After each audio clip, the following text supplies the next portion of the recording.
Sirai Gensuki, Spirit Chronicles, Volume 18, brought to you by Crimson Light Novel Audiobooks. Prologue. At the Galark Castle, just before the main entrance. Please allow me to accompany you on the mission to rescue Lady Liselot. Aria governess, Liselot's head attendant, bowed her head before Rio with deep regret. There was no need to question her motive. Liselot was her master. She had an extraordinary amount of loyalty to her. She treasured Liselot beyond mere loyalty. Seeing how she was dressed in adventurer-like clothes, she must have prepared for this journey in advance. She may have even approached King Francois for permission to leave by herself if Rio hadn't acted as he did. It was easy to see the loyalty behind the determination in Aria's expression. If Rio were to refuse her here, she would simply act independently from him. That would result in her following Rio anyway, as he was capable of tracking Erica from afar. Ability-wise, there was no concern of Aria becoming a hindrance. She was a reassuring force to have if the situation called for more people. Furthermore, the situation had caused Rio to begin pursuing Saint Erica without hearing the details of what happened. Since he lacked information, having Aria come along would be most beneficial. The only reason Rio had to refuse her was Aishia. Until now, he had kept her existence as a spirit as secret as possible from any third parties. Since he was using her to track Erica right now, he'd have to reveal her to Aria. However, he didn't mind. After closing his eyes and thinking for a moment, he prioritized the feelings he could sense coming from Aria and nodded. I understand. However, I will require that you follow my orders while we pursue her. Is that all right? Of course. Thank you very much, Aria said immediately with a low bow. Haruto, the target sped up dramatically after leaving the gate. She's heading out of the noble district to avoid attention, said Aishia's telepathic message. Got it. Continue trailing her in spirit form. Understood. Their conversation wrapped up quickly. Let's go. It seems the saint has sped up, Rio said to Aria, looking in the direction of the front gate several hundred meters away. Right. Aria nodded with a slightly surprised look. It was impossible to see outside the grounds from their current position. Rio had claimed to have a method of tracking the saint without being noticed, so she was probably wondering how he knew that. I'll explain the details later. Please enhance yourself with your enchanted sword, Rio ordered, enhancing his own body at the same time. Right. Aria held back her questions for the moment, and grabbed the hilt of her sword, focusing on the task at hand. Follow me. Rio ran towards the front gate. With Aria at his heels, the two left the Galark Castle grounds. Chapter 1. The Pursuit Begins. 10 minutes later, Rio and Aria were outside of the capital, about 3 kilometers northwest of the city. They waited beside a boulder located past the grain-producing fields outside of the city walls, but before the forest that spread beyond it. She's met up with someone in the forest, a man in his 20s. He seems to be her bodyguard, Rio said to Aria, staring into the forest. I see. Aria stared off in the same direction as Rio, her reply tinged with faint confusion. I can't see anything with the naked eye, so how did he? Their current position made it impossible for them to see Erica. Their view was blocked by trees, and they had no way of knowing where in the forest she was located. There was no way of seeing anything past 10 meters away, and they hadn't even spotted Erica once during their pursuit. Despite that, Rio continuously provided information as though he could see Erica inside the forest. Aria didn't doubt his tracking abilities, but her confusion was understandable. However, it was possible that Liselot was located within this forest. Depending on the situation, they may even end up launching an ambush attack. With that possibility in mind, Aria refocused herself. There are 2 trained griffins beside them. Unfortunately, Liselot isn't here. Is that so? It seemed that Erica wasn't keeping Liselot near herself. If they're going to travel by griffins from here, Liselot was probably transported somewhere else. Erica had made a beeline for this forest. It was unlikely for Liselot to be anywhere nearby. Then, sure enough, Rio's bad feeling was right on the mark. It seems like they're getting on the griffins and taking off. Following them on foot will be difficult. It would be possible to run along if they enhanced their bodies with their enchanted swords, but their speed would fall in areas with varying elevation, and they would have to run while expending magic essence for extended periods of time. Pursuing in an open area would create the risk of the other party noticing them, so they were greatly disadvantaged by being on the chasing side. Because of this, Arya had a grim look on her face, but "Then we'll just follow them from the skies," Rio said casually, as though that wasn't an issue. "I've heard that your enchanted sword can grant the ability to fly, but..." All Arya knew was that Haruto Amikawa's enchanted sword had the ability to control wind, which he could use to fly through the air. She had no idea of the specifics, how long he could maintain flight, how freely he could move about, and so on. She didn't know the details of the ability, and she had never witnessed him fly in person. "The saint is exiting the forest." As soon as Rio spoke, 2 griffins appeared from deep within the forest. 2 figures resembling Erica and her bodyguard were riding them as they rose into the sky. "They're flying northwest." Arya could also see Erica on the griffin. With a fierce glare, she voiced the direction of their movement out loud. "They've just left the capital, so they're probably being wary of pursuers. Her eyesight will be raised dramatically through her divine arms, so we'll follow while keeping our distance. Please inform me immediately if you sense anything strange," Rio directed with a serious look. "Right. And so, I'd like to begin following them by air, but..." When it came time for them to depart, Rio looked at Arya with an air of awkwardness. "What?" Time later, in the skies above the outskirts of the capital. "I'm sorry. I've become a complete hindrance." Arya apologized weakly from Rio's arms. Since she didn't possess a method of traveling through the air, Rio had to carry her in his arms as he flew. However, Rio and Arya weren't quite friends. They were more than acquaintances, having sparred together at the training event hosted at the Galark Castle, but they were nothing more than an instructor and an attendee at that event. Celia and Arya had a personal friendship, but Rio just considered Arya to be Liselot's attendant, and Arya merely saw Rio as an important friend of her master's. The two maintained a proper sense of distance from each other. "No, I'm sorry as well." The two were pressed together, flying through the sky, making for a rather awkward situation. Neither of them had particularly talkative personalities, which made them feel even more conscious of each other. "Why do you apologize, Sir Amikawa? I believe it's inappropriate for an unmarried woman to be in such close contact with the opposite sex. You are aware I am not a noble, right?" Arya blinked, showing a smile of faint amusement. It was the moment her expression, which had been strained with confusion until now, softened. That was enough to leave an impression on Rio. "I don't think being a noble is relevant," Rio said with a frown. "I'm saying such consideration is unnecessary, as I am not a noble woman.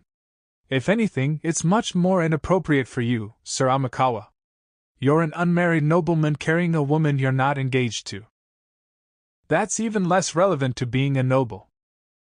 But there's no denying that someone of your position should avoid getting involved with bad women.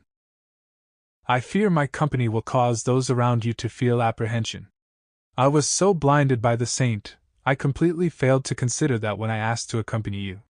Please accept my apologies," Arya said regretfully. "I don't believe you're a bad woman, so that assumption is incorrect to begin with. It's very reassuring to have you here, so please don't apologize," Rio said gently, showing consideration for Arya's feelings. "Thank you. But why are you willing to go this far?" Rio cocked his head in confusion. "What do you mean by this far? As soon as the saint left the room, you acted on Lady Liselot's behalf before anyone else. You had only just returned to the castle, and were still lacking an understanding of the situation. Yet in spite of that, Arya hesitated over her words apologetically, but Rio interrupted her bluntly. Liselot had been kidnapped. That was all I needed to know of the situation. She's an important friend to me, and to those around me. His words were so confident, Arya blinked in surprise. If she's in trouble, there should be something I can do about it. That's why I just did what I could, Rio explained. Thank you very much for acting to aid my master. It's nothing to thank me for. You want to save Liselot because you feel a stronger connection to her than just a regular master-servant relationship too, don't you? Yes. Then your reason for acting is the same as mine. Let's combine our strengths to rescue Liselot. No. Let's rescue her. Arya was about to thank him again, but instead nodded resolutely. And so, could you tell me about the saint while we move? I only know that she's a hero that kidnapped Liselot right now.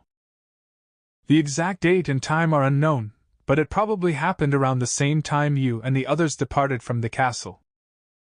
The citizens of a minor nation to the northwest of Galark revolted against the royal family.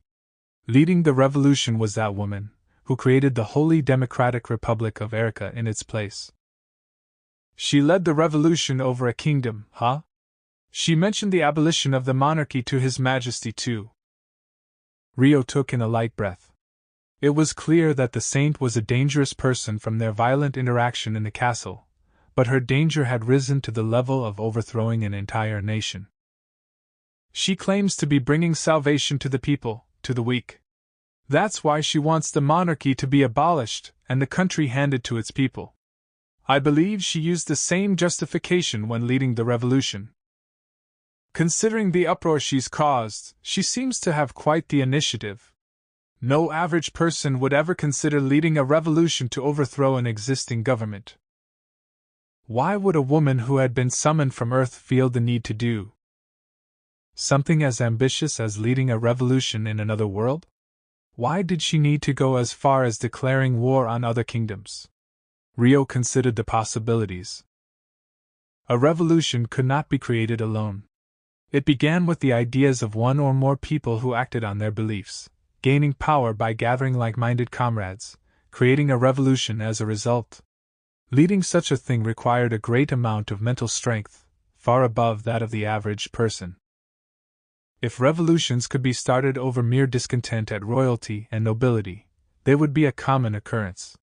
It was the tremendous amount of resolution required that made it so difficult to execute one. With his memories as Amikawa Haruto, who was born and raised in Japan, Rio could understand the issues of the class system of royalty and nobility. He had been the subject of plenty of prejudice from their children while attending the Royal Academy, but that hadn't made him feel the need to start a revolution in Beltrum in retaliation. The only part of himself he could apply to the saint in an attempt to understand her was his vendetta against Lucius. Not everyone sought revenge just because they resented someone, but Rio did, and pursued his vengeance. That was because he couldn't forgive him. There was something he couldn't forgive, and that something caused strong enough emotions in him to enact his revenge. Did the saint have strong enough feelings about something to cause a revolution? Did something happen after she was summoned, causing her to resent those in power and start a revolution? Or did this world just happen to summon a radical with extreme initiative by coincidence? Rio tried to imagine what motives the saint would have for causing a revolution. There was no doubt she was Japanese. That alone made it unlikely for her to be so dead set on destroying monarchies from the beginning. Amikawa Haruto had never seen a Japanese person set out to overthrow a government, and succeed, in his 20 years of life. She was just too different from his image of the average Japanese person. However, he still lacked information to profile the saint properly. Why was Liselot kidnapped by the saint in the first place? He asked, seeking more information about her. Everything started when she visited the estate in Amanda. She sought the Rika Guild's power and came to recruit its president to her cause. She asked Lady Liselot to lend her nation her strength. Of course, Liselot refused that, right? So the negotiations fell apart, which was when she caused a commotion. That's the general gist of it, yes. May I ask what the two of them discussed at the time, for reference? They began with the matter of scouting Lady Liselot and the Rika Guild, before she criticized the monarchy and declared that the country should be handed back to the people. Then, Arya hesitated for a moment, making Rio prompt her to continue. I actually haven't informed His Majesty of this part, but the saint saw through Lady Liselot's secret. She apparently heard the name of a product upon arriving at Amanda and realized the truth. The saint apparently excels at lip-reading.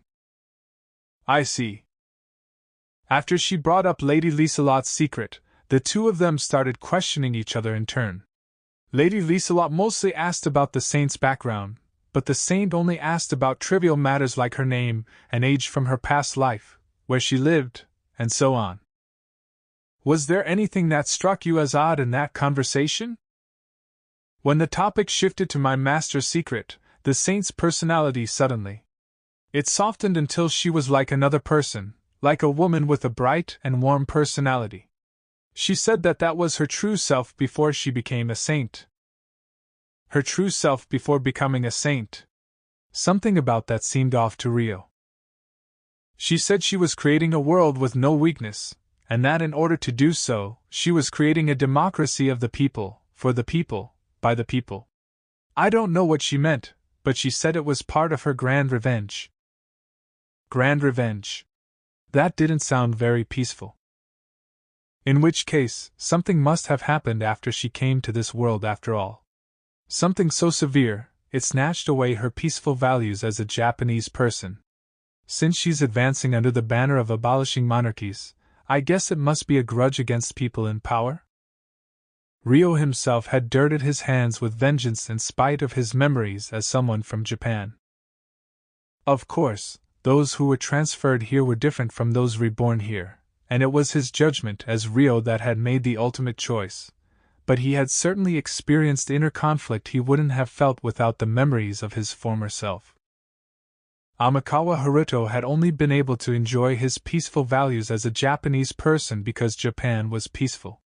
After personally experiencing the way human dignity and life were disregarded in this world, those peaceful values were naturally shaken. Rio was aware of that as well. What if the saint had experienced something horrible enough for her to seek revenge and create a revolution? That was Rio's assumption, but it's pointless to hypothesize further at this point. He decided to stop thinking about the saint's situation. He wanted to get a picture of her before attempting to rescue Liselot, but making her into an emotionally relatable person based on speculation didn't seem wise. From what I've heard, it seems she views figures of power as her enemies.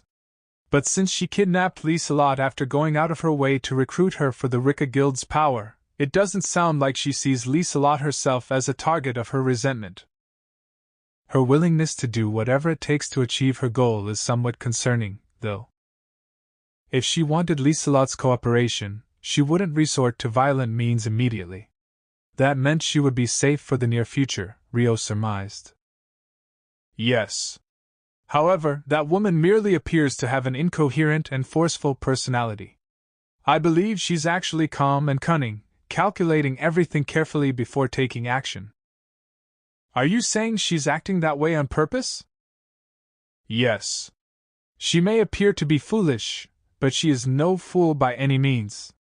From her speech and conduct, it is clear she has received a proper education. She even said she was a scholar of some sort in her original world herself. I see. If the series of events was completely calculated, it's highly likely that she abducted Liselot to wage war on the Galark kingdom. She didn't seem to have any intention of negotiating from the beginning, and the declaration she made before leaving the castle only backs that up. Indeed. I came to the same conclusion after seeing her attitude at the castle. She didn't seem to have any intention of negotiating in Amanda either. What I don't understand is why the saint wishes to go to war with Galark. No matter how much she hates the monarchy, she must have a reason to go straight to war with a major kingdom. Otherwise it'd be self-destruction. Furthermore, Galark was no normal major nation, it was a major nation with a hero. Satsuki's existence should have spread across the world since the banquet. If she was aware of the Rika Guild, she must have known about Satsuki as well. Starting a war with Galark unknowingly was thoughtless, but doing so knowingly just seemed suicidal. It was unimaginable for the representative of an entire nation bearing the fate of its people. It would be one thing if she wanted to lead the country and its people to ruin on purpose, but could her reason for wanting revenge actually be? No, it shouldn't be. That's too unlikely. The possibility of that road of destruction being the exact revenge she sought flashed through Ryo's head. However, the idea was so absurd, he ended up dismissing it. It was the exact opposite of the salvation she claimed she was bringing to the weak. She was the saint who had led the revolution and established a country. There was no reason for her to destroy it again. That would mean she was deceiving the people she had just saved. Which left? Does she have a trump card up her sleeve? Something that makes her absolutely certain of her victory against a major nation. Something that gives her the confidence to pick a fight. From the present amount of information he possessed, he had no idea what kind of trump card would give her such high prospects against a major nation. Ryo felt an uneasy restlessness about it. By the way, did the saint arrive in Amanda for negotiations alone? Ryo suddenly asked after breathing a sigh to expel his worries. Yes. Just like at the castle, that woman appeared in Amanda by herself and asked for a meeting. She then high-handedly forced her opinions on us without listening to us. I see. It seems she left Liselot in the hands of a different squad after abducting her, then appeared in the castle without a single guard. In which case, she probably didn't want them to be hindrances. Either that, or attending the negotiation alone gave her the ability to fabricate what had happened as much as she wanted. This saint was worshipped as the representative of a foreign nation, so her words would never be doubted. If she wanted to start a war, she could do so at any moment. That was another possibility. The only thing that can be said for certain is that the saint seeks war with Galark. Ryo gazed in the direction of Saint Erica in the distance, pondering the likeliness of war with a stern expression. Is something the matter, Sir Amakawa? Arya noticed the grim look on Ryo's face and cocked her head in confusion, but Ryo brushed her off with a smile and changed the topic. No, it's nothing. Anything further than this is mere speculation, and overanalyzing things wouldn't help. Were there any other things you noticed? Let me think. I don't know why, but the saint said she needed to keep her hero status a secret. On the last question the two asked each other, she answered in confirmation and suddenly attacked. She needed to keep it a secret? So she had a reason she couldn't declare herself a hero. If we were to interpret it plainly, it means she must have had plans to announce it at a better moment. That, or if she was already planning to aggravate the Galar kingdom at that point, she just took the first excuse to attack.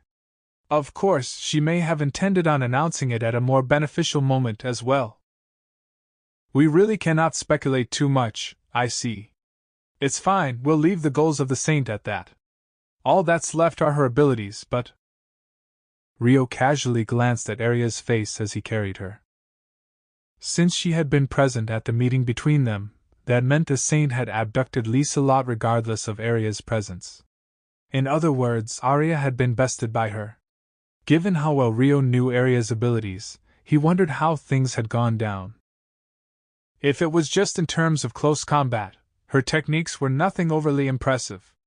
It was like an amateur swinging a weapon blindly, only the weapon was powered up dramatically just by her holding the divine arms, Arya said, recalling the fight with a pained expression. Even so, she wouldn't have been an opponent for you, right?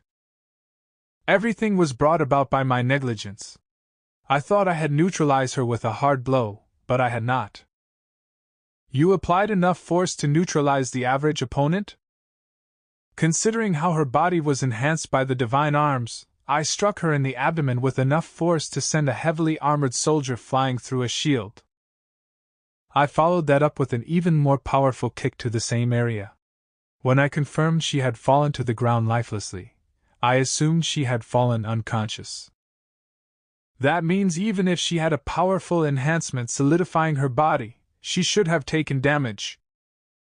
Unlike magic, which could only enhance one's physical abilities, the sorcery from enchanted swords and spirit arts could reinforce the physical body itself. The strength of that enhancement depended on the competency of the sword or caster, but it generally removed the pain from actions like punching a boulder or iron with bare fists, and greatly reduced the damage from blunt weapons against unarmored areas. However, if someone similarly enhanced suffered a heavy blow, it was extremely difficult to reduce that kind of damage to nothing. It was as though that woman was completely unharmed. She pretended to fall unconscious to catch me with my guard lowered, using that opening to make her move. As you said, her divine arms may have applied a powerful physical enhancement. Her speed wasn't impressive, but her strength definitely was. I see. The last ability to note is probably another effect of her divine arms. She was able to attack while creating phenomena that resembled earth magic. If you ever have to face her, please watch out for that. Understood. Rio's expression hardened as he nodded. At the same time, in the skies above the outskirts of the Galark capital, while Rio and Arya pursued the saint from a distance, someone else was pursuing them from far behind. It was Rice. He'd been tracking the saint since her visit to the Praxia Empire. He had witnessed her abduct Liselot and Amanda and march into the Galark castle alone, though he had no idea how far she was willing to negotiate with the kingdom. The fact the Black Knight started pursuing her means the saint's relationship with the Galark kingdom is done for. What an ideal turn of events. Rice analyzed the situation and grinned creepily. The Black Knight departed at the same time a powerful spirit presence disappeared from the castle, most likely that humanoid spirit changing into spirit form to follow after the saint. And right now, Celia Clare and those close to him are in the castle. With the most troublesome two trailing after the saint, they should be short-handed right now. Rice glanced behind himself at the capital beyond the horizon. With Rio and Aishia both gone, wouldn't this be the perfect chance to grab a hostage? That was the thought passing through his mind. However, our future response will greatly depend on how well the saint can use her hero powers. The Black Knight and his contract spirit are the perfect test subjects for that. I can't pass up on the chance for our two greatest annoyances to eliminate each other. I'll have to make sure they get the chance to face each other. It was a once-in-a-lifetime chance. In order to make the most of it, he couldn't afford to lose sight of Rio, and he had to conduct himself carefully. I cannot risk them noticing my movements and becoming wary of the Praxia Empire. For now, I'll continue shadowing them while thinking of a plan. He has quite the fearsome detection range, so I must take extra care. With that thought, Rice continued his pursuit. Meanwhile, at the Galark castle, Celia and Miharu had returned to Rio's mansion on the castle grounds with Satsuki and Charlotte, where they explained what had happened to Latifa and the others waiting in the living room. They shared that Liselot had been kidnapped by a hero who called herself a saint, and that Rio, Arya, and Aishia had gone after her. Charlotte found it strange that Aishia wasn't present, but they explained that Rio had called her along without stopping to explain things. The telepathy part was purposefully not mentioned. I can't believe such a thing happened. The spirit folk girls were clearly in shock. Why would a hero do such a thing? Aren't saints meant to be good people? Why did she kidnap Liselot? Latifa questioned with a conflicted mix of worry and anger on her face. I don't know what basis the heroes are selected on, but I guess this means there's no guarantee the people who are summoned are good. There's no telling what kind of person she was in her previous world either, Satsuki said with a bitter expression. The title of saint doesn't guarantee a good personality either, especially since she's only a self-proclaimed one right now. It isn't uncommon for people to be hailed as saints just for getting caught up in the matters of politics and power. It pains me to say this about a hero, but I found her qualities to be far from those of a saint, Charlotte said, not mincing her words. Arg, just thinking about her is making me angry again. What was her problem? Everything that came out of her mouth was absurd, and how dare she take Liselot? It seemed like Satsuki's rage had reached its limits. Unable to sit still any longer, she stood up from her chair to vent her anger. Let's believe in them. Haruto and Ai-chan went together. They'll definitely rescue Liselot and bring her back. Miharu wasn't being overly optimistic by any means, she was actually quite worried herself. But because she had utter faith in Ryo and Aishia, she was able to soothe everyone present with her words. That's right. I agree with Miharu too, Celia said in agreement. All we can do from here is pray for their safe return. Their words resounded in everyone's hearts. Miharu, Celia. Satsuki looked touched. Only Ai-chan and Aishia would never lose to anyone when they're together.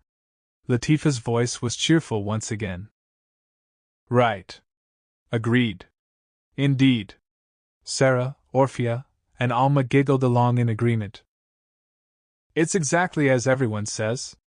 The only thing we can do is maintain a normal life here for Sir Haruto to return to.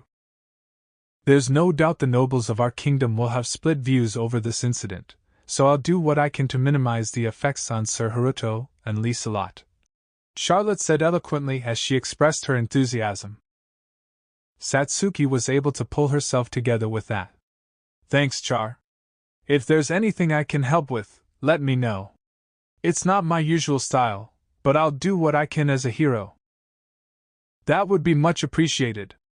The nobles will only get more impatient as they wait for Sir Haruto to return. And we don't know when that will happen. Ryo had begun his pursuit with no idea of Liselot's location. The amount of time it would take to rescue her depended heavily on her location. She could be within the country, or she could be far away in a foreign land. If Haruto's return gets prolonged, we should probably get in touch with Guki on his behalf, Orphea said to Sarah beside her. You're right. He'd be concerned if his return was late. Did he have plans to meet with someone? Charlotte asked. Haruto had plans to meet with some acquaintances of his. Since he may not be able to fulfill that promise, we might leave the castle to update them on the situation. I see. Let me know whenever you need to leave. I'll explain things to Father for you. Thank you very much. Not a problem. I shall return to the castle now. Oh, you're leaving already? Satsuki asked as Charlotte stood up. Yes. I need to ask Father about our plans for the future.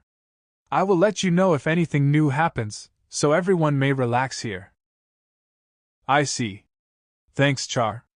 This is merely my duty as royalty. Leave it to me. With those words, Charlotte left the room. Chapter 2, On the Journey. Nearly 1 hour had passed since Ryo began pursuing Saint Erica. In that time, the saint had mounted a griffin and taken off from the road to continue her journey by air. They've begun their descent. There doesn't appear to be any city or village nearby, Ryo said, pointing at the griffin the saint's escort was riding. The longest distance Ryo and Aishia could remain in telepathic contact with each other was slightly over 1 kilometer, but they were maintaining double that distance right now just to be cautious. Ryo only moved within contact range to communicate when necessary. I see. Arya mumbled after a beat. A human with an enhanced physical body was able to see clearly 2 kilometers into the distance, so she could confirm the griffin's descent as well. However, what the saint was seeing 2 kilometers ahead was different to what they could see from their position, hidden out of her line of sight. It should have been impossible for Ryo and Arya to identify whether there was a town or village near the saint. Until now, there had been numerous times where Erica was completely out of sight, yet Ryo spoke as though she were right before him, which Arya found strange. It seems like they're going to stop by a small spring in the forest. Perhaps they're taking a break, We should land at a farther distance to them. Rio started lowering his altitude, moving within a 1-kilometer range of Aishia. He says there's a spring in the forest, but there's no way to see past the trees from here. Before we left the castle, he said there was no way he'd lose track of her within a 1-kilometer range, so he must have some way of obtaining information without the use of sight. Arya took in a breath while forming her hypothesis. There was something about Rio that she couldn't read, his many layers and extensive knowledge were reassuring as an ally, but imagining him as an enemy made a chill run down her back. At any rate, they had almost reached the ground. While the saint and her company had landed in the forest beside the spring, Rio and Arya descended outside the forest. Here you go. Rio set Arya down on the ground. Thanks. Arya stepped on firm soil for the first time in a while. He wasn't holding his sword while we moved, so his flying can't be explained as an effect of his enchanted sword anymore. How did he do it? Flying for a whole hour should consume quite a large amount of magic essence as well. She was curious, but didn't want to ask any prying questions. As a warrior, it was impolite to ask questions about other people's tactics. They're resting the griffins after all. It doesn't seem like they're joining up with anyone, so they'll probably depart in another half hour or so. There was no way of seeing 1 kilometer into the forest, yet Rio spoke as though he could see and hear their conversation. I see. Did he have no intention of hiding his abilities? Arya paused awkwardly. You must be wondering how I can see or hear them, Rio commented. There's no need to force yourself to tell me. There are many enchanted swords with absolute abilities, so it's only natural to keep it secret. As an ally, just knowing you are capable of such abilities is enough.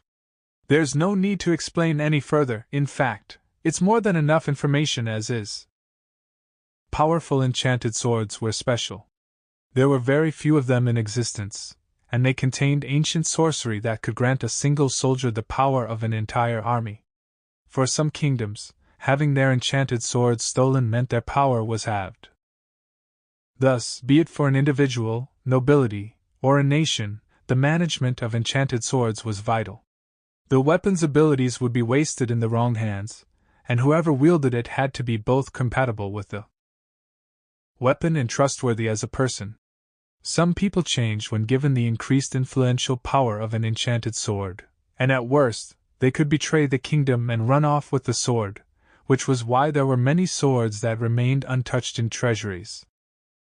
Besides, as Arya had said, it was an ironclad rule to keep one's enchanted sword's abilities a secret. Knowledge of abilities meant the preparation of countermeasures for a fight between two enchanted sword wielders. The side that knew more was at an absolute advantage. There were no strategists who revealed all their cards, after all. You're a trusted confidant of Liselot's, as well as an important friend of Celia's. I believe you're not the type to speak thoughtlessly, so I'll explain some of the details. I'm not using my enchanted sword to track their positions, Rio said, expressing his trust in Arya to reveal his secret.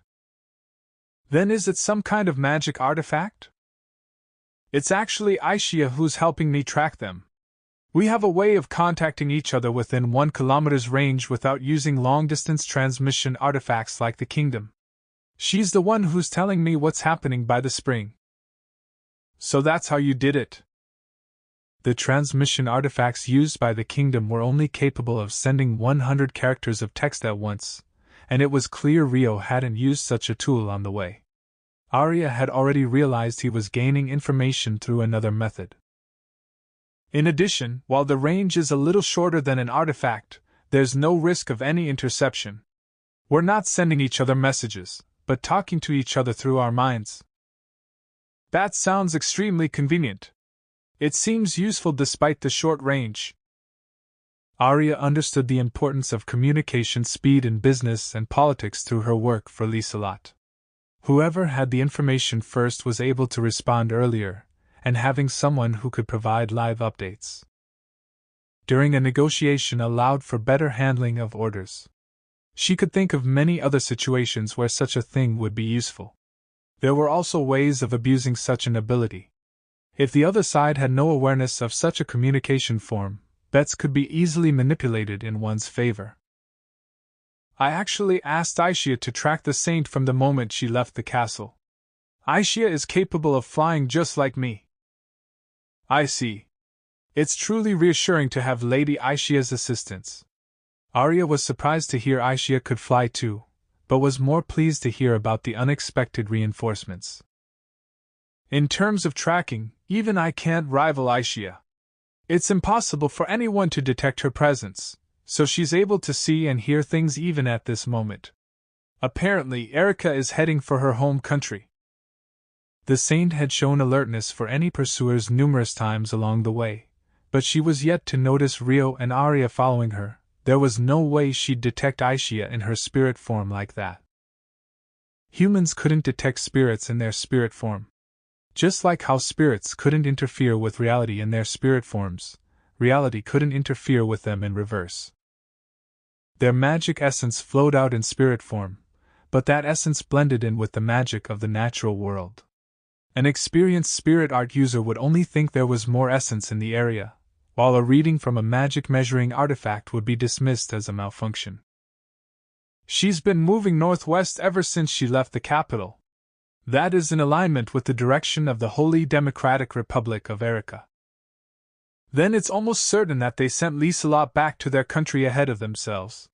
They haven't referred to her whereabouts even once until now, and they haven't mentioned stopping anywhere for a detour. Holding a hostage outside of one's area of control was taxing on the mind. It'd be one thing if they could retrieve them in a day, but it was otherwise easier to just send the hostage back to their country first. I see. Arya cast her eyes downwards and clenched her fists. It would be ideal if we could ambush the saint while her guard is lowered. During her break, forcing her to speak. It'd be 3 against 2. I doubt we'd lose with you and Lady Aishia on our side, Arya said, suppressing her rising emotions and suggesting the option of an ambush. Indeed, this would be the perfect timing for an ambush. However, I'm worried about the saint's claims that Liselot will be executed if she doesn't return by a certain date. I can't imagine she'd treat a hostage so recklessly, so it's most likely a bluff, but as long as we don't have concrete proof, we shouldn't ambush them. If we act, it should be after confirming my master's location. I apologize for presenting such a thoughtless suggestion, Arya said as though to convince herself, biting her lip and bowing her head in apology. The detestable enemy who had abducted her master was cheerfully resting a short distance away in the forest. It was only natural for her to feel the urge to do something about it. The fact she was able to control herself was proof she was still calm and composed. She hadn't made the suggestion because she seriously thought a surprise attack was for the best. It's fine. There are things we might not notice just by thinking by ourselves. Even if it's obvious, voicing your opinion is a vital part of determining validity. I considered making a surprise attack for a brief moment as well, so let's keep telling each other whatever comes to our minds. Rio seemed to read Arya's strained emotions and spoke gently to soothe her. His consideration for her feelings seemed to reach her, and Arya bit her lip. Right. Thank you. This won't do. I shouldn't act like this around someone younger. She reflected on her lack of composure. For some reason, he felt oddly mature compared to her. It wasn't just his politeness, she actually felt like she was interacting with an older man when she was near him. Celia must have been drawn to that part of him as well.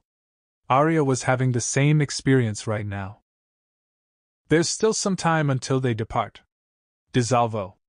Rio poured his magic essence into the ground through his feet, leveling the dirt before using the time-space cache to set down the stone house. Wah! What is that? Arya looked up at the stone house in shock. She wasn't normally the type to show expressions on her face, but her reactions were rather vivid today. I explained the time-space cache to Liselot in front of you before, right? This is how I carry around my portable house. It's made to look like a boulder for camouflage.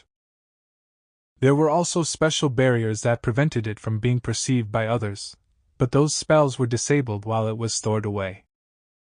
Indeed you did. But, a portable house! According to Arya's common sense, a house wasn't portable. It was definitely not something that could be carried around. Especially not a house, no, a rock of this size. Please come inside. It'll serve as our accommodation on our journey, so I'll give you a tour during our break.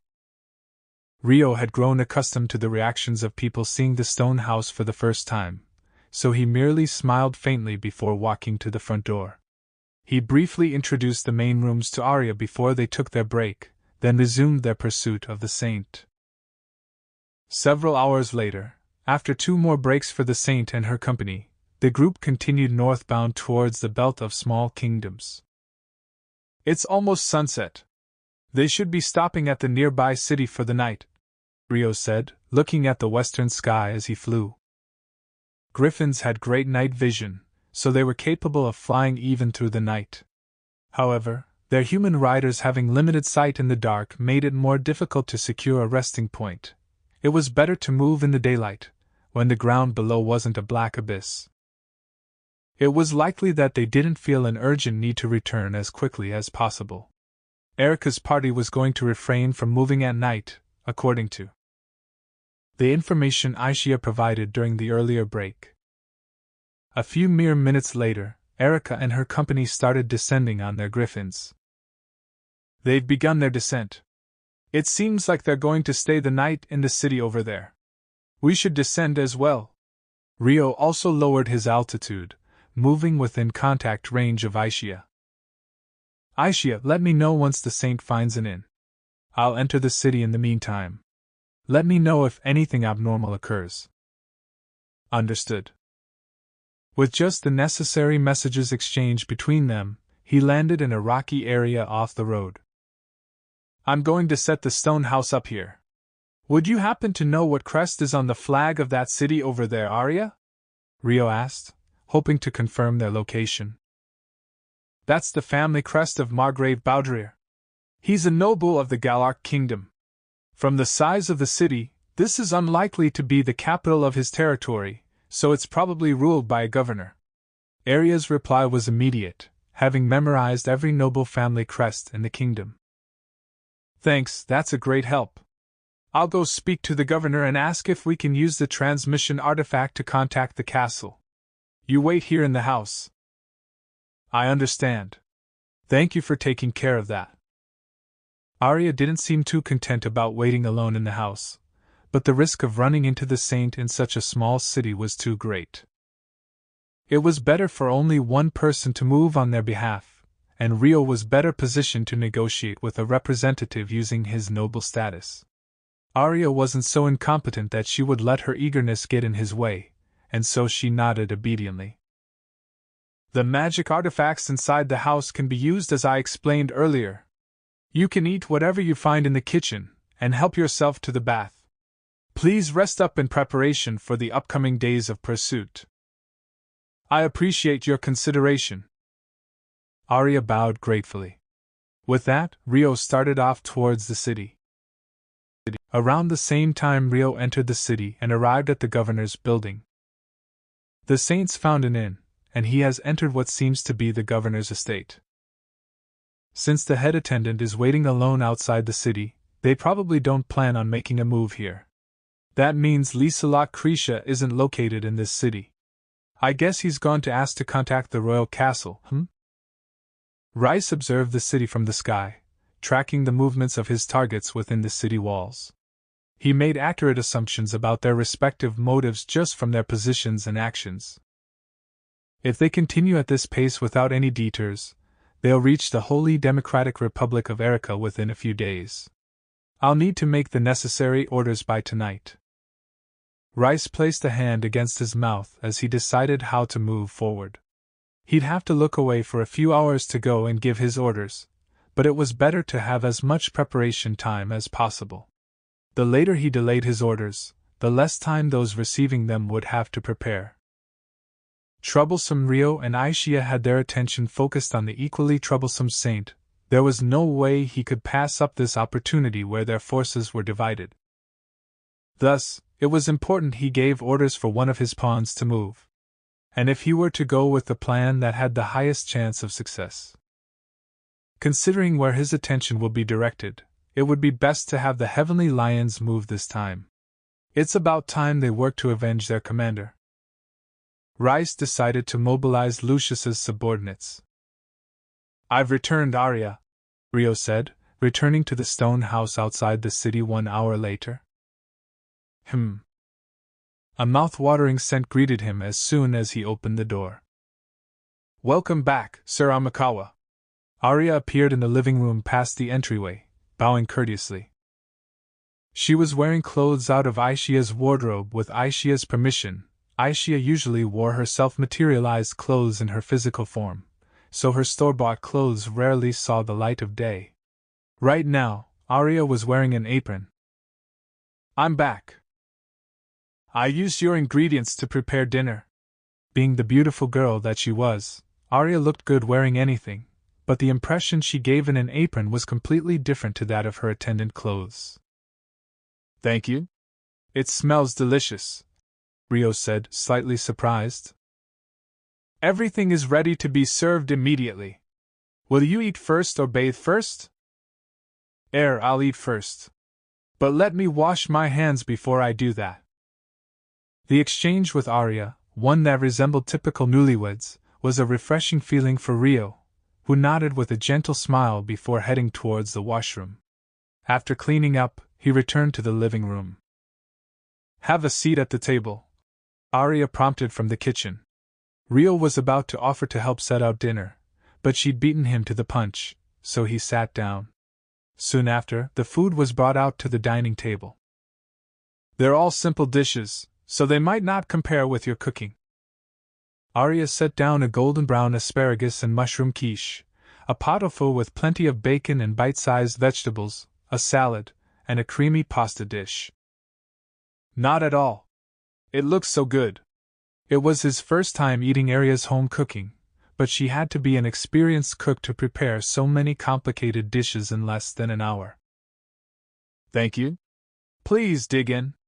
Arya bowed in gratitude and encouraged Rio to begin eating. She then poured him a drink and stood beside the table like an attendant. Are you not going to eat too? You haven't eaten already, have you?" Rio looked confused at the lack of Arya's share on the table. "I am merely an attendant. After forcing my way into accompanying you on this journey, I cannot possibly join you at the table." The relationship between Rio and Arya was that of an honorary knight and the attendant of another noblewoman. Arya fully understood that she didn't have the status to eat with him, and drew a clear line to show it. It was completely normal for nobles to eat under the watch of multiple servants, but I'm not really used to noble customs, so I can't really relax under such stiff circumstances. Can we eat together? Preferable while we talk casually, Rio suggested awkwardly. He knew there were situations where it was more appropriate to behave according to his social status, but having to keep up the noble act when he was with others just felt suffocating. Of course. If that is what you wish. Thus, Arya joined him for the meal. Once plates for two were set down on the table, they began to eat. Let's dig in. Yes. Rio started with the pot-au-feu. The steaming hot vegetables had been boiled in the broth until the flavor had seeped through, melting in his mouth. It's delicious. There was no way it wouldn't be. Arya was the head attendant serving Liselot. While Liselot probably had personal chefs that made her meals, it wouldn't be odd for Arya to prepare meals when the situation called for it. Her cooking skills were inevitably top-notch. That's great. Arya smiled in relief and sliced the quiche with her knife and fork elegantly, carrying it to her mouth. That aside, I was able to contact the castle without any issues. I informed them that we'll be leaving the kingdom, so our return will be delayed. The message should reach His Majesty by tomorrow. Transmission artifacts bear a risk of information leaks, so I didn't mention Liselot or the saint by name, Rio said, reporting on his outing. Magic artifacts used for communication could be viewed by anyone with a receiver within transmission range, so the messages sent tended to be rather abstract to avoid those risks. Rio had only specified their arrival near Margrave Baudir's territory, their intent to leave the kingdom, and that their return would take at least a week.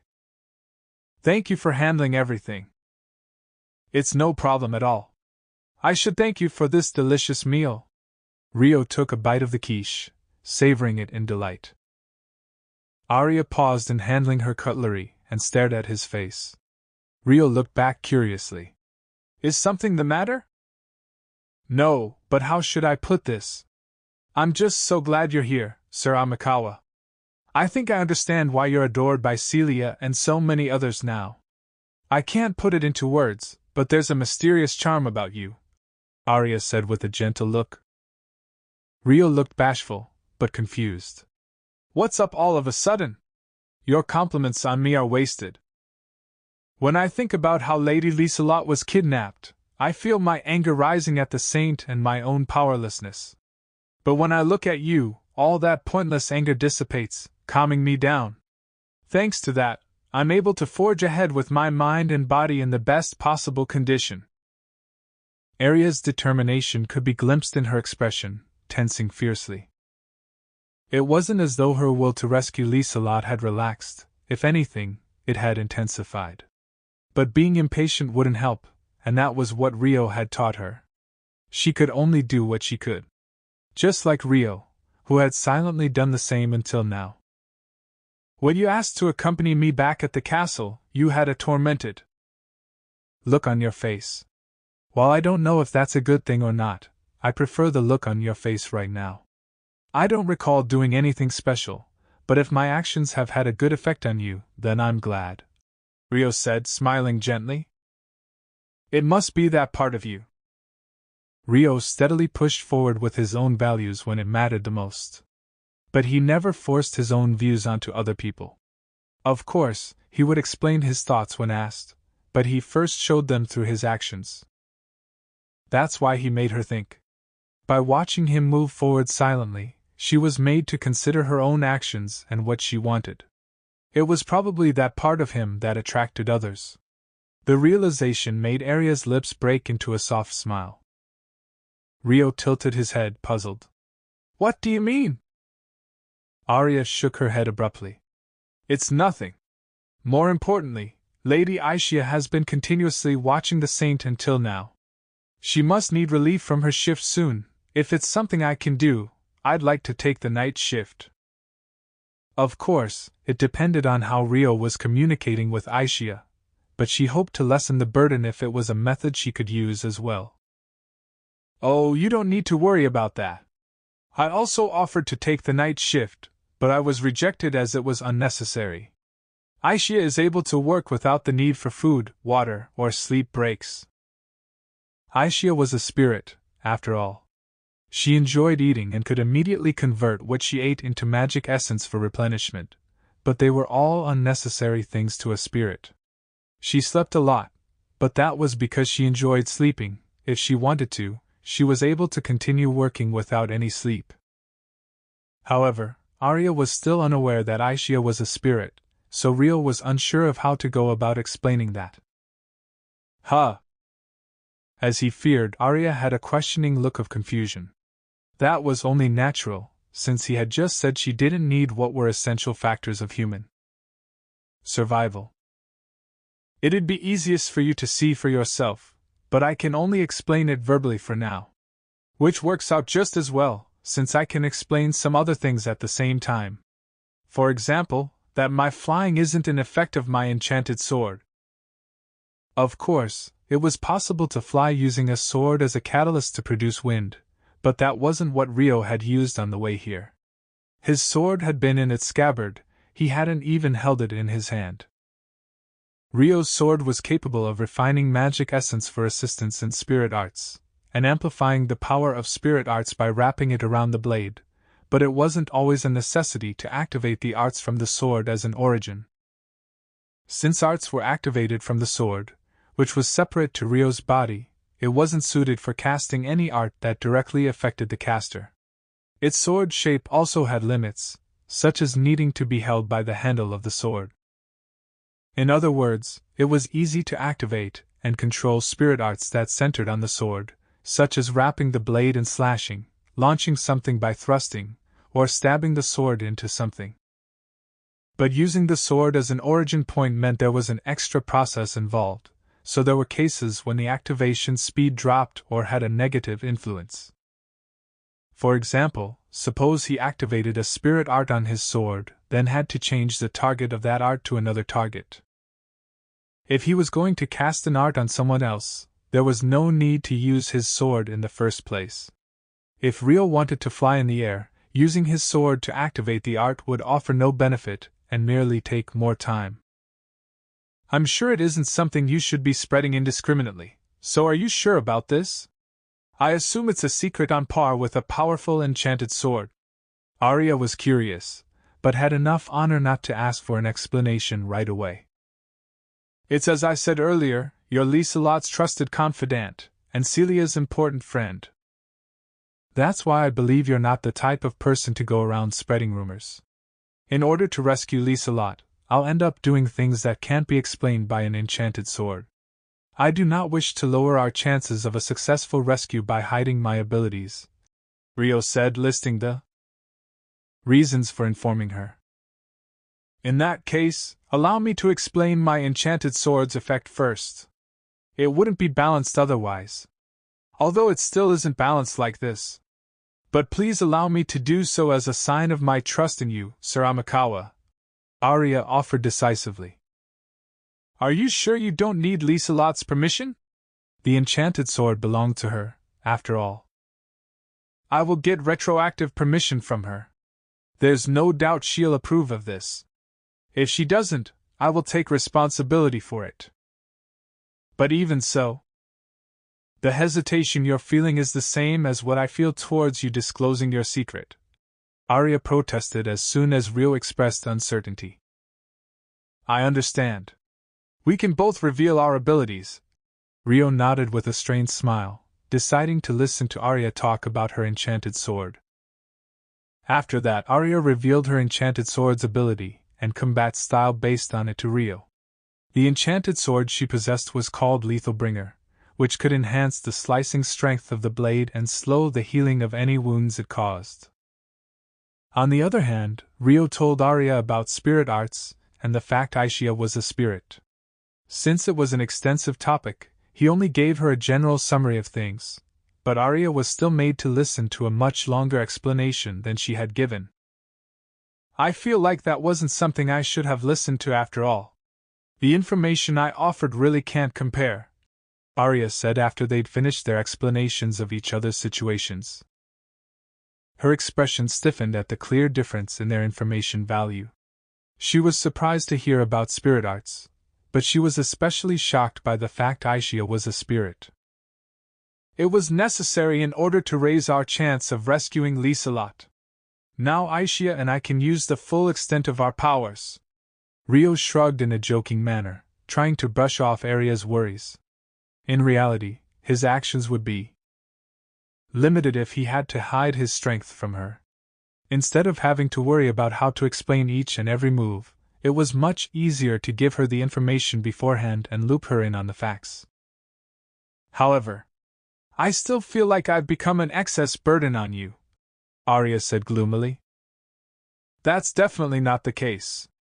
There's no knowing what will happen at our destination. Since the enemy's strength is unknown, it's very reassuring to have someone of your abilities come along. Most importantly, Liselot will also feel safer with the person she trusts the most there for her, Rio said clearly, without hesitation. He wasn't trying to be considerate, he merely believed that from the bottom of his heart.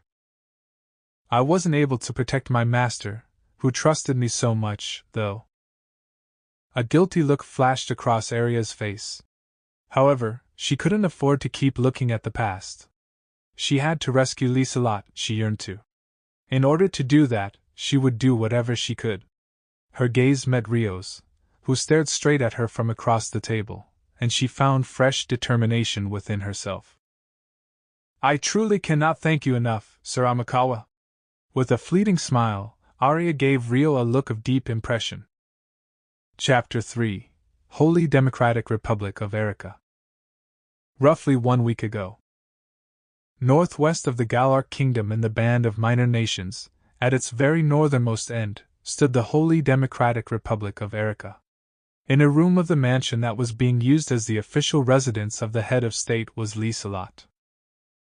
I'm beat. Truly. After being abducted, she had been sent to the Holy Democratic Republic of Erica ahead of the others, as Rio predicted. She had been confined to this room for a week now. Over this past week, she had considered all the ways she could escape from here. But there was no window in the room, the door was locked, there were guards outside, and her magic was sealed with cuffs. Escape was far too difficult. Even if she managed to slip out of the room, she'd be caught by one of the guards in the mansion, or soldiers in the city before making it out. And even if she managed to make it out of the city, she wouldn't be able to survive with no magic. Without her magic, Liselot was just a powerless 15-year-old girl. She'd learned self-defense before, but would easily be defeated if attacked by a group. This was something she understood the day she was brought to this room, and no matter how much she thought about it, her conclusion didn't change. But that didn't mean she was giving up. For 1 week, she had probed for a chance to escape. But the only contact she had during the week was when someone brought her meals. The person assigned to the task always left without saying anything, so she wasn't able to gain any information at all, much less probe for an escape route. The saint had knocked her unconscious back in Amanda, and she was already on a griffin headed for the Holy Democratic Republic of Erica by the time she came to, so she hadn't spoken to anyone since meeting the saint. The servants transporting her hadn't received any information from the saint, and she was blindfolded and gagged for the whole trip, so she wasn't able to gain information or make any protest. I've really been cornered now. I know that kidnapping someone and isolating them for a week is a tactic to make them feel uneasy, but understanding it and actually having it being done to her were two different things entirely. It gave her all the time in the world to think, and to realize she had absolutely no hope. It was the worst situation possible. But Liselot wasn't the type to give up easily. If I'm unable to use magic, escape is impossible. In which case, I'll have to remain confined. But I must return to the Galark Kingdom. That's why I have to think of how I can return to Galark in the current situation. If she had all the time in the world to think, she'd just keep thinking about the same thing over and over again. Perhaps she might get a new idea. If there was a way for her to break out of confinement and return to Galark. It isn't realistic right now, but if I can get these magic sealing cuffs removed, I can steal a griffin and escape. If their motive for kidnapping me is related to the Rika Guild, I could try using that as a negotiation point. That, or I wait to be rescued. She could either make a move herself, or wait for someone else to move first.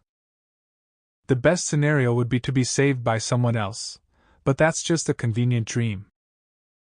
Her abduction was caused by her carelessness. There were probably people like her father, Duke Krisha, who would cry for her rescue, but there would also be people who would oppose it, saying it was her own doing, especially since it would mean opposing the nation formed by a hero. Not even King Francois could ignore the voices of the nobles. It was very likely he would be forced into sacrificing Liselot for the sake of avoiding war. The only chance of a rescue team being formed smoothly was if influential. People like Duke Krisha asked Francois for her retrieval, and the mission was deemed to have a high chance of success. However, if her father made such a request, the kingdom would be criticized for acting on personal reasons. She couldn't rely on her father this time. There was also the chance people would move secretly in order to save her. However, if they infiltrated the Holy Democratic Republic of Erica in this situation, they would immediately be suspected of moving at the order of the Galark Kingdom. Acting of their own accord would be seen as a betrayal of the kingdom. And there's no one who would risk going that far for me.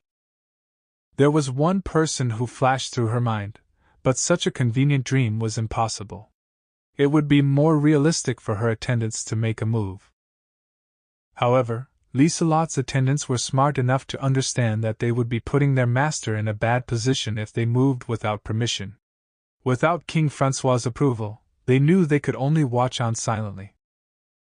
I hope no one feels responsible for this. Especially Arya. Liselot recalled the battle between Arya and the Saint. Erica used a dust cloud to obstruct their vision and pretended to go after Liselot while waiting for the moment Arya left the dust. Liselot predicted her ambush and tried to warn Arya by calling out, but in doing so she alerted the Saint to her position. As a result, Arya reacted to the Saint's ambush by stepping back, and barely managed to avoid the attack. She had an enchantment to enhance her body, so the wound shouldn't have been fatal. She may have even been unharmed. However, if I hadn't called out to Arya could have handled it without her help. That was the doubt chewing away at her mind. What if it were true? It really is my fault. Liselot's beautiful face twisted with regret. When she imagined her subordinates being blamed for what happened, she was filled with apologetic emotions. She wanted to tell them not to worry about it. They couldn't cause the Galark kingdom any further trouble than this. That's why. I must return to Galark no matter what. Liselot discarded her faint hopes of someone rescuing her and strengthened her determination on getting home herself. Just because the situation was hopeless didn't mean she could be weak. She had no time for being weak. Until now, she had carved her own path for herself numerous times. This time she would do the same. The first step is to have a discussion. I have to sound out their intentions and attempt negotiating with them. They won't isolate me forever, and it's about time someone made contact.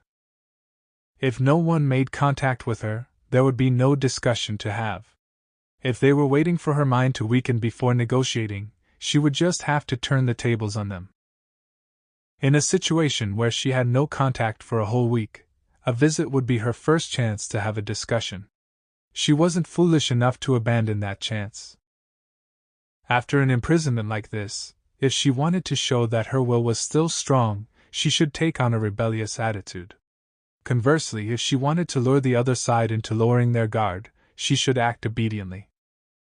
However, both options had their demerits. Being too rebellious could make the other side unwilling to compromise, and acting too obedient may make them wary. If she wanted to avoid both those scenarios, she had to refrain from suddenly taking a dramatic stance and act neutrally. For the situation this time, it may be best to seem somewhat fatigued. That was what Liselot was thinking, but if there was one problem with the plan. I just hope it isn't that saint that makes first contact. It would be Saint Erica forbidding anyone else from making contact with her. Honestly, I can't get a read on that person. Whether she's Saint Erica, or Sakuraba Erica. Based on her experience in Amanda, she would be the worst negotiation partner to have. In fact, her entire impression of her was the worst. Saint Erica always spoke as though the conclusion was settled, so there was no way of seeing her thoughts. Sakuraba Erica also seemed to be disdainful and hiding her true thoughts.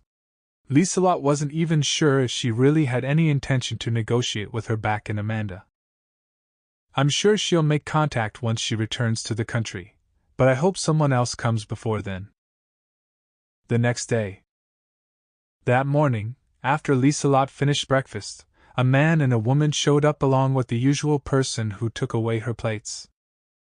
One was one of the people who escorted her to this country, a female swordsman. The other was a man she had never seen before.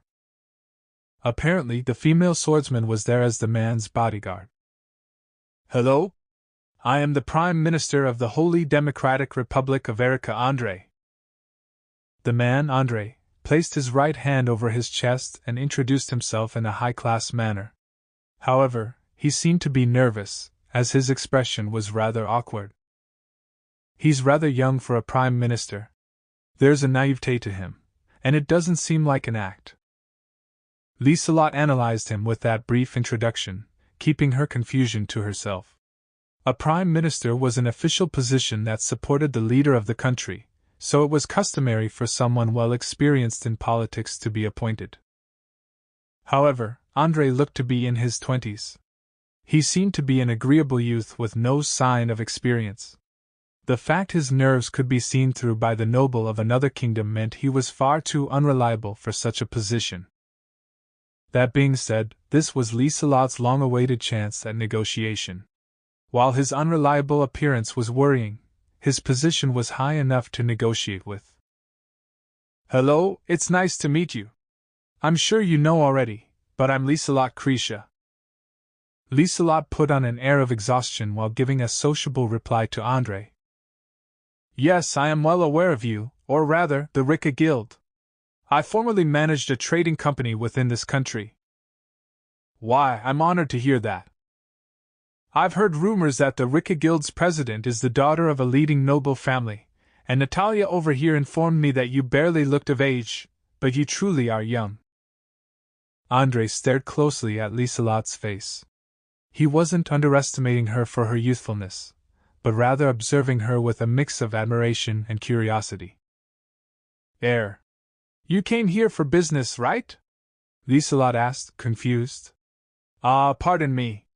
I came here today to show you the country." Andrei cleared his throat lightly and stated his intent. "Show me the country?" "This country is a wonderful nation, and I'd like you to see that with your own eyes. That way, you may understand Saint Erica's greatness for yourself." "You'll let me out of the room?" "Yes." "Are you sure? You completely isolated me from others for this last week, and now you're suddenly letting me out." "Yes. Everything is as Saint Erica ordered." "I see. I'd like to ask what the intentions are behind such orders, but Saint Erica's thoughts are as she explained in Amanda, she says. She wishes for you to join the Holy Democratic Republic of Erica." I believe I declined that offer repeatedly. I was barely able to speak through my gag, but I told Natalia over there the same on the way here. I begged for her to return me to the Galar kingdom, Liselot said, glancing at the female swordsman standing behind Andrei. "Mr. Andrei, this woman is an arrogant noble with no understanding of Saint Erica's benevolence." This was it. Natalia seemed oddly insistent on treating Liselot as an enemy. It seemed to be caused by her status as a noble, but part of it was probably fueled by her strong loyalty to Saint Erica too. On the road here, she tried to explain what had happened in Amanda and how Erica's actions were a severe international problem, but Natalia had paid her no heed. As a result, she was deemed an annoyance and gagged instead. It seems there was a slight misunderstanding, with Saint Erica, and with Natalia. Andrei let out a troubled sigh. "A slight misunderstanding, you say? I was suddenly attacked and abducted by Saint Erica, brought to this country unjustly." Liselot objected quietly, questioning how the current situation was slight, in any way. She kept her voice from harshening, but her expression and tone were stiff with discontent. "Regarding the fact you were restrained by Saint Erica and brought to this country. Natalia said those were the orders from Saint Erica." Andrei looked at Natalia and accepted a part of the truth, that Liselot had been moved here by Natalia, who was working in tangent with Erica. "In that case, I would like to hear your opinion on the present situation, where a foreign citizen has been forcefully kidnapped to your country," Liselot asked with a sharp look. "However, I believe in Saint Erica, and I am unable to answer any further questions regarding the situation on behalf of our leader. Please speak to Saint Erica directly about any ongoing misunderstandings you may have. As Prime Minister, my words have the risk of becoming the nation's words, so please understand." Andrei clearly stated his helplessness in regards to confirming the facts about Liselot's kidnapping. Erica was the leader of the nation, and Liselot was brought here from another kingdom. The one in the weaker position was Liselot right now. With no trust in Liselot, there was little chance of the other side believing in what she said. If she presented her claims wrong, they'd stop listening to her entirely. No matter how much she claimed herself the victim, there was no way Andre and the others would feel ashamed and regretful, apologize, and send her on her way back. I understand. But please understand that I do not view this as a slight misunderstanding, but rather as a serious international problem. Instead of raging with anger, Liselot gave a warning with a sigh. It was easy to show contempt for Erica here, but it was just as easy to imagine how Andre would react to hearing someone he worshipped be insulted. She had to refrain from making enemies while in a situation with no allies. If she was able to speak to Erica once she returned, she could just save her criticisms for then. That was the decision she made. I'll keep it in mind. So what do you want with me while Saint Erica is away? As I've mentioned already, this nation is a wonderful place. I'd like you to see that for yourself. If you are a good person, you'll surely be willing to cooperate with Saint Erica once you learn about this nation. Then your misunderstandings can be cleared, Andre replied with utter conviction. Did he really just come here to show me around? At a time like this? Having expected some other form of negotiation, Liselot felt disappointed. I don't get it. How can you be so certain? I understand that you're here right now on Saint Erica's orders, but you're aware that I'm a foreign noble that has been forcefully brought here. How can you still believe in her so strongly? His belief in Erica was so strong, it was like she was looking at a puppet. She couldn't see Andre's own thoughts anywhere, giving her an eerie feeling. It's simple. Please think of Saint Erica's will as my will, Andre answered without any hesitation. I see, Liselot murmured, her inner disappointment growing stronger. She'd had a faint inkling of it to begin with, but it seemed they were rather devout believers of Saint Erica. As long as they remained like that, there was no way they would accept her words. However, there was one thing she didn't quite understand. I really don't get it. Why is that saint worshipped to this degree? As far as Liselot knew, Erica's image was far from that of a saint, yet the top of this country had intense belief in her. Just what did she do to be revered so much? Did she have some kind of secret? That's what Liselot couldn't understand at the moment. Which was why. Okay. Could you please show me around, then? You're right, I know nothing. Not about Saint Erica, nor this country. If he was going to teach her, then she might as well learn. If he was going to show her this country, then it was the perfect chance to gather information.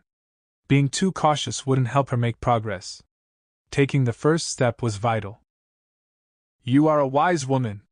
It's no wonder that Saint Erica found promise in you. Now please follow me. Andre nodded in satisfaction, then called Liselot over to the door. Thus, Liselot left the room for the first time in a week. Liselot left the mansion with Andre, Natalia, and several guards that were there to keep her under surveillance. Andre stopped outside the front door and turned back to Liselot. May I ask how much understanding you have of our nation? The Holy Democratic Republic of Erica was formed after your revolution overthrew the previous monarchy. I am, however, unaware of the events leading up to the revolution itself. There are countless minor kingdoms in the northeast of Strahl constantly at war with each other, but the Rivanov kingdom our revolution took place in was unrelated to the fighting. Our major industry was agriculture, yet our lands were dry. We didn't have other untapped resources, and our lands held no military value, located as they are at the ends of the north. It's also cold all year round, Andre explained with a hint of self-deprecation. There has never been any benefit to be gained from attacking their country. Liselot neither affirmed nor denied it out loud, but she agreed with him on the inside. The revolution of a small kingdom to the north was impactful, but the long distance from Galark and lack of military presence caused their information gathering to be postponed. All the kings in Rivanov's history were terrible at governing. They used the lack of value in our nation to their advantage by joining the Praxia Empire, then lived safely under their protection, while making sure only the loyal noble families could live in luxury. The people were oppressed as a result, and the revolution occurred as backlash. In other words, even without Saint Erica, a revolution was inevitable? You could say the foundations for a revolution already existed. However, there's no doubt that the revolution wouldn't have happened without Saint Erica. The despicable noble class were too greedy and cunning, and we citizens were simply too ignorant and uninterested in politics to do anything about it. We were unaware of our country's situation and never defied any injustice from the monarchy. We allowed ourselves to be exploited without resistance. And the one that changed, that was Saint Erica? Yes. Status doesn't matter. Humans are born equal, with equal rights to live. That is the greatest rule of this world, decided by the gods themselves. At the end of the day, royalty and nobility are humans as well. It is wrong for them to create unfair laws and use their power unjustly. Andre started by stressing this, then continued. Saint Erica bestowed our ignorant selves with that knowledge. She was the one who got things rolling and gave us the courage to oppose royalty. She saved our people from their despair. In order to prevent the citizens from dying in the revolution, she stood at the front and led the way.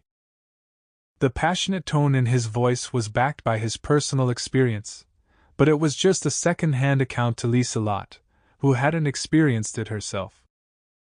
I don't know what Saint Erica did in this country. If you say she saved the suffering people, then I'd say that's wonderful, but it's not like I saw it with my own eyes. That's why I'm struggling to understand why you believe in her so unconditionally, Liselot said truthfully. In other words, she was unable to believe in Erica based on words alone, and the blind faith she was seeing from Andre just made her impression of the saint more incomprehensible. The main reason for that was what happened in Amanda. You can simply learn from here on. She takes the initiative for the weak, creating miraculous results with her miraculous power. This nation is one such result. For the time being, I shall show you one part of Saint Erica's miracle work. Andre chuckled with a proud smile, then started walking towards the gate. Their current position was a several-minute walk away from the building where Liselot had been confined. As you may have heard already, this is Ericaburg, the capital of the Holy Democratic Republic of Erica. It was originally the royal capital of the Rivanov Kingdom. The building you are staying at is the head of state's residence at the outskirts of the noble district, Andre explained as he walked in the lead. So this area would be the former noble district? Yes. Isn't it a lively area? There are a lot of people, but they're all workers. There's construction going on everywhere. Liselot looked around at her surroundings in confusion. Everyone walking on the streets appeared to be either a worker or assistant. There were no ordinary citizens to be seen. They were all energetically calling out to each other and bustling to do their jobs. The people marched on the castle during the revolution, destroying most of the noble district. We're currently in the middle of selecting land and buildings for government buildings, then constructing them in order of priority. Most of the buildings in the noble district had been completely ruined. Those along the road to the former castle were in an especially terrible state. The road itself was also gouged in certain places, making the destruction stick out like a sore thumb. Scars from their revolution, huh? The anger of the instigators is evident. Liselot observed her surroundings with a conflicted face. As someone in a governing position, this wasn't a matter she was unfamiliar with. The rage of the people accumulated before exploding. Even Amanda could end up like this. The traces of destruction are especially bad in this area. See that pile of rubble over there? That's where the royal castle used to stand. Andre pointed in the direction they were walking, to a point roughly 100 meters away. The royal castle? Liselot looked doubtful. There was nothing that looked like a castle in the direction Andre pointed. However, that was the only spot that seemed oddly empty, a mountain of rubble and dirt. It was as though there used to be a building there that was larger than the surrounding structures. The scenery gave off an odd feeling. Yes, it used to be there. In the past tense. Saint Erica destroyed the castle during the revolution, burying the royalty inside it, Andre stated indifferently. What? Liselot was shocked. You'll be able to tell once we get a bit closer. There used to be a hill over there, and the stone castle was built on top, Andre said, continuing forward. Saint Erica destroyed it by herself? Liselot asked, hurrying after him. Yes, in one blow, Andre answered proudly. One blow. Liselot fixed her gaze on the mountain of rubble. The scale of the castle that once stood there could be inferred by the position and size of the land. It may have been a small kingdom, but it was still a castle for a king. The castle would have been built on a good foundation with sturdy materials. Besides, there used to be a hill there, and the castle stood on top. And both were flattened in a single blow? That would be impossible even with the highest class of attack magic. While it wasn't as resilient as dragon skin, castle walls were often painted with a special material that had high magic resistance. It was unclear if that had been used on the castle that used to be here, but it was an unbelievable feat even if it wasn't. It was just unrealistic for the castle and hill to have both been destroyed in one blow. Liselot managed to ask a question through her speechlessness. How so? Andre could sense the disbelief in Liselot's reaction and grinned proudly. I told you already. The saint has a miraculous power. Every member of the Revolution's army can attest to it. Is it the power of her divine arms? Divine arms? Andre looked puzzled.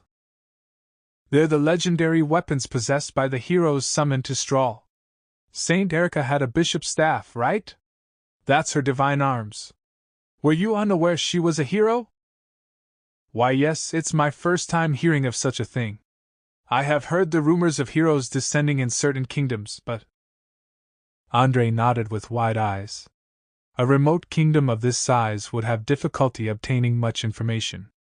Judging from his reaction, Erica hadn't revealed that to them. I see, Liselot murmured. That saint hid her hero status from her own comrades. She said she wanted to keep it a secret just before she snapped in Amanda as well. She had set aside her questions since there was no one to answer them, but what was the reason for that? Her curiosity was piqued anew. Could Satsuki and the other heroes do something similar with their weapons?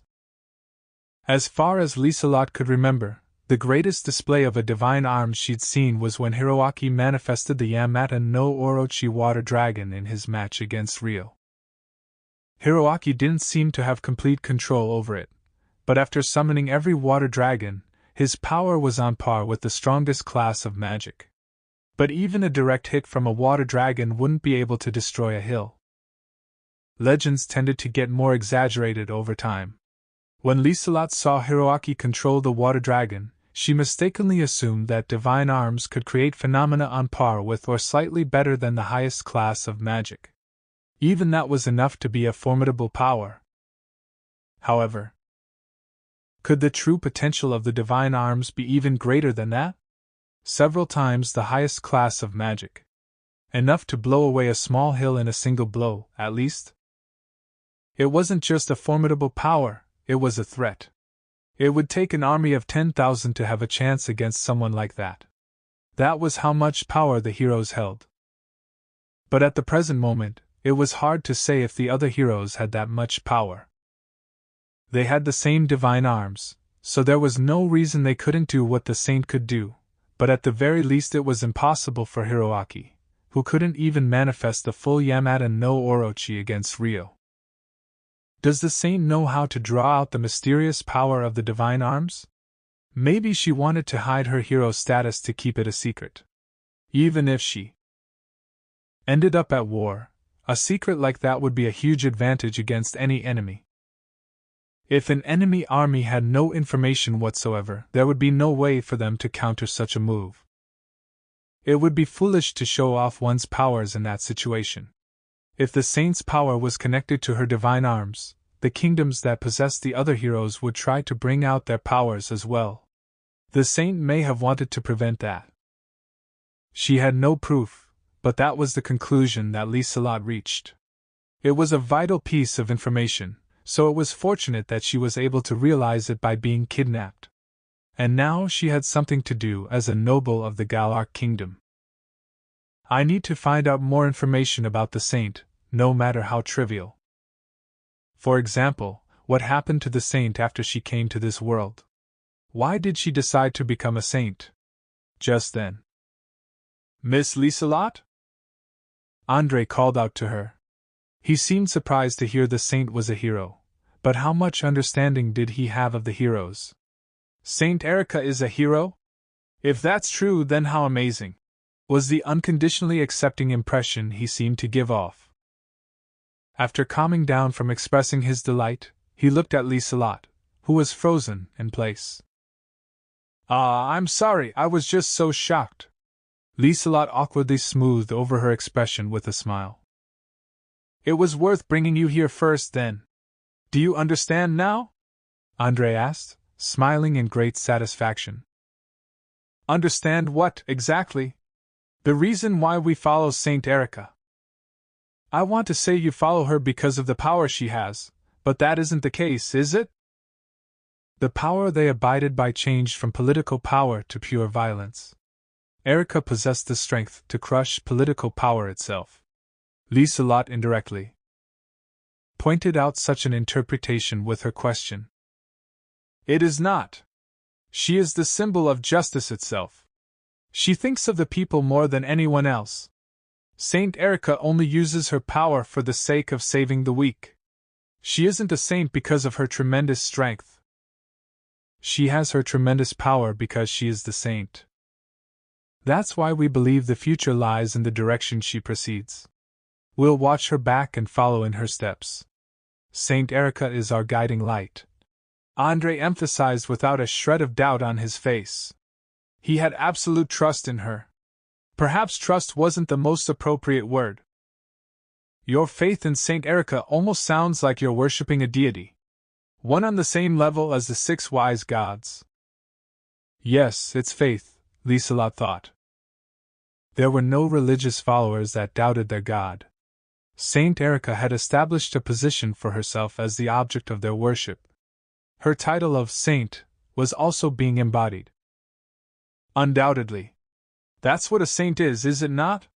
Many of the people in our country see Saint Erica as a prophet that mediates between us and the 6 wise gods, or even as a reincarnation of the 6 wise gods. If you say she's a hero, then it was only natural for her to be worshipped like this. The heroes are the disciples of the 6 wise gods. Andre looked completely confident in his words. His faith for the saint had been backed up by the title of a hero. After all, his emotions seemed to be riding a high after learning that Erica was a hero. He probably saw her as an even more exceptional figure now. Saint Erica isn't being worshipped because she's a hero. The object of their worship just happened to be a hero, so their faith grew even stronger. That faith will only grow stronger from here on out. A glimpse of that process was happening before Liselot right now. Considering how Saint Erica was hiding her hero status, there was no way she was acting without a plan. Did she have some kind of grand plot plan? Was her current status as a figure of worship a part of her plans? How much of this is all a calculated act? Liselot swallowed her breath. She was more curious than ever as to when and why Saint Erica began her movements. There were many things she wanted to ask, but this is merely out of curiosity. But you said Saint Erica did this in a single blow, right? Just how did she go about destroying a castle and the hill it stood on? She started with an easy question. She struck the ground with her staff. That was all, Andre answered proudly. That's all she did? Yes. To be precise, she struck the ground and a shock wave ran through it. Like a strong earthquake?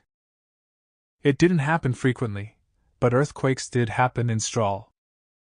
In the battle between Saint Erica and Arya as well, the bishop's staff had blown up the dirt when it was struck into the ground.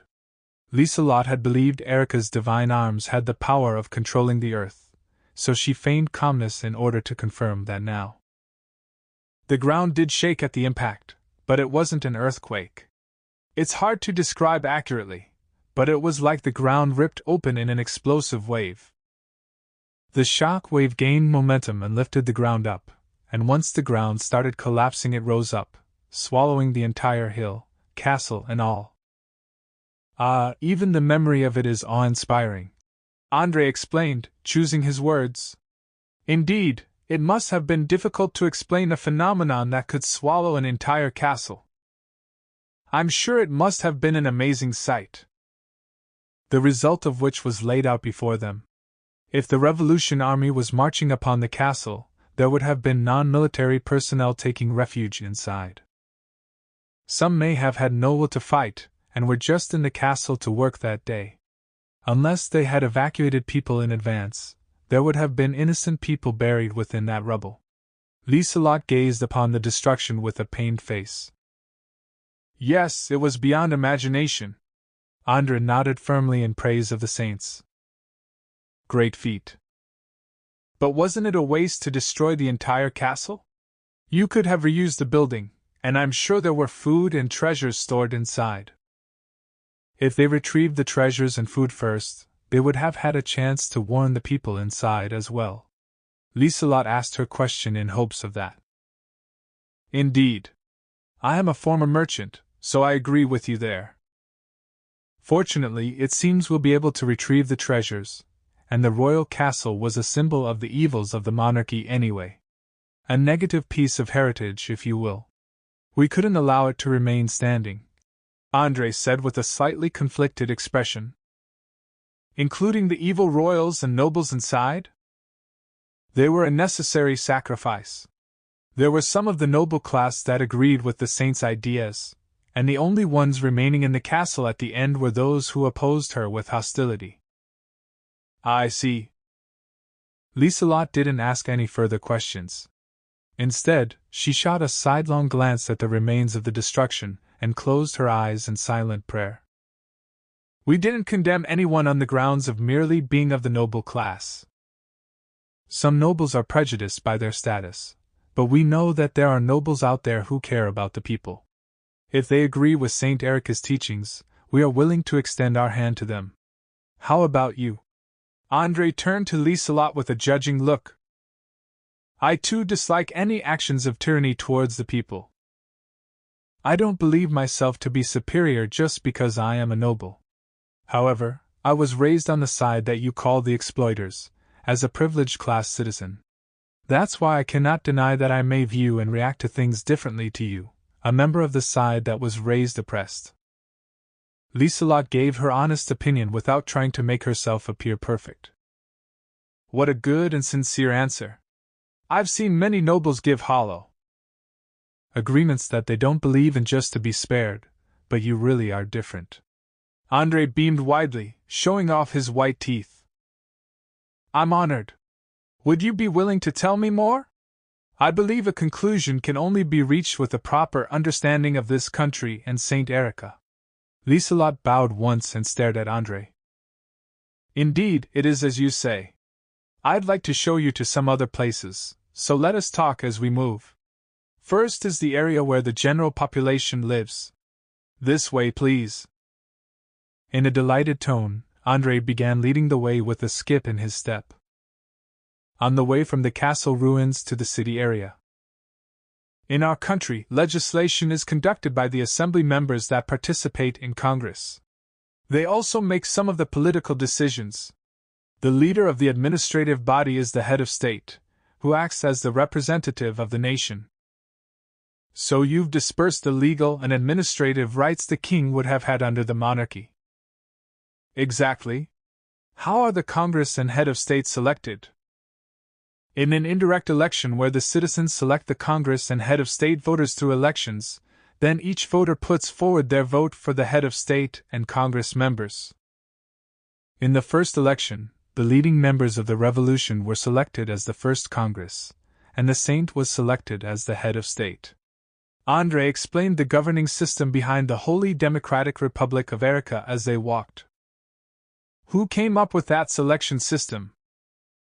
The general framework was made by Saint Erica.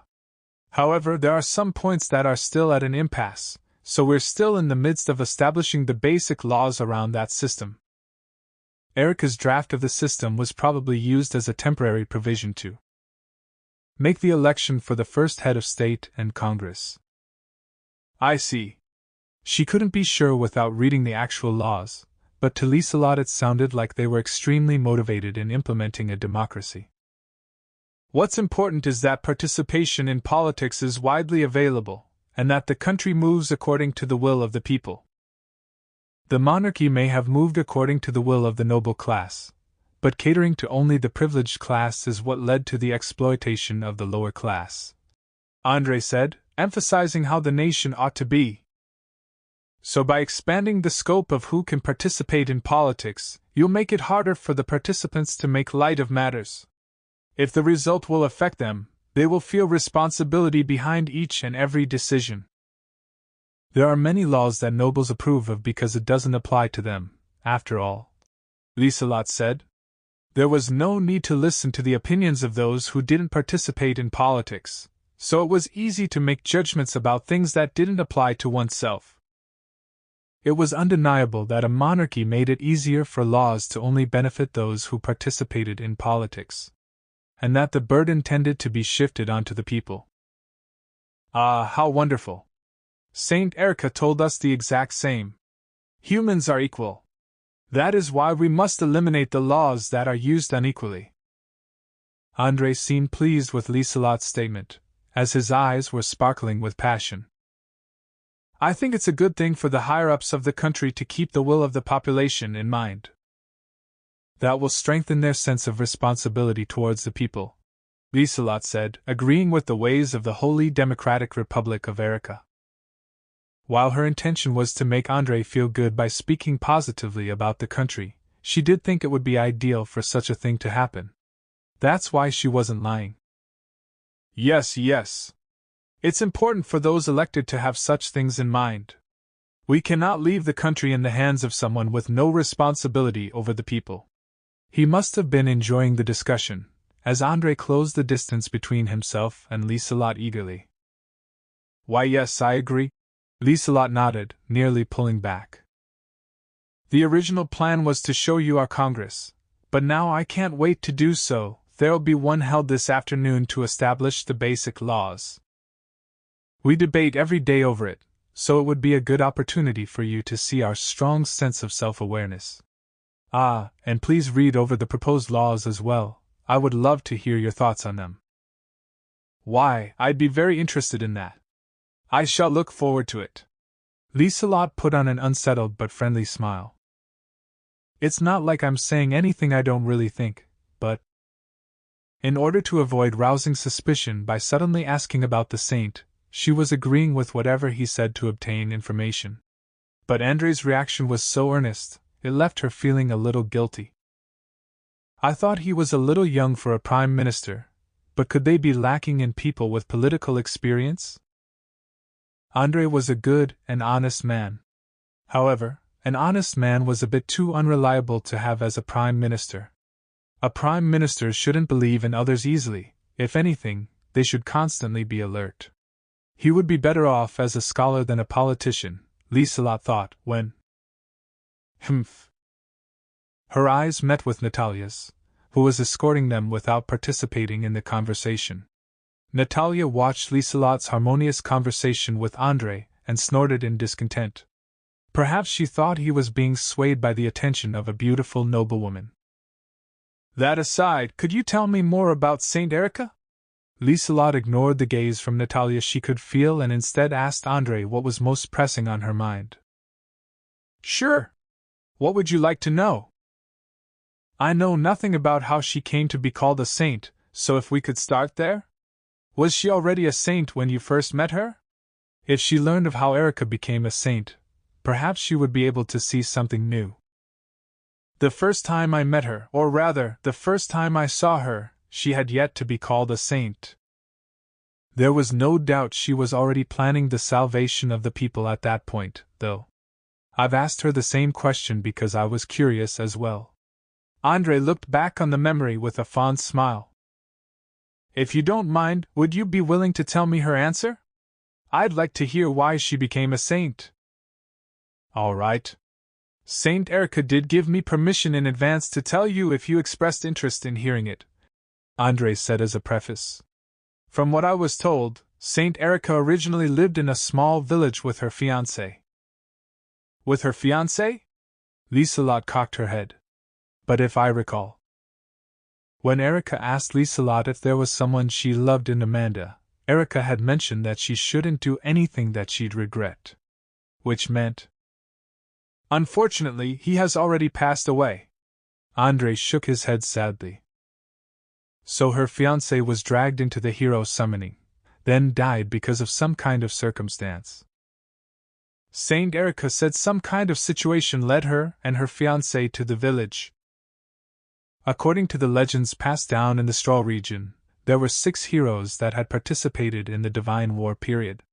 The heroes arrived from afar, summoned through the sacred stones, and the kingdoms that possessed those stones kept them under strict security.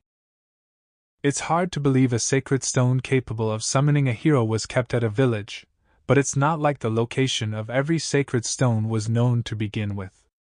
Perhaps it lay undiscovered somewhere near the village. Then, when the time came, the summoning happened, Liselot hypothesized. In reality, there were 4 kingdoms in the Straw region known to have sacred stones. The one stored in the Galark castle that summoned Satsuki, the one in Beltrum Kingdom that summoned Rui, the one the Restoration took from the Beltrum Castle that summoned Hiroaki, and the one in Centistella Kingdom that summoned Takahisa? Out of the remaining 2, one that summoned Rinji lay untouched by an isolated forest spring. And the last one was, as Liselot guessed, lying undiscovered on a mountain near a remote village.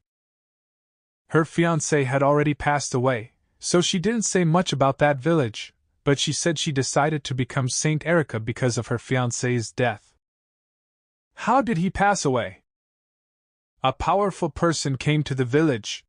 He was killed trying to protect the village from them. Her fiancé must have been a wonderful man. Yes, apparently so. He extended his hand to the suffering people, worrying about others before himself, Saint Erica said. After she accepted his death, she decided to continue his legacy. I see. In a world where the lives of royalty and nobility weighed more than those of commoners, unfortunate events like that were bound to happen. After witnessing the death of her fiancé, Saint Erica grieved, raged, and sank into utter despair. Why do people stand on top of other people? Why are people not born equal? Why do they use the status they obtain to hurt others? She started to strongly resent the world that created people of power. Then, she received a divine revelation, telling her to save the world. A revelation. What a fishy word to suddenly bring up. Revelation, a word that meant God had granted humans a truth they normally wouldn't be able to perceive. Earlier, by the wreckage of the castle, I said our nation sees Saint Erica as a prophet, didn't I? Andre said with a proud smile. No, but was it true? When you say revelation and prophecy, you mean Saint Erica received the divine will of the 6 wise gods? Liselot stared closely at Andre. She seemed to think it was a made-up story, and strongly implied that he must have been joking with her gaze. Andre gave a strained smile at Liselot's reaction. Why, it's only natural to feel surprised. There were many people who treated her as an oddball at first. The fallen King Rivanov also treated her as a heretic until the very end. Anyone who opposed authority by proclaiming themselves a saint carrying the word of the 6 wise gods would naturally be treated as a heretic. The people in power would declare her a witch and have her executed. That was probably what happened in reality too. Do you have proof? That Saint Erica received the prophecy from the 6 wise gods, Liselot said in a flustered tone, something rare for her. No one other than Saint Erica can receive the word of the 6 wise gods. There is no way of proving such a thing. Indeed, that would be the devil's proof. That may be true. But without proof, there was nothing to believe. Besides, not even a prophet can continuously be connected to the will of the 6 wise gods. Prophecies aren't the be-all and end-all. Then why do you believe in her prophecies? Liselot asked. There are 3 reasons for that. The first is because all of Saint Erica's prophecies have gone exactly as she said. For example, that she would overthrow the Rivenov kingdom and establish a new nation in its place, for the sake of the people. That was what she predicted, and that was what she made happen. Wasn't that simply because she had a goal, and the means to make that goal happen? That was the rebuttal that immediately came to Liselot's mind, but she held herself back from actually arguing. Instead, she waited for the other 2 reasons. Another is because of her power. Saint Erica said she was bestowed a power humans aren't meant to use because of the prophecy. Then she used that power to perform miracles wherever she went. Such as destroying the royal castle in a single blow? It wasn't only destruction. She healed injuries without using magic, converted wasteland into fertile soil, and changed the land to alter the river's flow. Those are all phenomena caused by the divine arms. But Satsuki did say she was taught how to use the divine arms by someone in a dream when she first came to this world, right? Someone spoke to her one-sidedly in a dream. Could that be the prophecy? She wasn't certain, but she suddenly recalled what Satsuki once said and wondered if that could be related to this. The third reason is that Saint Erica's words can be trusted unconditionally. That is how strong the trust is between us. Of course, we don't just trust her because she is strong, she earned that trust because she's continuously used her power for the salvation of the weak.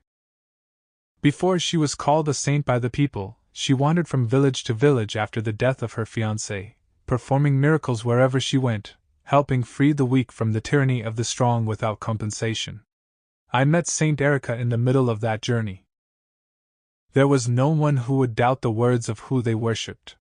In other words, the fact she had built her position up to the point of being worshipped as a saint was the third reason.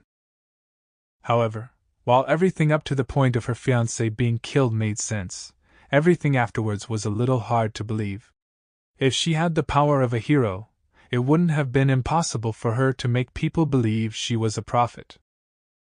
That's what Liselot doubted. However, the dream that Satsuki once told her about also weighed on her mind. Satsuki said she saw a dream that taught her how to use the hero's power. Perhaps whoever appeared in that dream was the same one who gave the saint her so-called prophecy, and taught her how to bring out her divine arm's power even further. But wouldn't whoever appeared in the dream be the 6 wise gods?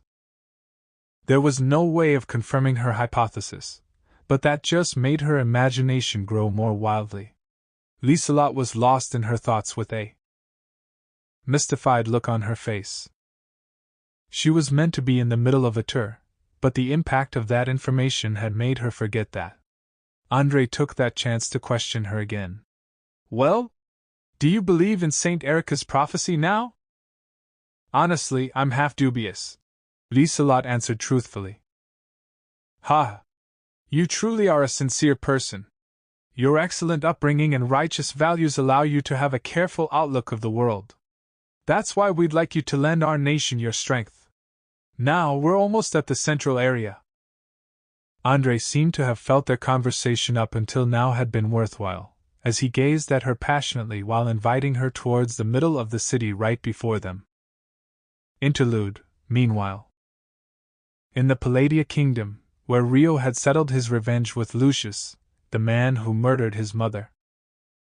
Ambassadors from the Praxia Empire were visiting First Prince Duran in the royal castle, the day after Rio and Arya began their pursuit of the saint. They were the 6 subordinates of the late Heavenly Lion's commander, Lucius, their number including Arian, Lucci, and Ven. However, the only one in the meeting room with Duran was Arian. The other 5 waited outside the room for their discussion to conclude. It's been a while. Haven't seen that squad uniform on you in some time. Duran ushered Arian into the room while heavily seating himself in the head seat. However, when he saw Arian's outfit after entering the room, his eyes widened. Arian was wearing the uniform of the Heavenly Lions. Most mercenary jobs involved either war or doing the dirty work that kingdoms couldn't publicize. When mercenaries participated in war, they would wear their own squad uniform to make their squad's achievements apparent, but they never wore the uniform while doing dirty jobs. Arian had been working for the Proxia Empire for the last few years, so it had been a while since he had donned his squad uniform. "We came on behalf of Mr. Rice, but it seems like we're about to get a job we can claim credit for as the Heavenly Lions. And so, I'd like to get straight down to business," Arian began. "I am aware. You're after your commander's memento, the enchanted sword, right? Rice said he'd send a replacement sword, though. You didn't come barehanded, did you?" Durand grabbed one of the two swords standing beside him. But instead of handing it over, he tapped the tip of the hilt against the floor. "Yes. The 5 outside the room are holding onto it." "Oh? May they be allowed inside? I don't mind." Durand jerked his chin, signaling the knights by the door to open it. The knights nodded silently and opened the door. "Excuse us." The 5 squad members, including Lucci and Ven, entered. They were all wearing the uniform of the Heavenly Lions, and they all carried 2 swords each as they stood behind Arian in his seat. "That's quite a few swords you've brought. The deal was for a smaller number, I believe." A total of 10 was no small number when it came to enchanted swords. Durand's eyes widened when he glanced at the 5 people standing behind Arian. "There are 3 powerful enchanted swords with special abilities and physical body enhancement, and 7 weaker swords with just physical body enhancement. Are you saying to choose between the 3 swords or the 7? No. I'm offering you all 10. Bwahahoho!" Durand broke out into hearty laughter. "Did I say something funny?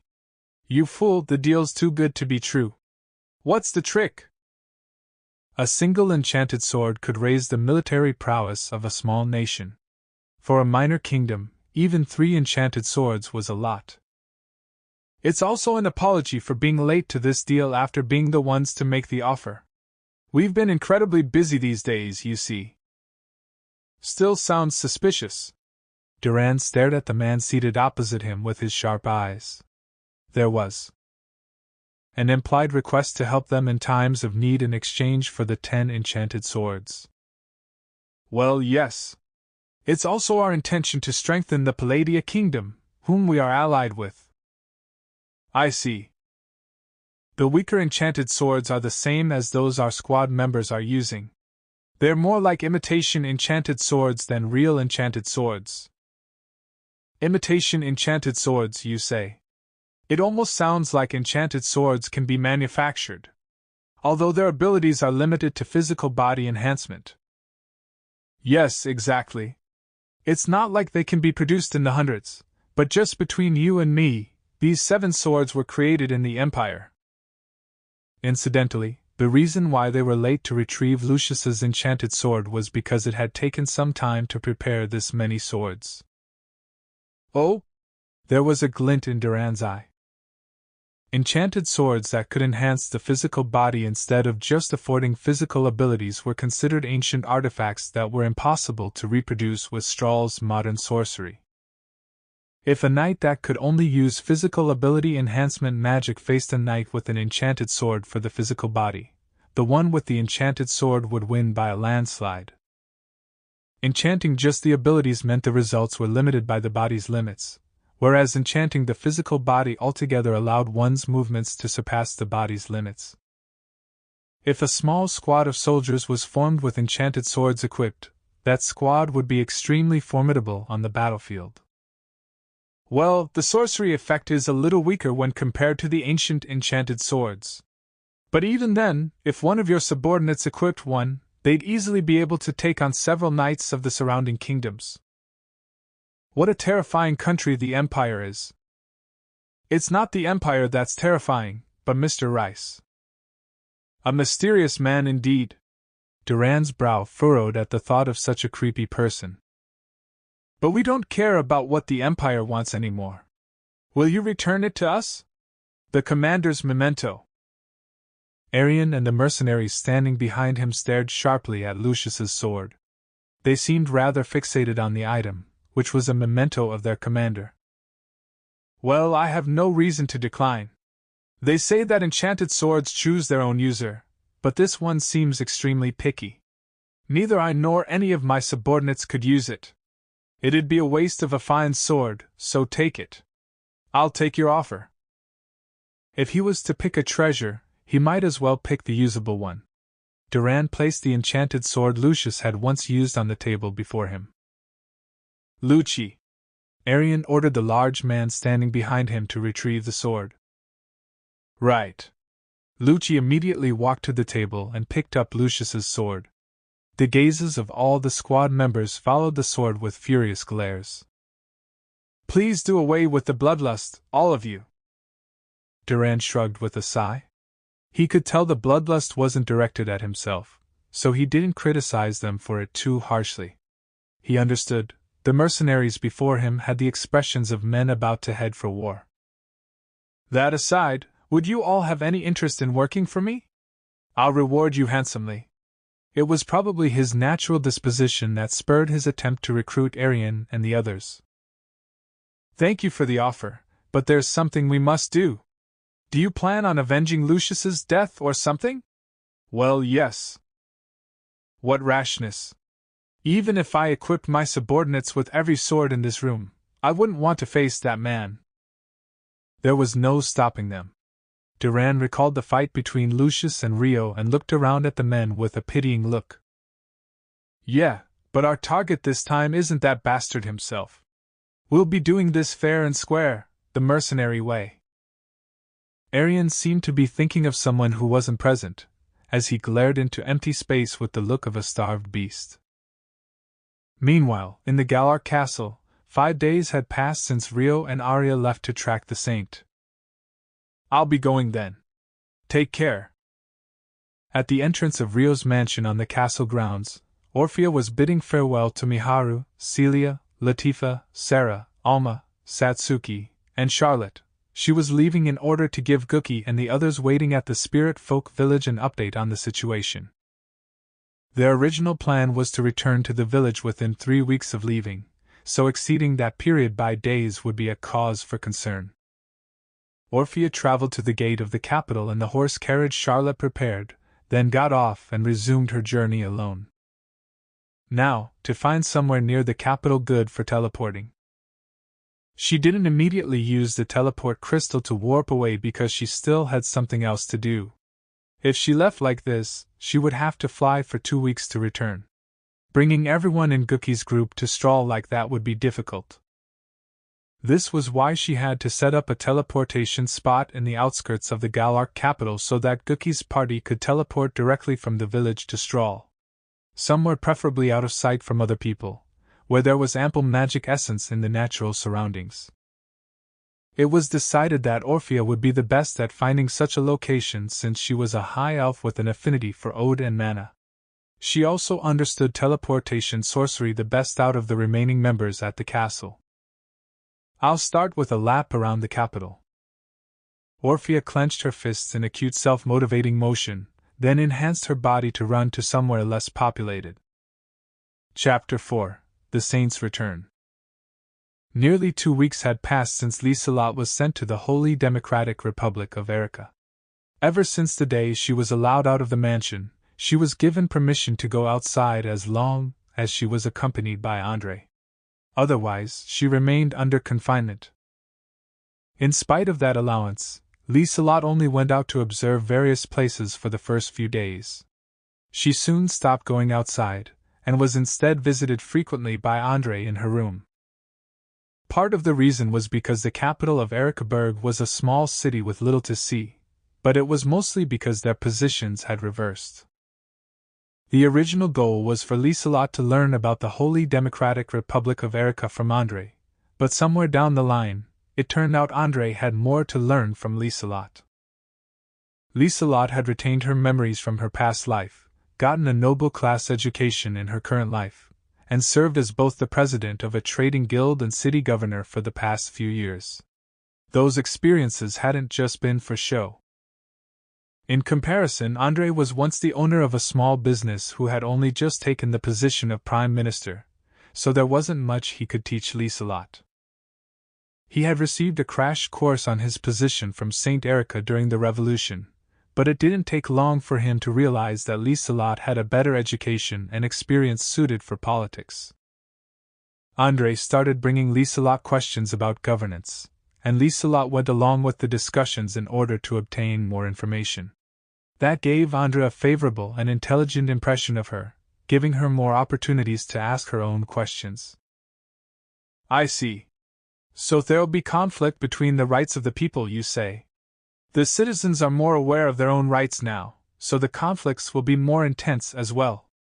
What a fascinating theory! But how does that relate to the development of laws?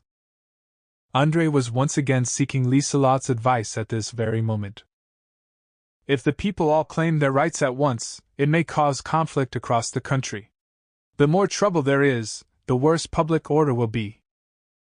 Yes. The people wouldn't want that either.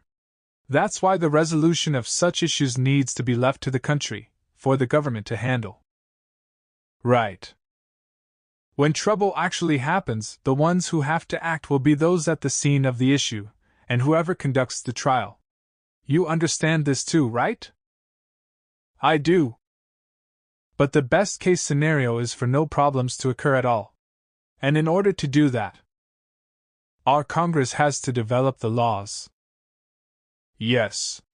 The conflict of rights is one of the most important perspectives to have when developing laws for the people.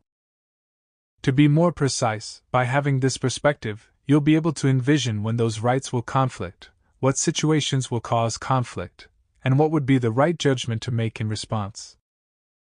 There were some cases where it was better to let the parties involved solve it themselves, and others where it was better for the nation to intervene as soon as it detected the problem. It was the role of laws to be prepared for such situations.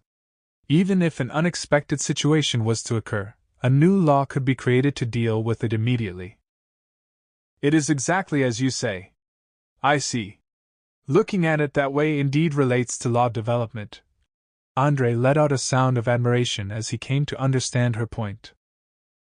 At the same time, the laws of the country need to be established quickly for the same reason. Conflict will happen more frequently in the immediate aftermath of a revolution, when everyone is hyper-aware of their rights. If the laws aren't ready to handle that, the situation I just described will happen. Haha, how painfully true. Indeed, we've been having such a hard time with the basic laws, we've neglected to address serious matters such as murder, assault, and theft. Saint Erica said the basic laws will become the backbone of the country, so we've been unable to create other laws without them. The basic laws that Andrei was referring to here were the equivalent of a country's constitution in modern Earth society. For the Holy Democratic Republic of Erica, there was nothing more important than the rights of the people. The basic laws were the most substantial way of showing that the country existed for the sake of the people, so the Congress members were currently creating them with fervor. Yes, that would be correct. The importance of the basic laws should definitely be emphasized. However, I agree with you in that other laws should be prepared concurrently to the basic laws. If a law turns out to be a problem later, you can just revise the basic law. Fundamental laws had to establish in abstract terms the ideals of how the country should use its power, how the country existed for the people, how the people were guaranteed their rights and freedoms, and how the country would never infringe upon those rights. They would become the supreme laws of the nation, prioritized above everything else. However, postponing the creation of other laws to realize the ideals of fundamental laws was pointless if it just made the people's lives harder in the meantime. It wouldn't make sense to prioritize one by completely neglecting the other. They both existed for the common purpose of making lives better, after all. I see. What matters more is that we, the people, are making the rules. As long as we guarantee that the country exercises its power under the control of the people, we should be able to make other laws before the basic laws. That's what I believe, yes. Without proper legislation, the people involved in conflicts and those conducting trials will lack clear legal basis for judgments. The matter of whether the country is using its power under the control of the people will be far from their minds. It seems that the Congress is making a vote on every issue that arises right now, but they wouldn't be able to deal with every problem in the country with such a method. I understand. I'll mention it to the Congress. However, there are some members who are strongly against the use of laws created by the noble class, and they prefer to examine each law as a Congress. Is there any good way of preparing the other laws in a speedy fashion? There may be feelings of aversion towards the laws of the monarchy, but they would make the best starting point for discussion. They may not be laws made with the benefit of the people in mind, but there's much to learn from them. There are also many logical regulations that don't involve the noble class. If you remove all the exceptions created for the noble class, the old laws of the monarchy should be worth reviewing post-revolution. It would require some work to split the laws that benefited nobles from proper regulations, but it would be better than creating new laws from scratch. Most of the documents on the kingdom's laws were stored within the destroyed castle. There are some that have been retrieved from noble residences, but there aren't many. The laws used in minor kingdoms are usually copies of those used in major kingdoms, so you could just ask to see the laws of another nation. We have no ties to other nations in our current state. Andrei frowned. Even if they wanted to rely on another nation, their neighbors were all subjects of the Praxia Empire. They all feared backlash from the empire, so there was little chance of any of them cooperating. In that case, it may be better to ask a jurist, former official, or merchant familiar with the old laws if they possess a copy.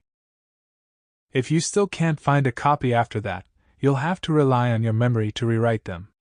Jurists tend to have specialized knowledge, so you'd preferably get someone from each area of expertise. Each and every line of the law was written with a certain situation in mind. Trying to write new laws from scratch without any understanding was impossible. In order to create them, they needed the assistance of well-educated scholars or officials that used the laws. The next best option after them would be wealthy merchants that traded under a wide range of laws. However, under the monarchy, only the noble class could become officials and scholars. There were no powerful merchants in a minor nation of this size either. I doubt there were multiple jurists for every specialty before the revolution, so now that the noble class has been purged by the revolution, it would probably be extremely difficult to gather the personnel needed. This country was suffering from a severe lack of capable people. That was the impression Liselot had. Andrei probably didn't have anyone in mind either. He frowned and fell silent in thought.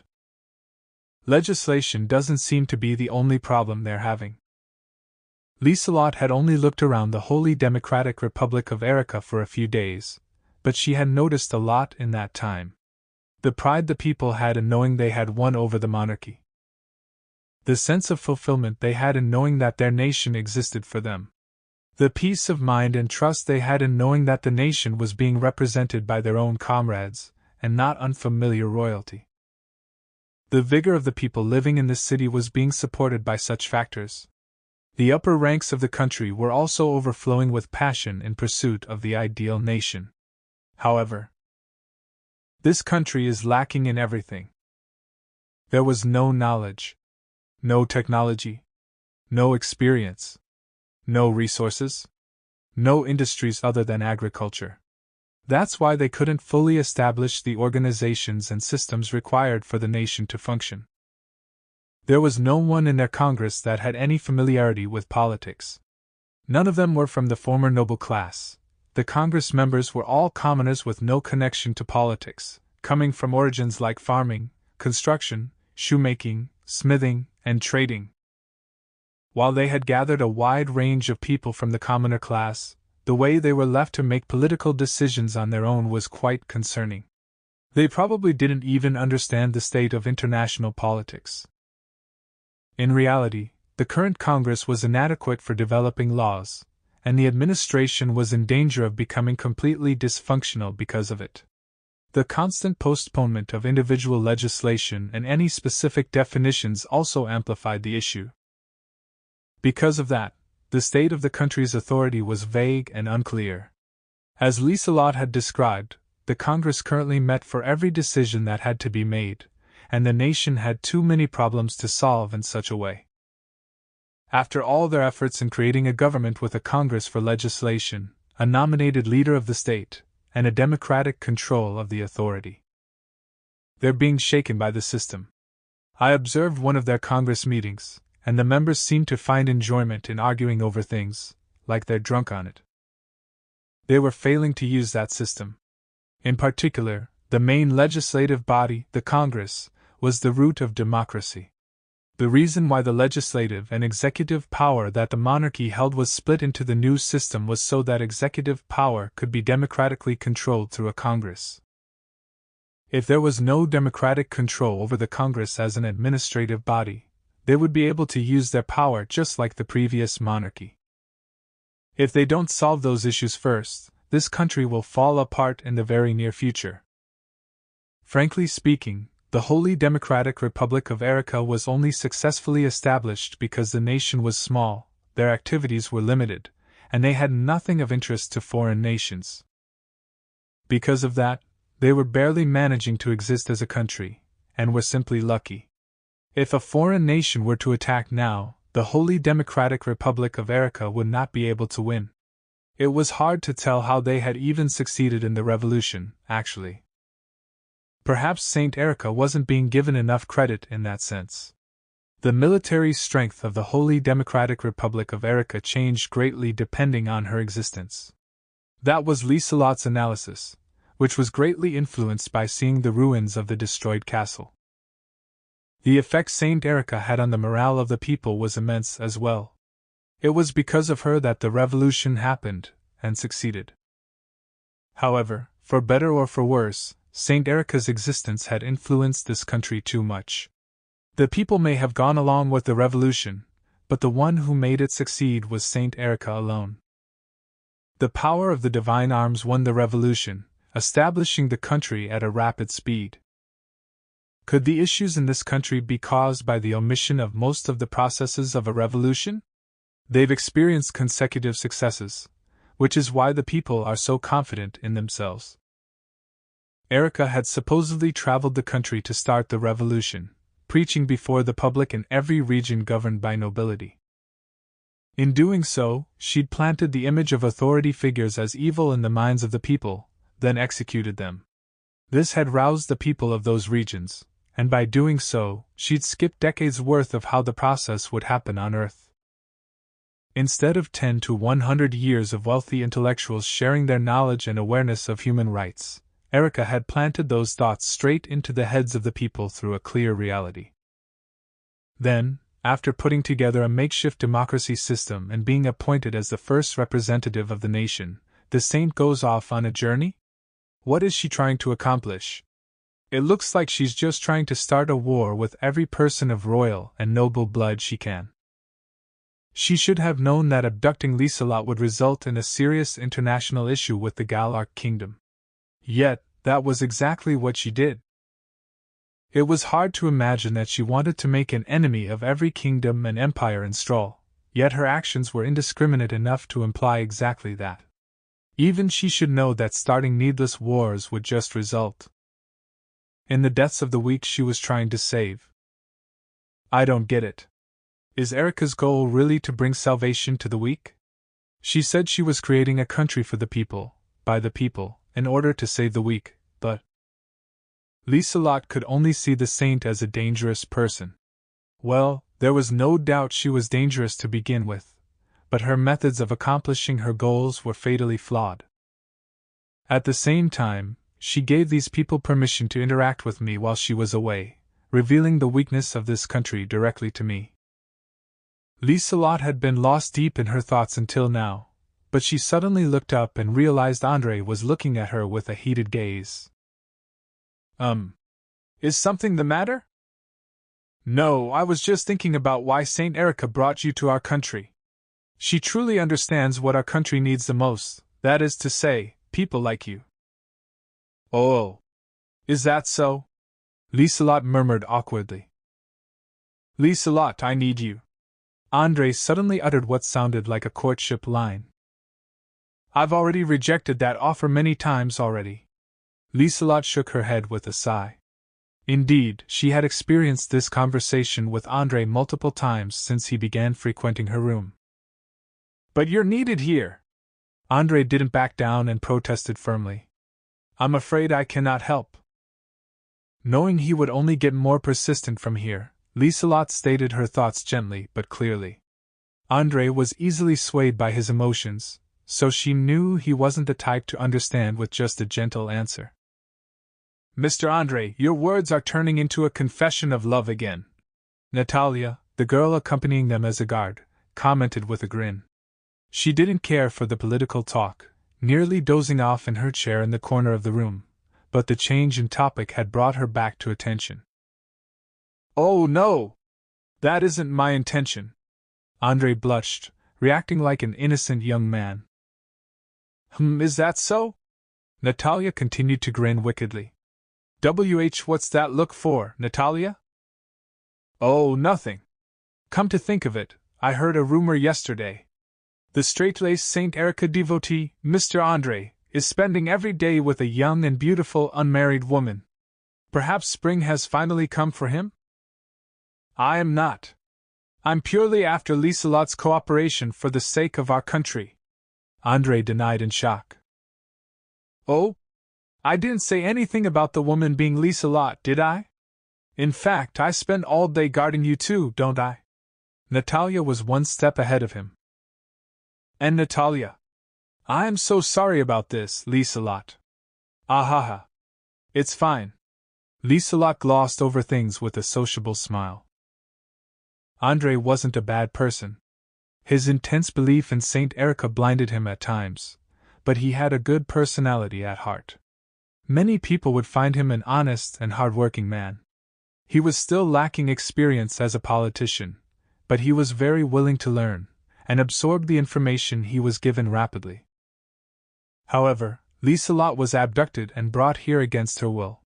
She hadn't forgotten that, and she wasn't about to cooperate with the Holy Democratic Republic of Erica just because the upper ranks and its citizens weren't bad people.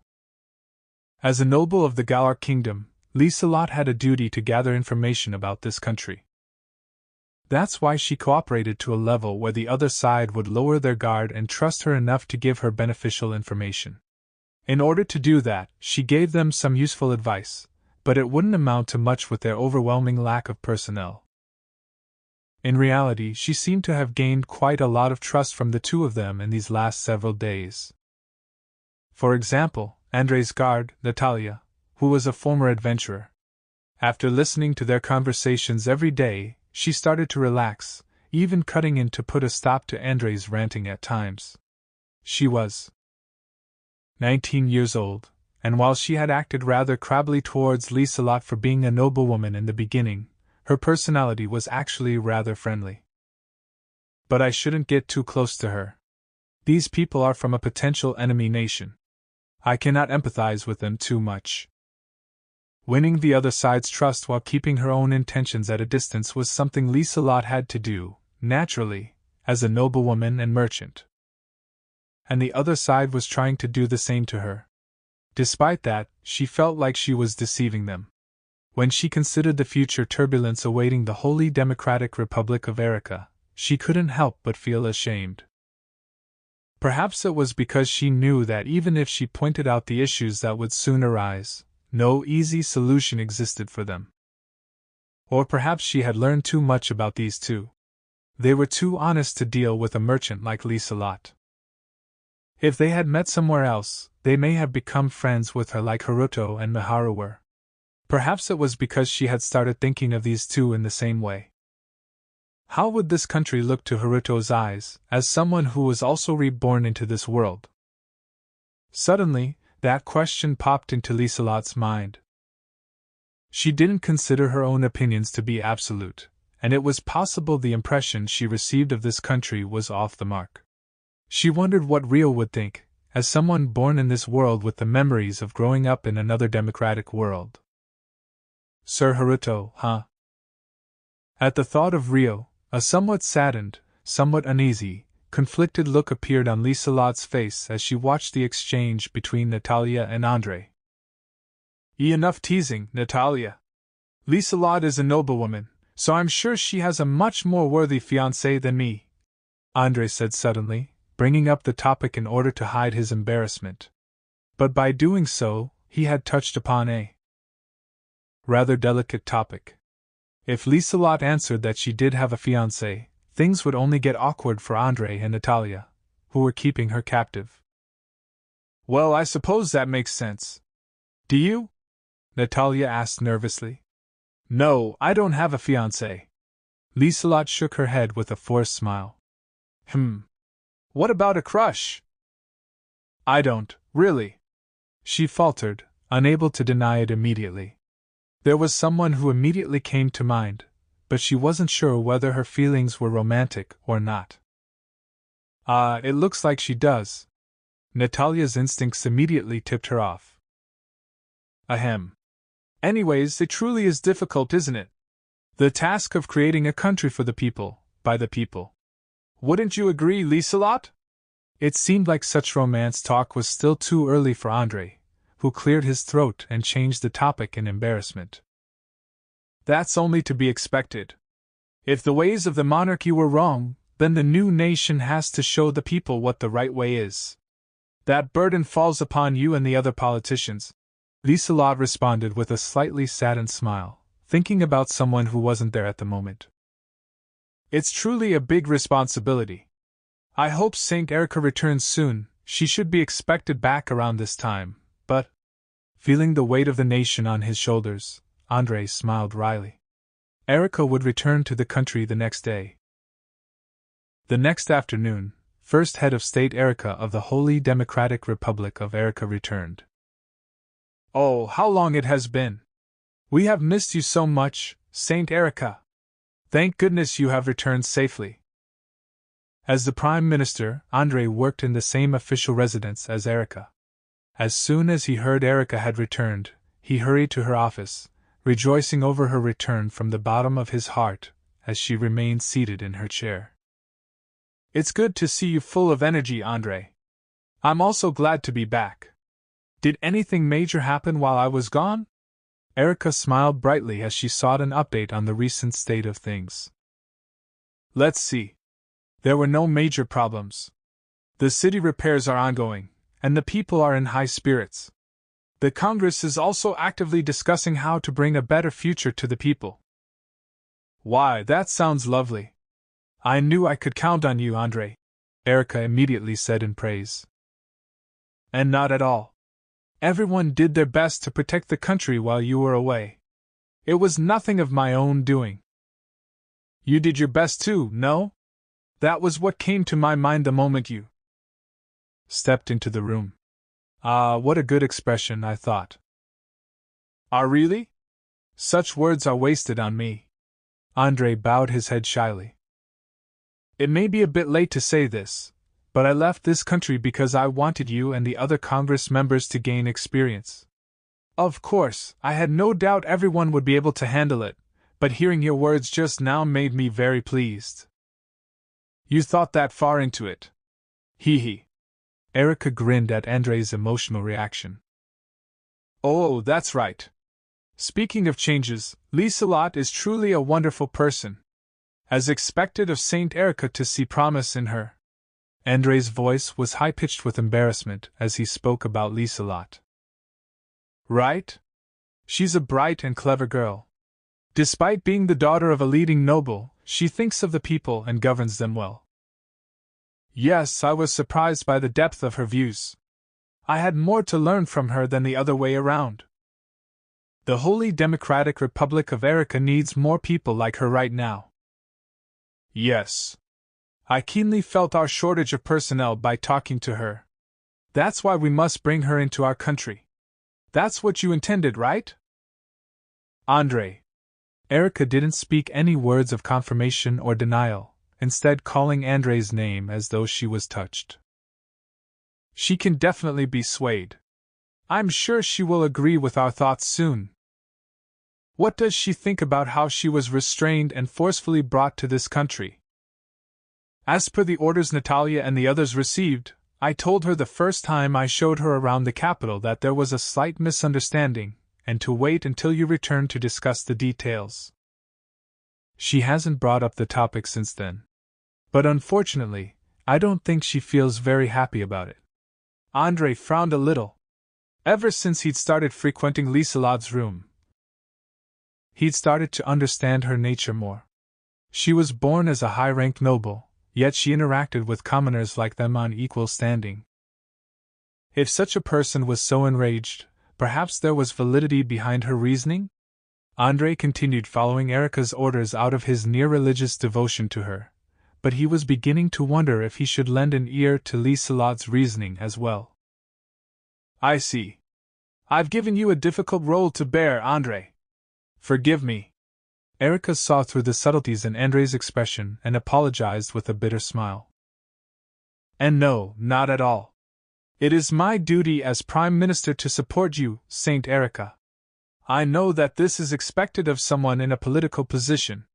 Andrei shook his head humbly. You really are an earnest worker. But I sometimes worry you're holding in all your emotions. I am unworthy of such consideration. Erica stared with a loving gaze at Andrei as he humbled himself, then suddenly stood up.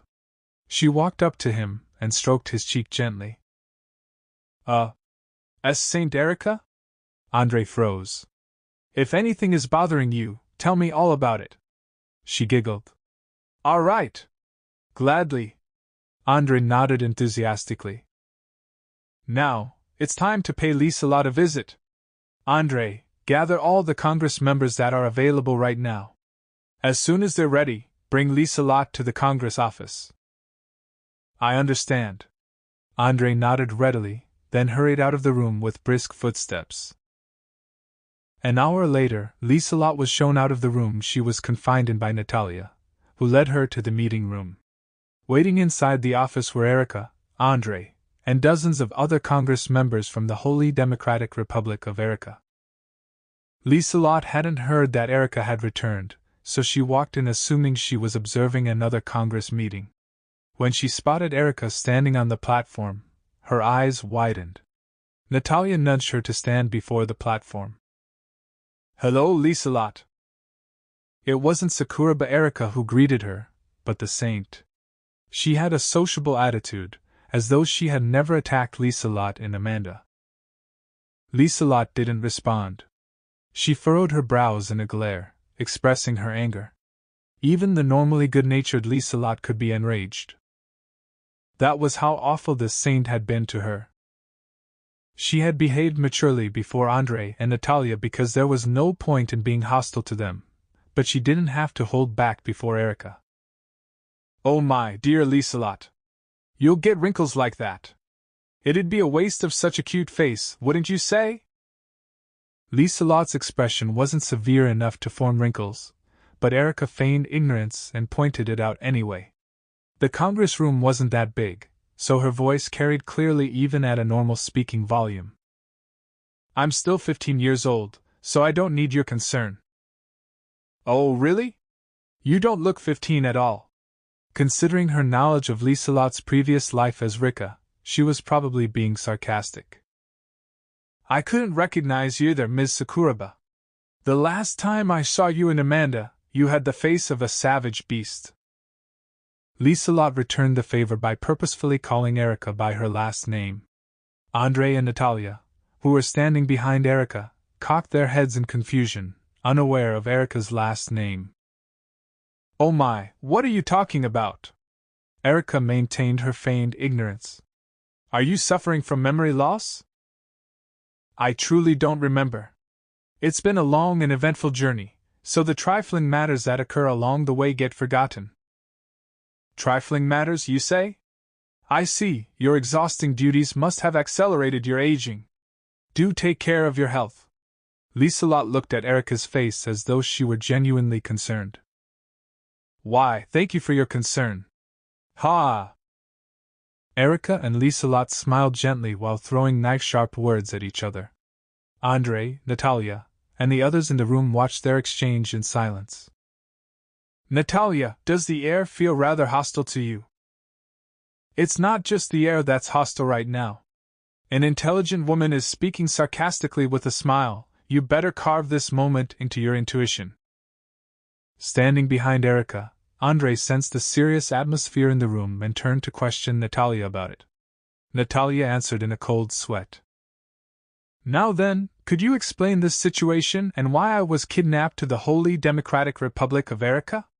I, Liselot Krisha of the Galark Kingdom, demand to be returned immediately. She had waited long enough for Erica's return. With no patience left for mind games, Liselot stated her position clearly. Unfortunately, you cannot be returned to the Galark Kingdom. You have learned of our national secret. That you are a hero, you mean? That's right, Erica agreed without hesitation. You sure admitted it easily for a national secret. Not even Prime Minister Andrei knew the truth. Liselot looked at Andrei. Is that true, Saint Erica?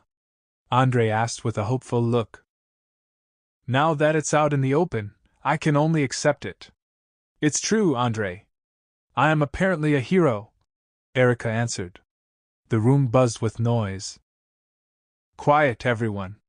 Let me speak to Liselot, Erica said. If you're willing to admit it that easily, then I don't believe there was a need to kidnap me. Are you saying you wouldn't have abducted me if I hadn't asked if you were the hero in Amanda? There's no point in discussing hypotheticals. You learned of an important secret, so I simply thought to bring a souvenir of my own back with me. Is the fact that you're the hero an important secret? Someone as bright as you should know the value of information. Haven't you come to a conclusion for that reason already? Only that you can use it to your advantage by keeping it a secret until the right moment. But I want to hear the answer from you, considering all the trouble I've gone through because of it. That I cannot do. I won't be giving you answers. Erica declined answering with a bright grin. Is it related to how you're a prophet as well? The prophecy you saw should have appeared in your dreams shortly after the hero's summoning, but Liselot used keywords that would draw out a reaction and watched Erica's face for more information. Oh, you seem rather knowledgeable about it. I've met the other 5 heroes before. As far as I know, they were taught how to use their divine arms in their dreams. Yes, that would be correct. I saw that dream shortly after I was summoned as well. Liselot stared at the way Erica readily nodded. What is it? Erica looked puzzled. Was the prophecy from that dream? Who knows? If you join our country, perhaps I could share that information with you. I see. No thank you then. Liselot backed down immediately. What a shame. Speaking of heroes, I met the hero girl from Galark. She had a determined spirit. There was another quiet Japanese girl with her, but was she a hero as well? I believe her name was Miharu, Erica said as though it suddenly came to her mind. Miharu was there. Does that mean Sir Haruto was present as well? Liselot's eyes widened faintly, wondering if he had returned from his trip. But there was a gray-haired boy who seemed stronger than her there. Could he be the hero instead? His physical body enhancement was on par with mine. It turned out Erica had met with someone resembling Haruto. Who knows? If information about the heroes is a national secret as you say, then I cannot answer. I don't want to indiscriminately spread personal information about others either. Humph. You say that, but you forced my information out of me. Erica puffed up her cheeks, sulking. Forced? That's a bit misleading. We both agreed to answer each other's questions, and I followed those rules too. What about all the questions I know you must have asked Andrei while I was away? You say you don't want to spread personal information, but you're fine with prying into other people's lives? Isn't that a bit unfair? But I guess that's the typical way of the noble class. Indiscriminately, I said. It depends on who I'm talking to, and what about. A matter of trust. And you were the one who ordered Andre to teach me about the Holy Democratic Republic of Erica yourself, no? It's absurd to expect the head of state not to come up in such discussions. You have such an eloquent way with words. And a dauntless attitude. It's why you don't appear 15, but it's also the type of personality highly sought after from politicians. Everyone should learn from you. Erica giggled in amusement, addressing the room at large. Ha! Andre and Natalia had strained smiles behind Erica. Liselot had never shown her noble attitude in front of the two of them. Part of the reason was because Andre had said to her at their first meeting that he wouldn't make any political decisions as a proxy for Erica, but Liselot had also wanted to imply that she never saw him as a politician. That aside, the gray-haired boy. Could he be in that kind of relationship with you? You sure changed the subject quickly. I doubt it's an appropriate topic for a place like this, but what kind of relationship do you mean? Liselot looked exasperated at the sudden change in topic. I wouldn't call you lovers, but you said you were interested in someone, no? I was just wondering if he could be that person. He seemed to be surrounded by many lovely women who adored him, Erica said teasingly, but Liselot's response was blunt. I have no reason to answer you. If you refuse to answer every one of my questions, I won't answer any of yours. I'm sure you have lots to ask me as well. I don't mind if you're selective over your answers, so please ask something more worthwhile. And I've never believed in all your words to begin with.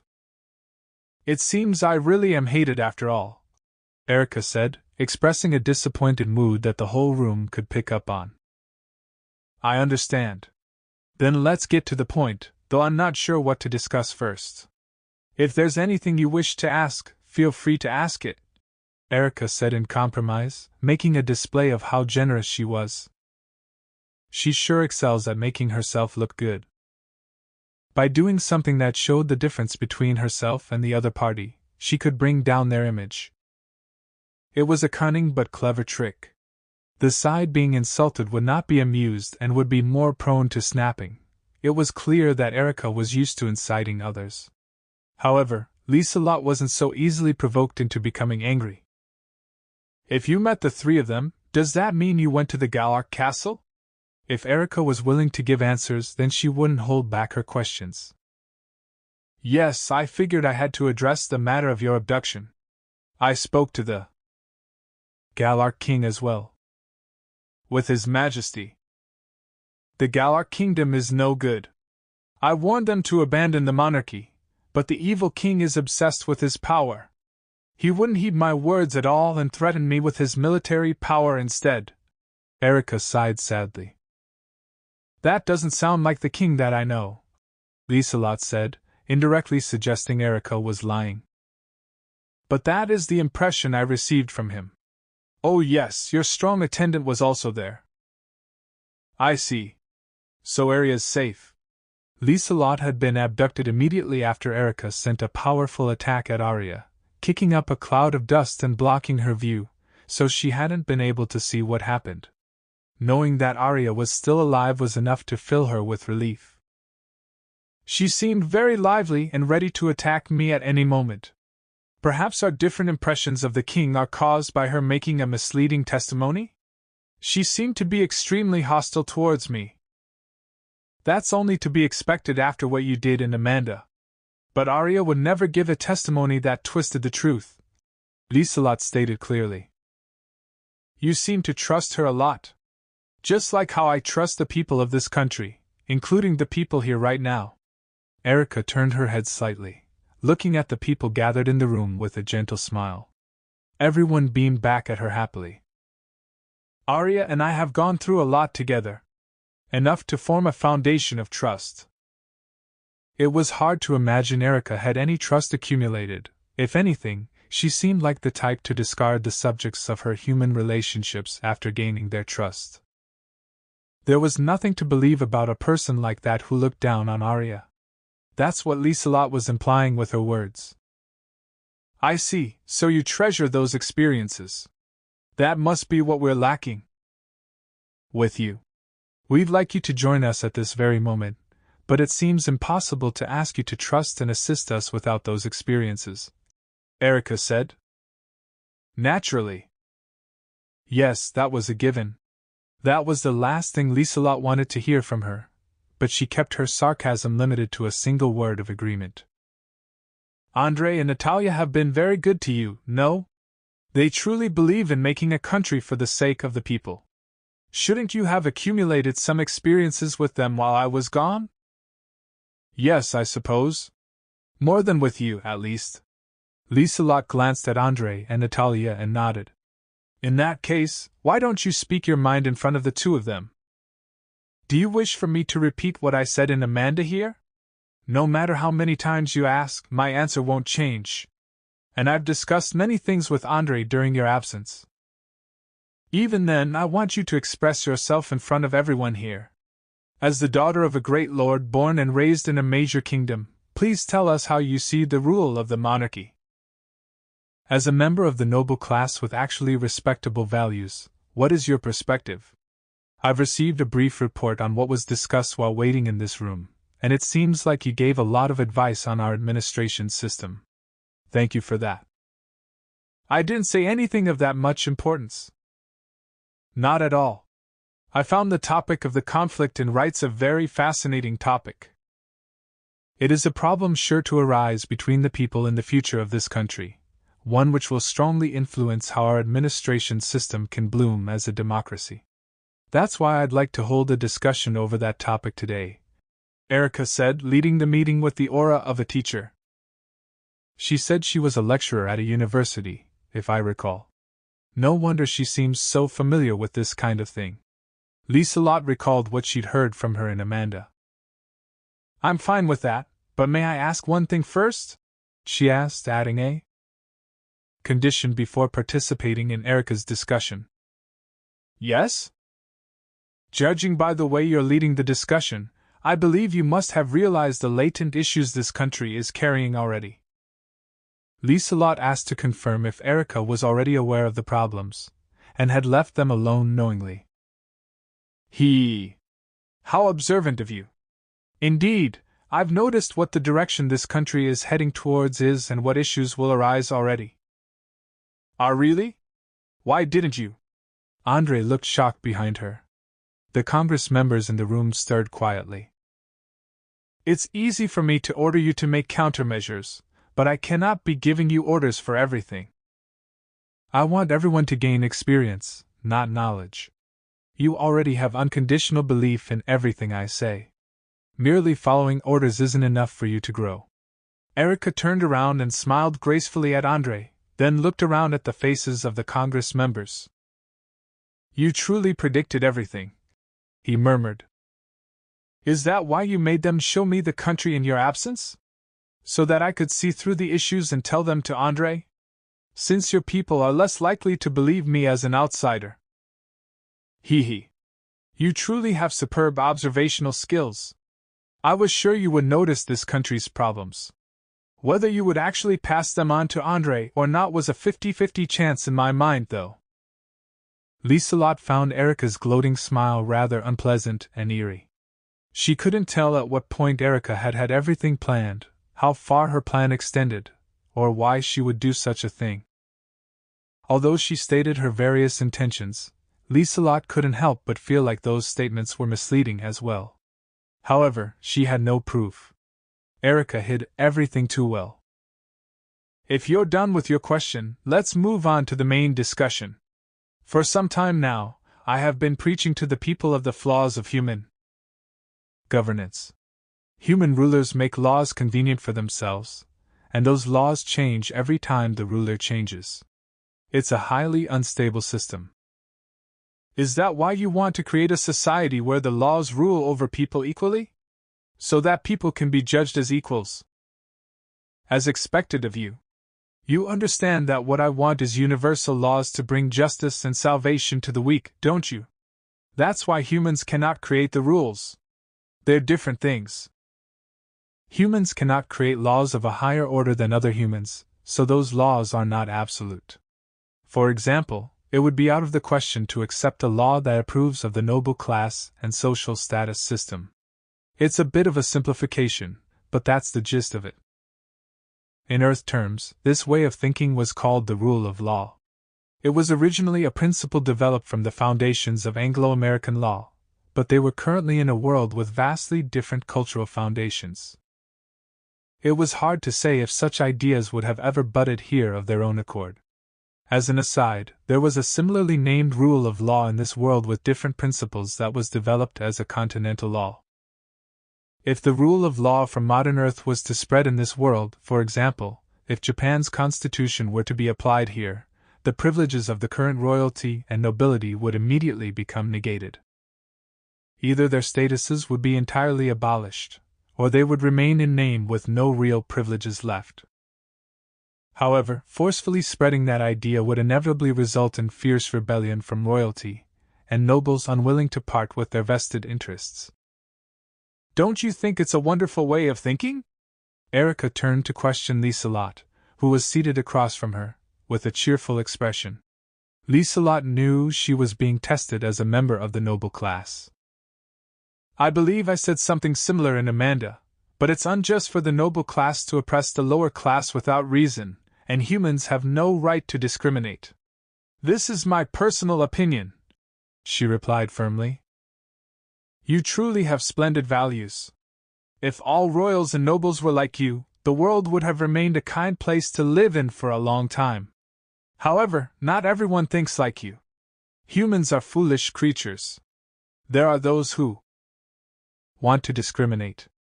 Those who feel a sense of superiority and relief by looking down on others. As long as those types of people exist in this world, the weak will always be subject to the whims of those in control. Everyone here has experienced this firsthand. In response to Erica's statement, the Congress members all spoke up in agreement. Before anyone knew it, the atmosphere of the room had turned Erica into the representative of the people, and Liselot into the representative of all royals and nobles. This was no discussion. It was a trial. Everyone in the room besides Liselot had experienced hardship in their lives because of the noble class, and they all agreed with Erica's thoughts. Liselot had had a faint idea of what would happen from the moment she stepped into the room and saw Erica's face, but she also knew the moment she abandoned the discussion, she would be fully recognized as the villain. She knew she had no chance of winning, but she had no choice but to justify herself through the discussion. I believe I can understand the reason why everyone finds you and your ideas so wonderful, Saint Erica, she said, looking around the room. What about yourself, Liselot? Do you not agree that my ideas are wonderful? On a personal level, I can empathize with them to a great extent. What a noble-like response. You won't agree that they're wonderful. It almost sounds like you harbor ill feelings about it. I merely thought that guided yes or no questions wouldn't be enough to express my thoughts.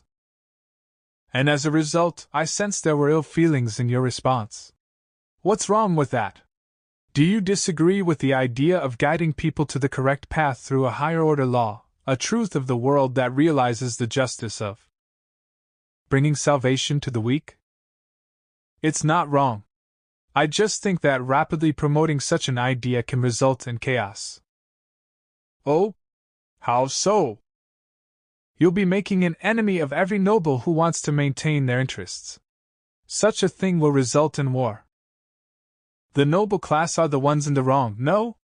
If the noble class won't resolve the injustice themselves, then the oppressed people must rise in revolution to correct them. It's not only figures of power who live in a kingdom. There are many people in a country, and it's because of those people that the country can flourish. I understand that if the people wish for correction, then a revolution is inevitable and justified. However, forcing a revolution when the system of the kingdom is solid and stable could result in a tragedy. Are you that afraid of confronting other nobles? Erica taunted. I am afraid. For example, let's say I led the people of Amanda in a revolution against the kingdom. All the nobles of the nation would direct their military forces at me in retaliation. But would I be the only one at risk? Won't the people living in my territory get killed along the way? How do you think the people would see such a situation? I'd be criticized for starting a pointless war with no chance of victory, Liselot said without hesitation. So you're telling me to wait until the passing of time wears down the governing system of the noble class? That I should ignore the people out there suffering right this moment? I don't want those people to be ignored. But having a just reason doesn't make it okay to put them on a sinking ship. Liselot frowned bitterly. First and foremost, the questions Erica was demanding answers for weren't matters an individual could resolve alone. They were difficult problems that a forced solution could ruin any hope of solving, dragging others into the destruction. So you'd abandon the resolution of the problem. In that case, you should discard your noble status. If you won't do that, it means you want to selfishly cling to your status in order to continue living comfortably as a noble. You think that if you say words to pander to the people, you won't be hated by them, Erica said, pointing at Liselot and criticizing her. It was a terrible way of one-sidedly labeling her. However, most of the Congress members present sided with Erica, who stood on the side of the victims, the people. Many voices echoed in agreement, criticizing Liselot, who stood on the side of the perpetrators. They believed that if she truly thought of the people, she would be willing to throw away her status that allowed her a comfortable life. I am a noble of the Galark kingdom. As the governor of Amanda, I have to be responsible for the people living there. If I abandon that position, the lives of the people in Amanda will become unstable. Wouldn't that be irresponsible? In the end, Liselot didn't state that she would discard her noble status. While her expression stiffened involuntarily, she stated her opinion without fear. In response, the participating Congress members expressed their disappointment and rage. Some voices shouted, "Don't make excuses!" and others echoed them in agreement. They had no idea how much Liselot was adored by the people of Amanda.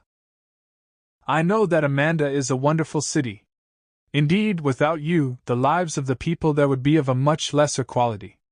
Contrary to everyone's expectations, Erica readily praised Liselot's governing of Amanda. In that case, please send me back to Amanda. I cannot fulfill my duty as governor in my present location. By abducting me from my kingdom, you have made the lives of the people of Amanda unstable. Am I wrong? Indeed, that could be one way of looking at it. But how about seeing it this way? The reason why Amanda has been governed well until now is because Liselot Krisha is a good noble. But what if the next noble that governs Amanda is a tyrant? There must be many who live in fear of that. That's exactly why you should send me back immediately. Don't you think that you should take measures to ensure that the people of Amanda can live safely, even without the presence of Liselot Krisha? So that the people won't be endangered no matter who takes over Amanda after you. What are you trying to say? Liselot seemed to have sensed something from that response, as she asked her question with a fed-up look. In other words, despite your claims of responsibility over the people of Amanda, you haven't been fulfilling that duty. You may be doing well in the present, but you haven't given any thought to the next generations. It's the same as disregarding the entire future of the city. Would anyone here wish to live under such a governor? Erica said, inviting the listening Congress members to respond. No! A leader has to think about the future. That's right, they said, one after another. We're going around in circles. This saint is saying to make the city democratic so that the people's lives won't sink into depravity. Even though she knows that doing so will make an enemy of every royal and noble in the kingdom, contradicting her own point. But even if I explain that, no one here will listen. The rules that Liselot could set for Amanda were ranked below the higher-order national laws and territory laws. Thus, as a governor, there was no point in making rules that went against the national and territory laws. On top of that, it was possible for new governors to repeal the rules set by previous governors.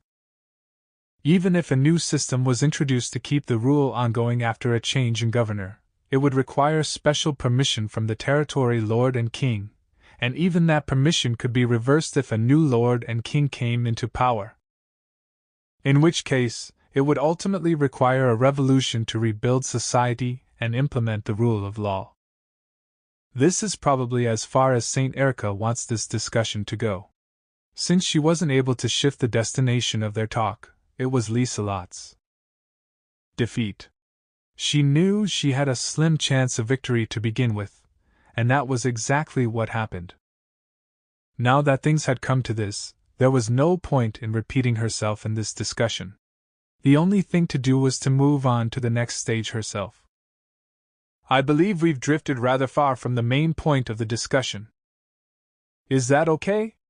I recall the topic to be about the conflict of rights and how to make democracy succeed in this country, but the conversation was mostly similar to what we exchanged in Amanda. Liselot asked Erica with a shrug. There were voices who opposed this. Shouts of, "Don't change the topic, you're running away," and "Accept your defeat graciously," sounded out, but Liselot didn't appear bothered by them. I believe we've given the topic plenty of debate. Today, our respective rights to freedom of speech were presented to each other. We put into practice the collision of rights. That just sounds like sophistry. No, the biggest difference from our conversation in Amanda is the members of Congress gathered here to decide on this country's future. That, and I believe our discussion was only of such a high degree because it was made by you and me. If either one of us had been replaced by someone else, the talk wouldn't have gotten this heated. There's great meaning in allowing those here today to hear this conversation. Their thoughts after hearing the discussion will surely influence the future of this country that they will create. I am certain of this. Erica looked around the room with a derisive sneer. Well then, may I assume you've achieved your goal in calling me here? No, there's one last thing. Liselot. Will you lend me your strength? Let us bring salvation to the weak together. If you and I join hands, our peaceful reign will last far longer than that in Amanda. That sounds like a rather dangerous statement. Are you telling me to betray my country? Liselot frowned. Erica's statement just now sounded like she was planning a revolution in Galark, and wanted assistance. How you interpret it is up to you. But as a hero, I can make it happen. I'm capable of it. That's why I'm making this proposal. There are 5 other heroes, you know? They've all been confirmed to be affiliated with the kingdom. Do you plan on making enemies of all 5 of them? That won't be a problem. I won't lose to any hero that's been living a warm and sheltered life provided by their country. As long as I stand on the front line as the saint and a hero, the people will not know defeat. That's quite the confidence you have. Yes. That is why I am requesting your assistance once again. You understand it perfectly well, don't you? That humans are foolish creatures. That is why we need intelligent people like you. Let's create our reality together. Erica smiled gently, offering her hand to Liselot. I've never particularly thought of myself as smart. People can't be valued by their intelligence. Your so-called ideal government system doesn't measure people like that either, does it? That's why you consider people to be born equal. Liselot did not accept Erica's hand. Yes, exactly. In that case, please stop this extortion. How does forcing me to obey you like this make you any different from the evil noble class that you detest so much? Likes, dislikes. People were free to express their opinions. They had the freedom to convey their thoughts to others. However, it was wrong to force those thoughts on someone else. People had the freedom not to be forced into things, after all. When the conflict of rights happened without any respect for each other, imposition occurred. The act of forcing another into something was coercion. And when coercion went too far, it became controlling. Of course, merely discussing one's opinions and ideas was fine, as it was the very essence of democracy. However, trying to bend the opinions and thoughts of someone you disagreed with, controlling them no matter what, that was the equivalent of a human ruling over another human. Wasn't that essentially the same abuse of power that they hated so much? Liselot stared at Erica in protest. What did she just say? How does insisting on the right thing make us the same as the noble class? We only act as a collective will. The consensus of the people is what is correct. What's slander? Take back your words. Wicked noblewoman who only cares for her own interests without fulfilling her duties. She only cares about herself. That's why she won't discard her status. A woman born in a blessed environment wouldn't understand us. All she does is take taxes from the people she should be protecting. This woman is a criminal. She only knows how to ride her high horse. Repent. This woman is a witch. Convict her. She must be convicted by us. The Congress members reddened in anger and yelled abusively at Liselot unanimously. They tried to guilt her by calling her evil, to teach her the truth. They must have felt personally attacked by her point, as their reactions were excessively heated. Liselot bit her lips sadly, but didn't argue back. Quiet please, everyone. Erica clapped her hands together twice. Since it was her order, the Congress members had no choice but to fall silent. This is a place of discussion. We should give Liselot a proper chance to make her rebuttal. That being said, I doubt there's anything we can do to fill the trench between us. Is there anything else you'd like to say, Liselot? I believe I've said everything I wanted to say. How you judge me for it is up to you, she answered undauntedly. I see. Then that concludes today's Provisional Congress meeting, I believe. You may all leave. Erica prompted the Congress members to exit. They glared at Liselot with clenched fists for a few seconds, but then started walking out the door one by one. Andre, Natalia. After everyone else has exited, please show Liselot back to her room. Erica ordered the two standing behind her. Okay. Andre nodded, about to say something to Liselot before biting his lips shut.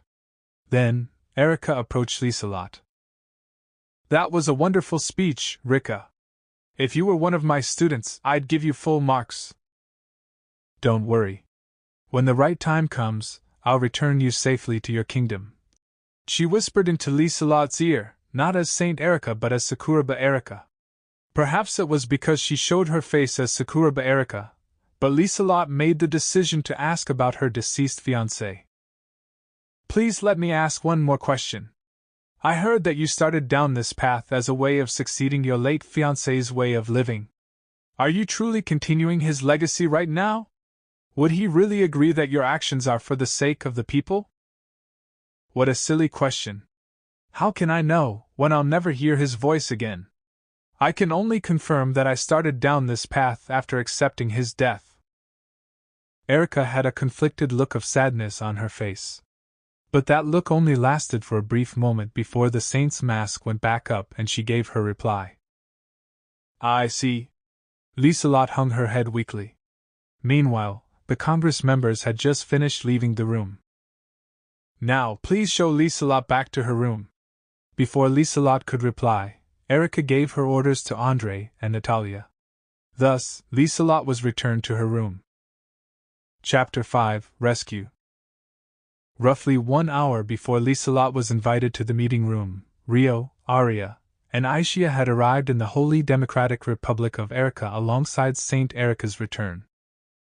Rio was carrying Aria in his arms while overlooking the capital city below. They soared in the skies above the south side of Ericaburg just past noontime. Rio and Aria were both wearing cloaks on top of their combat clothes. Rio's favorite black wyvern coat had been repaired in the spirit folk village, but walking around in it would attract too much attention, so he wasn't wearing it now. Aishia, go after the saint to locate Liselot. Contact me as soon as you find her. Plan A is to check where she's been confined, if it's possible to escape by using an invisibility art, and to rescue her right away if so. If it seems difficult to get away, we'll come up with a plan B depending on her confinement conditions.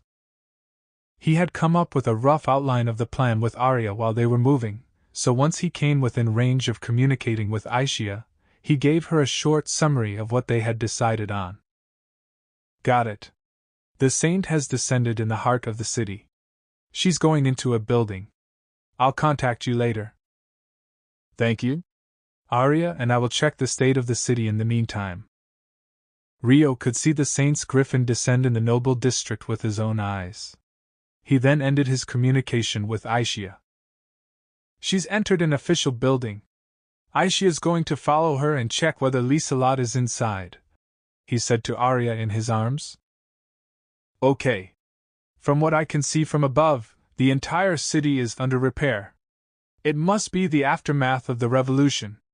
The buildings past what looks like the noble district are all ruined, and there's nothing but a pile of rubble at the very back.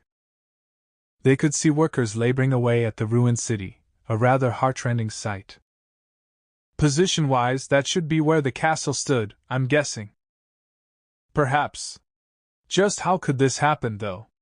Arya stared down at the destroyed castle. It was no small feat to crush something so thoroughly into a mountain of debris. I can't imagine the castle turning into a pile of rubble just because the revolutionary army came near. Either the saint used her divine arms, or another ancient artifact was used to attack. The attack had to have been of a substantial scale to create such a phenomenon. The land south of the capital is also ruined. Perhaps the revolutionary army approached from the south and faced the royal army there. It wasn't as simple as the troops marching through, the land was gouged open, protruding in various places. The terrain is only ruined on one side. The revolutionary army may have had a one-sided victory. In reality, the revolutionary army 10,000 strong had marched from the south, led by Erica. The royal army of 2,000 awaited them. However, the two armies never engaged in combat. Erica had wiped out the 2,000 soldiers of the royal army in under a minute. That gave the masses that marched into the city afterwards the momentum to charge straight into the noble district. There was something strange about that saint. She was incredibly resilient. If you ever have to face her, please be extra careful, Arya said with a bitter expression, having faced defeat in Amanda. Yes, I'll remain vigilant. Rio nodded, staring down at the capital city with a severe gaze. They had been following one step behind this entire time, but... Let's check the interior of the city next. It's our turn to make a move. Rio began his descent to the deserted exterior of the city as he carried Arya. Meanwhile, a few kilometers away, someone was following after Rio, Rice. He had just caught sight of Rio and Arya stepping into the city on foot. Rice observed the capital of Erikaberg below him just as Rio and Arya had done so earlier. He gazed upon the ruins of the utterly destroyed castle. It seems the saint has mastered her hero powers after all. All that's left is to check if she can materialize one of those, and her awakening as a hero is confirmed. The only thing else to be done is pray that she hasn't awakened. Rice sighed tiredly, imagining the worst if that were to happen. For now, the Black Knight should be pitted against the saint to check whether she's awakened. I doubt he has a chance against her if she's really awakened, but he shouldn't have a problem with fleeing if he needs to. He had already prepared a plan in anticipation of Rio making an attempt to escape. The only issue was how to get Rio and the saint to crush each other for sure, and what to do from there on. He needed to confirm whether the saint was an awakened hero as soon as possible. The humanoid spirits snuck in to make the rescue while the Black Knight and head attendant wait outside as backup diversions, I guess. Skilled spirit art users could change the refractive index of the air to become invisible, but that didn't change the fact the user was physically there. Sending Aisha to infiltrate in her spirit form was clearly the safest option. Their obvious goal to rescue Liselot made it easy to predict their movements. Someone as skilled as him would easily be able to retrieve Liselot Krisha in secret, but I'm afraid I'll be using this opportunity to have him fight. With a faint smile, Rice began his descent into the city. Haruto. I found Liselot. Shortly after Rio and Arya entered the capital of Erikaberg, Aisha contacted them with notice of Liselot's discovery. They were currently in an urban area, on a main street with lots of citizens walking by. Business wasn't booming by any means, but the expressions of the pedestrians were bright and full of life. They were in the middle of scouting the area before the rescue plan went ahead. "Arya, come down this alley for a second. Aisha sent a message." Rio stepped off the main street as he called his traveling companion towards a deserted back alley. "Thanks. How is she?" "Safe and sound. She's been summoned to a meeting that's about to happen. Her guards are with her right now." "In that case, wait until she's alone before making contact with her. Continue watching the situation for now." "Got it. I'm in town with Arya. We're going to scout the area, then try to sneak as close to your building as possible. If anything strange happens, use your own judgment to make a move. But inform me right away." "Okay." Like that, Rio gave Aisha the necessary instructions and ended their communications once again. "It seems she's found Liselot. She hasn't made contact yet, but she seems to be doing well," he informed Arya. "I'm glad to hear it." Arya bowed her head, overcome with emotion. "She still needs to be saved. We'll do what we can as well." "Let's go," Rio said gently, prompting her to move. The fastest escape route after securing Liselot would be to fly away, but moving vigorously would lift the invisibility art cast on them. Thus, if they wanted to rescue Liselot without anyone's notice, it would have to be on foot. When they rescued her, they'd want to walk to somewhere isolated before taking off into the skies. In order to do that, they needed to have a clear understanding of the city's layout. They'd also have to enter the former noble district. Right. The two resumed their exploration of the city. Around an hour and a half later at most, the trial-like meeting had concluded, and the Congress had finished their verbal attack on Liselot. "Here you are." Andre opened the door to the room where Liselot was being confined, prompting her inside. "Thanks." Liselot nodded and went through the door obediently. There had been no conversation between her, Andre, and Natalia on the way back to this room. There was no way of telling what she was thinking from her expression and tone of voice. On the other hand, Andre seemed to have some thoughts after the meeting that had just happened, and had been watching Liselot with a conflicted face this entire time. Because of that, the air around them was rather heavy. "Thank you for joining us in the discussion today. Please rest for a while." Erica's attitude was completely different compared to the earlier meeting, as she spoke out of consideration for Liselot. "I will. Excuse me," Liselot replied without turning around to face Erica and marched into the room. Erica and Natalia turned to leave the room as well, but Andre remained frozen, watching Liselot's back. Just as he was about to say something, Erica spoke up. "Let's go, Andre," she said to his back. "Right." Andre nodded with a drooping head, following Erica and Natalia out of the room. "Andre, you may vent those conflicted emotions of yours to me directly," Erica said once the door closed behind them. "Saint Erica." Andre's head drooped further as he clenched his fists. "Honestly, I'm disappointed. Despite understanding the injustice of the noble class, she chose to remain a noble.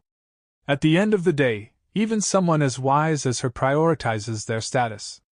She doesn't give the future of the people any thought. I've misjudged her," he confessed. "You poor thing, Andre. You believed in a future where you could work together with her. You are a very pure person, so you're hurt by having your expectations betrayed. But you still have some expectations left, don't you? That's why you didn't vent your negative emotions to her. You wish for her understanding." "That may be true. Andre, humans can be strongly hurt when they are betrayed. Don't forget these feelings of yours. Your essence as a human is tested by how you stand up against that pain and despair. That's why this is an opportunity for you to grow. How will you interact with Liselot the next time you see her? Give that question some thought by yourself." "Okay," Andre nodded stiffly. Meanwhile, immediately after Erica and the others left the room, Liselot sat down, stifling her vexed emotions. She had been abducted to a foreign country and forced to receive one-sided abuse and a public beating. The reality of that was finally setting in this very moment, and tears welled in her eyes. The feelings swirled in her chest, ready to explode, but she held them back. "Someone, save me!" Liselot mumbled hoarsely, pleading for salvation. At that moment, Aishia materialized in the empty room. "Liselot." "Yes." "You okay?" "I don't think so." Liselot was in such a daze, she replied to Aishia without thinking. Perhaps that was why she showed a weak side of herself she usually kept hidden.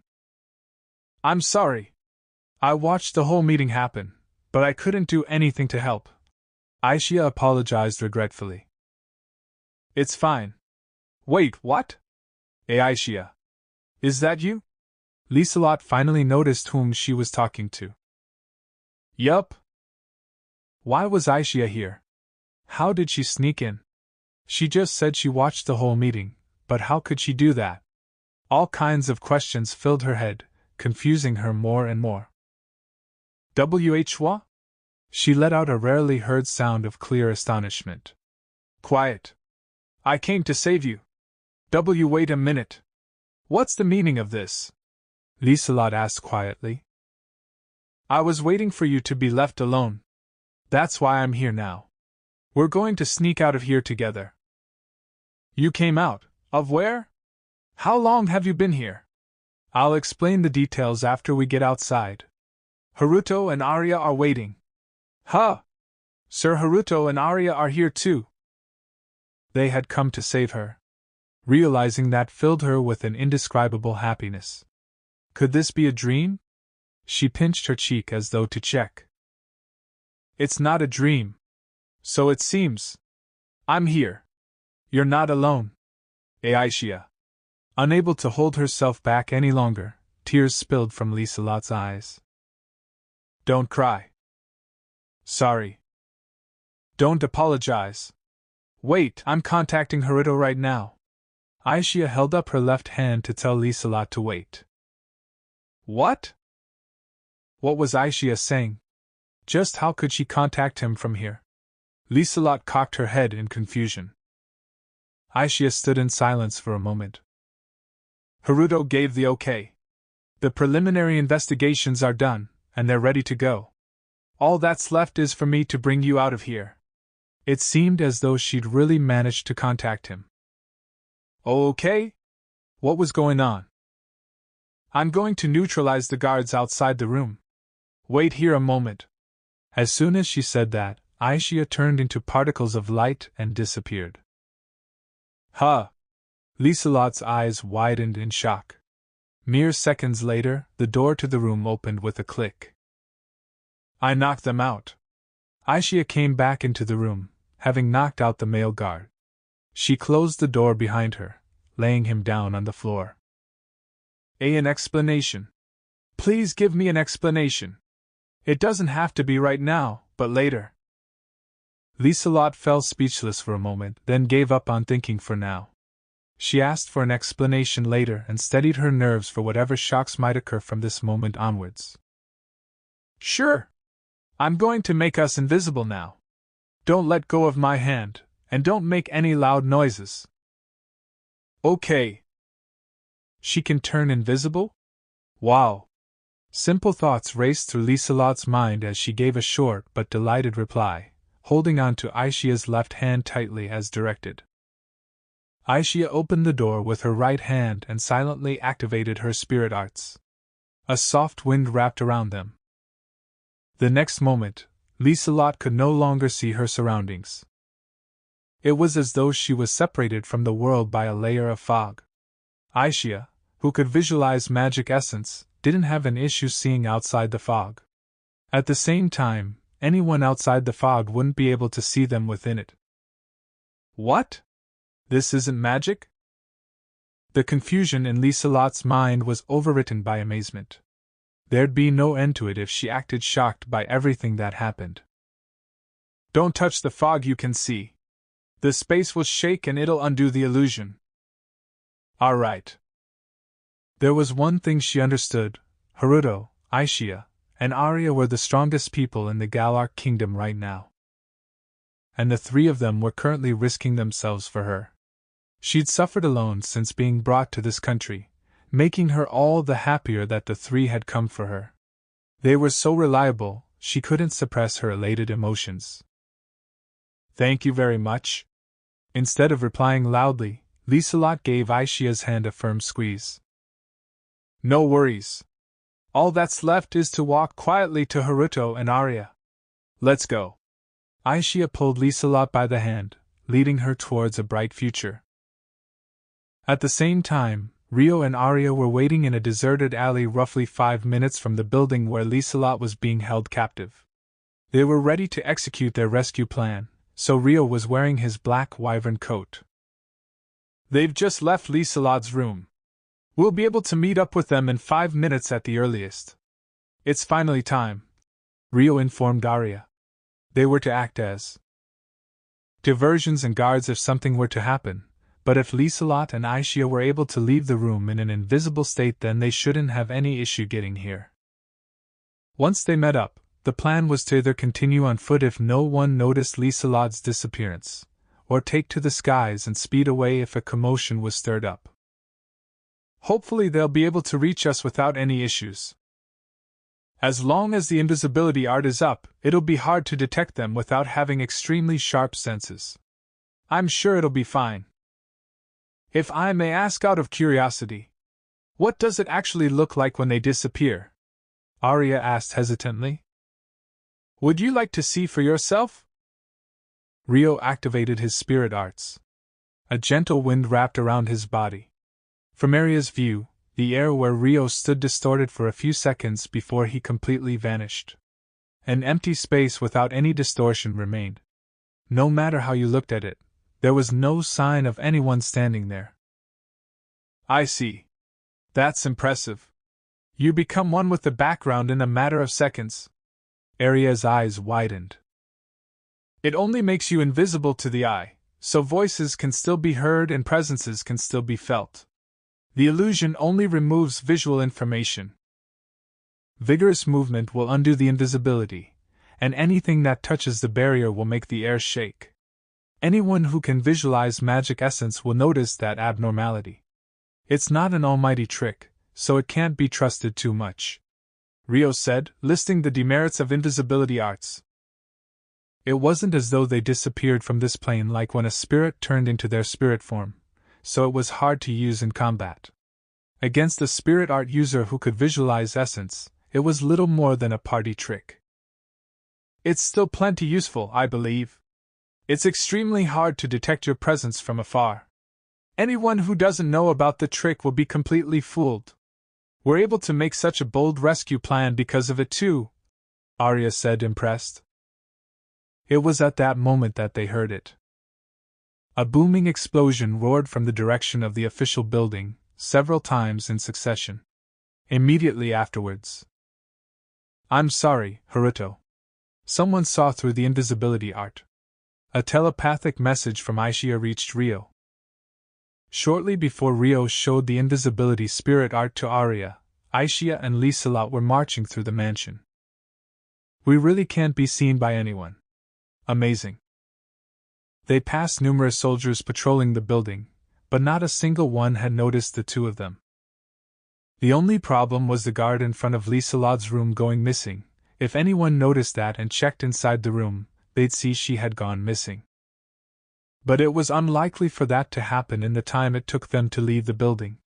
There was no sign of anyone hurrying through the corridors either.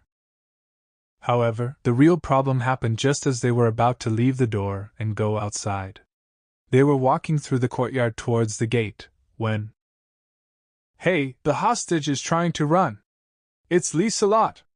Liselot Krisha is running away! Someone yelled loudly. Aishia hadn't dispelled their invisibility. She cast her sharp gaze around their surroundings. I'm going to carry you. She suddenly picked Liselot up in a bridal carry. The moment she did so, the invisibility art was cancelled. No sooner had she done that. Orbs of light dozens of centimeters in diameter came raining down where she stood. Boom! An explosive sound roared. It wasn't a single orb that rained down, a second, third, fourth, and fifth shot. In short succession. Each one had quite the power behind it, and they fell at a moderate speed. With Liselot in her arms, Aishia took light steps to evade each shot. Each orb landed with a heavy explosion, gouging open the land. Aishia looked up at the sky, watching out for a follow-up attack, but the barrage seemed to have ended. However, the succession of attacks had sent a roar through the city. Naturally, the guards around them had noticed the abnormality, and were closing in on them. "I'm sorry, Haruto. Someone saw through the invisibility art," Aishia immediately reported to Rio. Plan B. Fly away immediately and prioritize Liselot's safety. "I'll back you up from the skies," Rio replied promptly. "Liselot, we're going with Plan B." Plan B? Liselot looked bewildered at the first mention of a Plan B. "Here goes." Aishia kicked off the ground, leaping up. She gained more and more altitude, just as the guards of the estate gathered outside the building. Erica, Andre, and Natalia were among them. "Wait. What? What?" They had easily jumped several meters high. The jump was seemingly made with no destination in mind, so Liselot wondered where they were jumping for at first. That thought was then followed by the realization they weren't falling, they were rising higher and higher against gravity instead, making her eyes widen. Liselot had decided not to feel shocked at everything anymore, but the consecutive events that surpassed her common sense left her astonished. Just then, orbs of light passed over Aishia's head in a gentle arc. They were smaller than the ones earlier, but there were many more of them, and much faster in speed. Gosh! Aishia suddenly dropped her altitude, slipping under the rush of orbs. If she had continued rising as she was before, she would have taken the attack directly. In the next moment, more orbs rained down. This time they weren't raining downwards to suppress her flight, but directly towards her. It was an attack clearly calculated to control her movements. "Hold on to me tightly." "All right." Aishia took off in a zigzagging burst. But even as she dodged the orbs, more were fired at her without end. "Haruto, there's an enemy firing long-distance shots to prevent me from gaining altitude. A skilled spirit arts caster. The same person who saw through my invisibility, I believe." Aishia contacted Rio while evading the attacks. She would have been able to handle the situation alone, but it was hard to make fine movements and increase her speed while carrying Liselot. "Got it," Rio replied. At the same time, Saint Erica burst up from the ground towards Aishia, who was flying at a low altitude of 5 meters or so. "You're not getting away." She swung her bishop's staff, seemingly attempting to knock the two of them back to the ground by force. "We've arrived," Rio's voice echoed in Aishia's head as someone leaped down towards Saint Erica. It was Arya. "Ha!" Erica noticed the shadow over her and braced her staff above her head. It immediately clashed with the sword Arya swung down with all her might. "Ha!" Arya used the momentum of her fall to add to the physical strength of her enhanced body, swinging her sword vigorously. Having braced herself late, Erica was hit with the attack. Gosh! Her body was knocked down, and she slammed heavily into the ground. She was unable to make a safe landing and bounced fiercely, rolling across it. Arya landed after her lightly. Meanwhile, Rio fell down beside Aishia and swung his wind-clad sword, slashing away the orbs of light raining on her. "Arya! Sir Haruto!" Liselot looked between the two of them, overcome with emotion. "Aishia! Another change of plan. Arya and I will take over here. You fly out of the city like this. Don't worry about the long-range shots. I'll block them all." As soon as Rio sent that message, he created dozens of orbs of light himself. They were less than 10 centimeters in diameter, and there were just enough of them not to block his vision. Okay. Aisha nodded, then accelerated towards the perimeter of the city. Don't let them get away! Go! Go after them! Someone, assist Saint Erica! Andre, who had been dazed by the series of events unfolding, snapped back to his senses and gave the nearby guards orders. It's fine. I won't be defeated by something like this. Erica slowly got to her feet, then raised her voice to declare her safety. She brushed the dirt off her clothes in annoyance, seemingly having taken no damage at all. Saint Erica! Oh, Saint Erica! Those watching on spoke in awe. Erica lifted her staff as though to respond to them. She was slammed into the ground with that much force and got up without a scratch. She's as tough as Arya described her.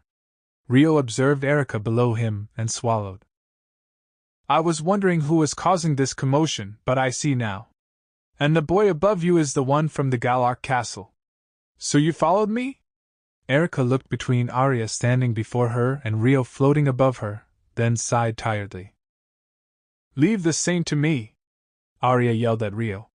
Part of her intention was probably to have Rio stand on watch with his abilities to cover the sky and ground, but she must have had her own emotions towards Erica after what happened in Amanda. The intention and resolution to end Erica's life if the situation called for it could be seen in her eyes. Got it. I won't let anyone interrupt. Not the soldiers on the ground, nor the spirit arts user hiding to provide long-range support. Rio cast his attention across the area with his sharp gaze. These people are servants of Galark nobles that have come to retrieve Liselot Krisha. I shall inflict divine punishment upon them. With that declaration, Erica raised her bishop's staff and charged at Arya. At the same time, Arya stepped forward to close the space between them. Once they were within reach of each other, they swung their weapons and began a fierce exchange. Erica had more physical strength, but Arya stood up to her with superior maneuvers and combat techniques. Arya said that Saint Erica has a powerful physical body enhancement, but her movements are still those of an amateur. I agree, as long as no one hinders them, this match will be Arya's. Rio observed Erica's movements from above and judged it safe to leave it to Arya. Support Saint Erica now! Apprehend that insolent woman! Andre ordered the soldiers gathered at the estate, attempting to block Arya's movements with their numbers. Rag! The soldiers started charging at Arya from every direction. At this rate, the battlefield would become a disorderly mess.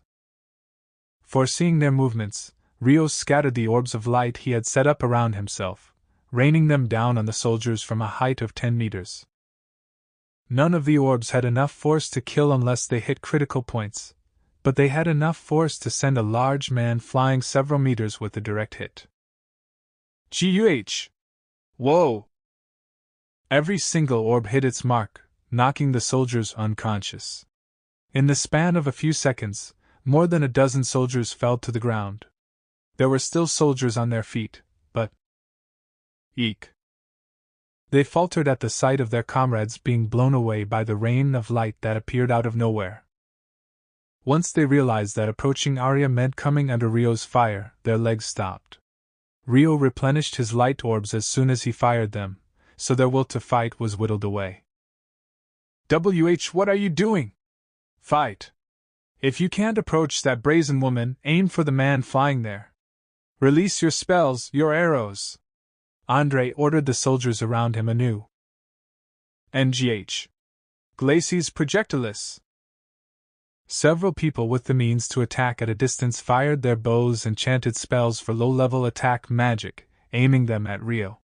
He twirled in the air, spinning to get a 360-degree look at the ground. Once he confirmed where the scattered attacks were coming from, he sent all of his light orbs shooting off at the same time. The orbs darted erratically, as though they had minds of their own, as they chased down each attack spell and arrow. Some extra orbs even went to make a counterattack on the soldiers, knocking them unconscious. What is that, man? How can a human float in the air? What are those balls of light? Rio had gained complete control of his surroundings. Sensing that, the remaining soldiers on the ground lost their will to fight. Is there nothing we can do but watch? Andre fell to his knees in despair. With no one to interrupt them, the battle between Arya and Erika had grown more intense. Erika was still the stronger one in physical abilities, but it seemed like Arya had the winning edge. Her combat skills had allowed her to take the lead with counterattacks. The fight was leaning in favor of Rio and Arya. If they continued like this, the outcome would be clear in a matter of minutes.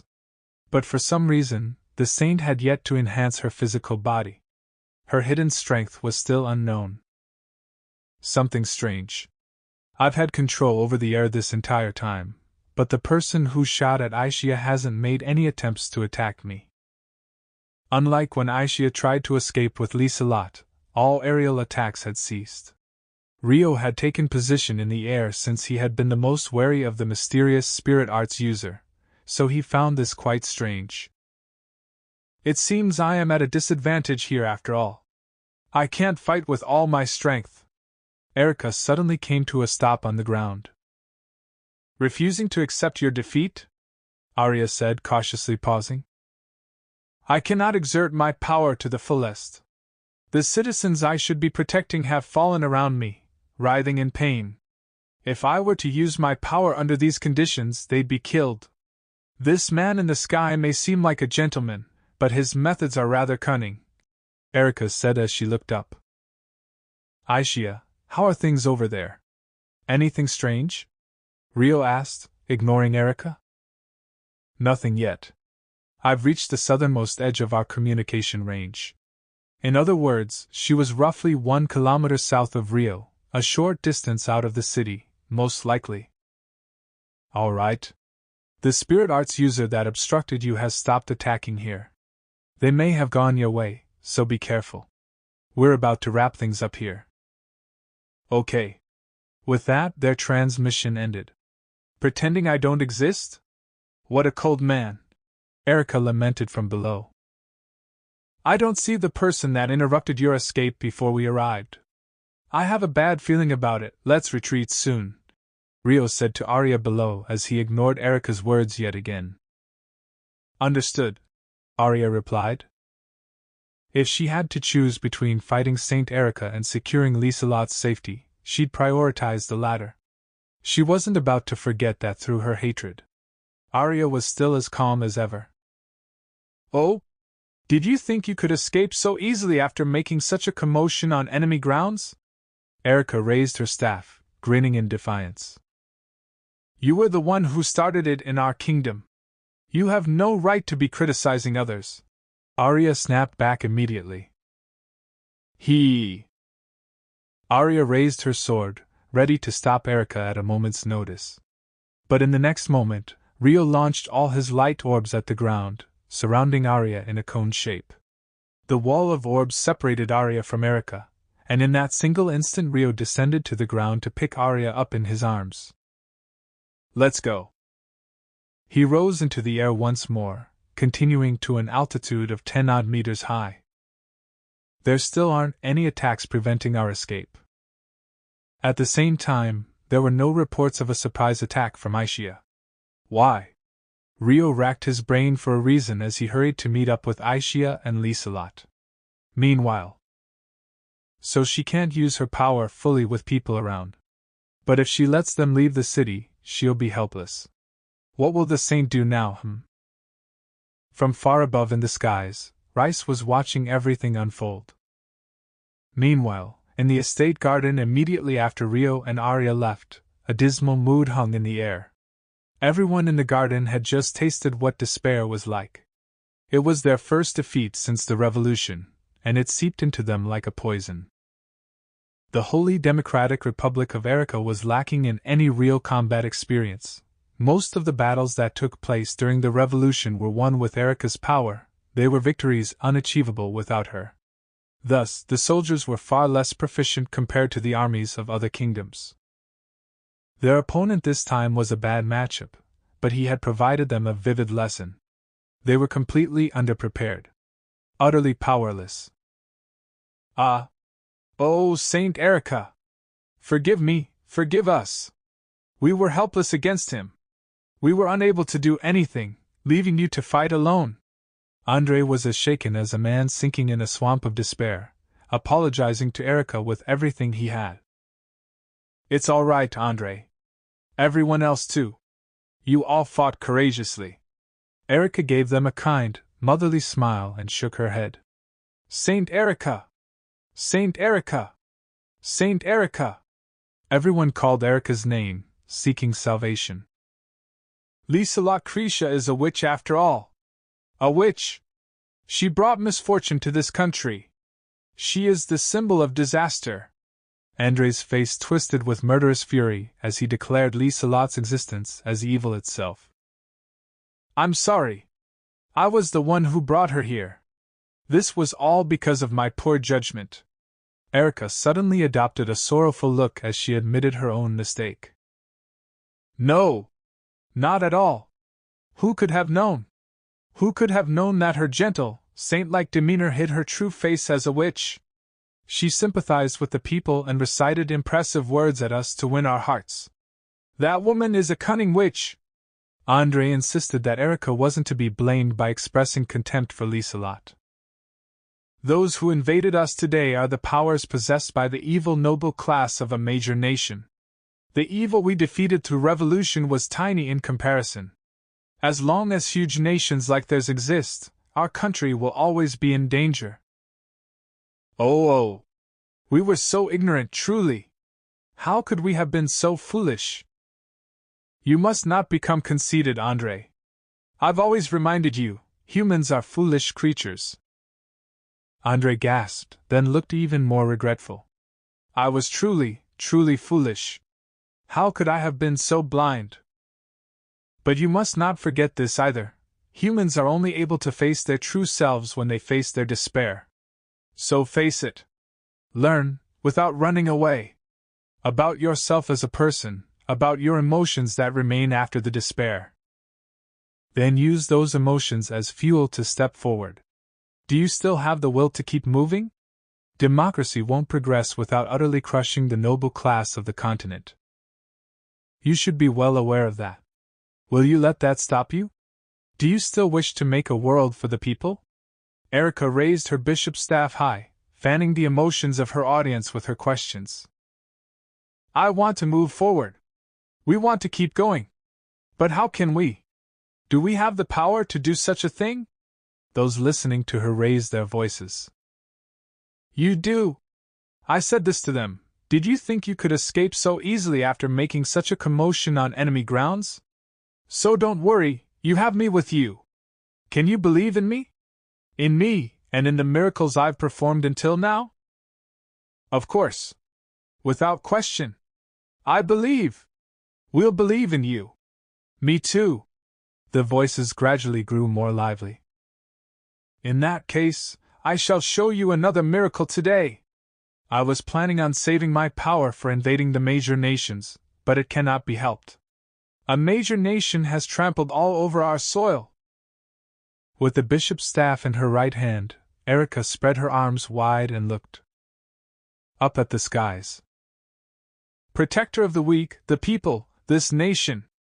The greatest divine beast, the guardian beast, shall protect the people and slay all evil. Now is the time for judgment. I summon thee, beast of the land. A giant shadow immediately covered the inner courtyard like a cloud. Chapter 6, Beast of the Land. It happened just as Rio flew out of Erica Berg with Arya in his arms. He had spotted Aisha and Liselot hiding behind a boulder in the wasteland south of the capital, when... What? Rio felt a bizarre rise in magic essence from behind him. He turned back to face the capital in a panic. What is that? Wah! Rio and Arya were both rendered speechless. The two on the ground could see it as well. Liselot was cowering with bated breath, and Aisha was glaring at it with a grim expression. They were all staring at a four-legged beast that stood so tall it made the enormous black wyvern Rio had once fought seem small in comparison. In a space of 100 meters in diameter, particles of light were gathering to form a shape like a materializing spirit. It wasn't exactly the same, but its form resembled a rugged, ferocious fighting bull. Most of its exterior was covered in a rock-like surface, and 3 twisting, snake-headed tails extended from its rear. It was a creature beyond this world, a mythical beast. Once the 4-legged beast materialized in the air, it remained floating and stared down Rio and Arya from a kilometer away. Its eyes were filled with a hatred that couldn't be described as mere rage. Ruh! An intense roar of fury shook the air across the nation. Haruto. Aishia's voice was in a rare fluster. Yeah, that thing is bad, Rio replied as he quickly descended to her. You need to evacuate immediately. He drew his sword, giving the 3 of them an order with a look of undisguised panic. Meanwhile, in the skies above Erikaberg, high enough for the 4-legged beast to look minuscule in size. Now that's a roar that hasn't been heard in 1,000 years. Rice watched the 4-legged beast materialize. The saint has awakened after all. That means she's obtained the right to step into the domain of transcendence, just once. His gaze was quite serious. I didn't expect her to do so in this fight, but now that things have come to this, it's time to see how much of a fight the Black Knight can put up against a divine beast. The fierce battle would commence immediately after. The 3 of you need to evacuate immediately. Just as Rio gave his order, the 4-legged beast, no, the beast of the land, as Erika called it, glared at Rio and the others on the ground, before a powerful shell of magic essence appeared in its mouth. The condensed essence was about 30 meters in diameter. This is bad. Rio immediately sent his essence into his sword. Ha! The beast released its essence shell. Oh! Before Liselot knew it, the shell was closing in right before her eyes, and she could do nothing but tremble. She couldn't even react. Meanwhile, Arya yanked Liselot towards her in order to cover her. It's okay, Aishia said at the same time Rio swung his sword. The blade was coiled in a fierce, storm-like wind. Oh! The wind that was released with a diagonal slash from bottom left to top right cut down the essence shell. It wasn't enough to reflect the shot, but it was enough to send it off course. The redirected shot landed several hundred meters behind them in the wasteland, exploding with a tremendous shock wave. There was enough momentum for a typhoon to reach the position where Rio and the others stood. Gah! Liselot staggered in place, but Arya supported her body. Fragments of broken earth from the center of the explosion flew their way too. Rio realized that, but before he could move, Aishia created a wall of wind to steer the boulders away from them. I'll block them! Suddenly, the beast began flying at a speed unthinkable for its huge size. It made a beeline for Rio and the others outside of the city. Or so it seemed, when it turned to the right and put a kilometer of distance between them, but only for a few seconds. The movement speed of the huge beast had caused the atmosphere to shake, creating a violent wind. A cloud of dust was kicked up from the earth, but that was blocked by Aishia's wall as well. It changed locations? But why? Rio was unsure of the reason why the beast had moved. However, he had no information to go off, so he was unable to make a guess. Vrah! The beast of the land opened its mouth once more, and a tremendous amount of magic essence gathered again. This time, it was clearly more powerful than the first shot. With that much magic essence, the attack will be beyond imagination. If he moved rashly, he might not be able to protect everyone. With that judgment, Rio instantly yelled in a louder voice than ever before. Once I block the second shot, Aishia will take you to and flee south. Run until you feel it's safe. At the same time, he refined his own essence in order to confront the beast's attack. He drew out more of his power than he ever had before. The essence, which normally couldn't be seen by normal humans, had become visible, but he didn't have high hopes. Can I really block this? That was how great the essence the beast was condensing was. Rio didn't have the confidence in himself to match that. That's. Seeing the pure light of magic essence flowing from Rio's body, Liselot and Aria's eyes widened. Haruto, I'll block the first shot with you, Aishia said from behind Rio. All right. Please use all the magic essence you've got. I'll go first, you join in once you've built up enough essence, Rio replied without looking back. Okay. Aishia nodded and hugged Rio gently from behind. Liselot and Aria watched on in a daze. The path between them allowed the essence sleeping within Rio to transfer to Aishia. Soon enough, Aishia's body was also overflowing with essence that was visible to the human eye. Just as the two enhanced their essence to the max, the beast of the land finished readying its attack. It's okay. You can protect them, Haruto, Aishia said softly, whispering into Rio's ear. Thank you. That allowed Rio to snap to his senses, regaining some of his confidence. In order not to hinder Rio's movements, Aishia took one step back and released him. Immediately after, Rea! A piercing scream shook the air. Pure destructive energy was released from the beast of the land's mouth. Energy that could disintegrate every material it touched, leaving not even dust behind. Ha! Against such an opponent, Rio tried to neutralize the attack with his own destructive energy. Two beams of destructive light collided with each other by the outskirts of the city. What? With Liselot in her arms, Aria stood her ground using her physically enhanced body. There, evenly matched? Liselot squinted her eyes to see what was happening.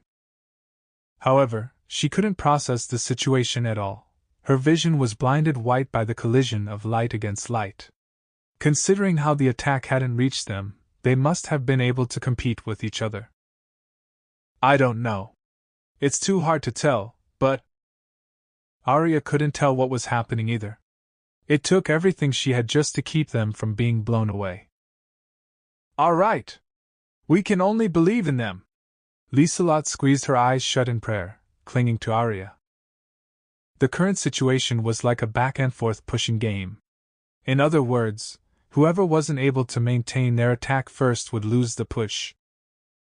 No matter how much magic essence slept within Rio's body, activating arts and maintaining their activation required the action of refining essence and releasing it from the body. It was impossible for even Rio to keep up an art of this scale for an extended period of time. His limit was quickly approaching, but Rio wasn't alone right now. I've got enough essence now. Let's push it back, Haruto, Aishia's voice echoed. She stood beside Rio and released her accumulated energy. To an onlooker, it would have seemed like the beast of the land's beam was winning against Rio's, but by combining their energies, Rio and Aishia tilted the balance of fate in their favor in a single moment. The beam from the beast of the land was repelled in an instant. Ea? The spirit art from the two of them enveloped the beast of the land. Now! Rio yelled.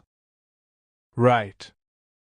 Aishia whipped around, grabbing Liselot and Aria together. She then accelerated in a single burst of wind spirit arts. Oh! Ugh! Aria's body was strengthened through her enchanted sword, but the gravitational forces were rather painful for Liselot's unprotected body. However, such speed was necessary to escape. While Rio was still maintaining the attack, Aishia took Liselot and Aria away from the scene as fast as she could. Meanwhile, those in the center of the city were able to observe the collision of magic essence between Rio and the beast of the land. Though they were a fair distance from the outer wall, the shells of light that were several tens of meters in diameter were hot enough to bathe the city in a heated wind. Who! Those gathered in the garden of the government building were continuously rendered speechless by the unbelievable sight. What? What is the meaning of this? How could the divine beast lose in power? There shouldn't be any human strong enough to stop the divine beast. This isn't right. The situation was unexpected for Erica as well, whose eyes were wide. For the record, Divine Beast was the other name by which Erica referred to the beast of the land. She had honestly thought things would be over with the first attack. That was her intention when she summoned it. Yet it had required an even stronger second attack. And just when she believed it was over this time, for some reason a stronger attack came firing back. According to her expectations, Erica was meant to be rejoicing over the defeat of the formidable enemy outside the city right now. Are you saying this boy's strength is equal to the power of a major nation? There was no way I could have expected this. How many people in a major nation have this level of strength? What if there were multiple people like this? There may be difficult situations for me to win one-sidedly in the future. Is he a hero as well? Is that how he obtained power equal to mine? If so, my plan may be forced to deviate. Many questions flashed through Erica's mind. I must confirm for myself, she muttered, and began walking towards the estate gate. Please wait, Saint Erica. Andre snapped back to his senses and called out to her. What is it, Andre? Where are you going? To oversee the fight with my own eyes. The moment Erica uttered that, sounds of despair came from those standing around the garden. Ah! The light beam from Rio and Aishia had enveloped the beast of the land. Ak! Eek! Oh, our guardian beast! It's over! Everyone stooped over in fear, screaming in shock. They were completely convinced that the guardian beast had been defeated. Calm down, everyone! Do you not believe in me, in the miracle I have created? Erica slammed the end of her bishop's staff into the ground, calling out to everyone. The commotion immediately quieted as their gazes focused on her. But the guardian beast, the beast of the land has, Andre said on behalf of the others. His face was pale as a sheet as he glanced over at where the divine beast stood. The beam Rio had released had already faded, but a tremendous cloud of dust blocked their view in its place. It's okay, the guardian beast won't be defeated just like that, Erica stated resolutely. However, I may have misjudged the power of a major nation. That's why I want to see it with my own eyes. If necessary, I will finish things with my own hands. Do not stop me. In that case, I shall go too. Andre immediately tried to follow Erica as she left, but... Andre, you are the Prime Minister. Take control of the city in my place. You can help more by doing that than by following me. I understand. Andre was admonished by Erica. He bit down on his lip and nodded in frustration. Then please allow me to accompany you in Mr. Andre's place, Natalia offered firmly. Erica sighed heavily. Your life may be placed in danger. Are you prepared for that? She asked. I am prepared. I am willing to sacrifice my life for you, Saint Erica. When will I fight if not now? Natalia expressed her desire to fight without fear. Then, that's right. I'll go too. Me too. And I. Please allow us to go. The soldiers piped up in agreement. Fine. However, we must move as quickly as possible. Only those who can enchant their physical abilities and keep up like Natalia may come along. I'll allow 10 of you at most. You'll be fighting if the need arises. I will go first. Erica seemed to be in a hurry, as she started running without adding anything further. Agendi corporis. Natalia used the magic artifact around her arm to increase her physical abilities and started after Erica. Others chanted the spell after her and chased behind them in scattered groups. After confirming that Aishia had taken Liselot and Arya as far away from him as possible, Rio glared at the beast of the land instead of fleeing after them. This guy's magic essence hasn't weakened at all. As the rear guard, Rio began refining his own essence once again in preparation for a follow-up attack from the beast, concealed as it was by the huge dust cloud of destruction. I have to defeat this thing here. I cannot allow it to go near the Galar kingdom. He may have been able to flee with Aishia, but Rio had a reason to stay here and fight. Ra! Suddenly, 3 beams of light fired out of the dust cloud. Each beam was far weaker than the shells they'd fired at each other just now, but even then they were enough to burn the ground they touched. Each beam of light closed in on the point where Rio stood. Ah! Rio broke into a run, using wind spirit arts to accelerate in a single burst. He slipped under the beams of light and closed in on the beast. The dust cloud covering the beast cleared with the wind. Unharmed, huh? Rio frowned grimly. The beast's form was exactly the same as when Rio first saw it. The 3 tails that had snake-like heads were what had fired the 3 beams of light. Each tail swayed as though it had a mind of its own as they aimed for Rio. It was quite a blow to know that the earlier attack hadn't left a scratch, but Rio proceeded forward without hesitation. Just because he was scared didn't mean he could run away. He slipped past the rain of light beams and closed the distance to the beast, setting up several orbs of light around him, each measuring 10-odd meters in diameter. He then sent them flying towards the beast. Each had enough power to demolish a castle wall with a direct hit, but seeing how it was unharmed after the earlier light battle, he didn't have high hopes. I doubt an attack of this level will have any effect, but when the snake tails saw Rio's light orbs approaching, they changed the trajectories of their breaths to cut down the orbs. It blocked the light orbs. Did that mean a direct hit would have caused damage? That was the thought that instantly passed through Rio's mind. I want to see what happens when an attack hits. The scale of their first attacks had been so huge he hadn't been able to visually confirm the direct hit. The dust cloud had cleared to what seemed like an unharmed beast, so he thought he had failed to damage it. But why would it need to defend itself if so? At this point, the distance between the 2 sides was less than 100 meters. The size difference between them was like a human looking up at a castle. Rah! The beast lifted a front leg and slammed it down in an attempt to crush Rio, and it immediately sounded as though a huge explosion had gone off.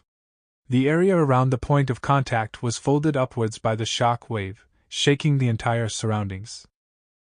If it had made a direct hit, even a human with a physically enhanced body would have died instantly. But with his sword held aloft, Rio had moved above the beast's head.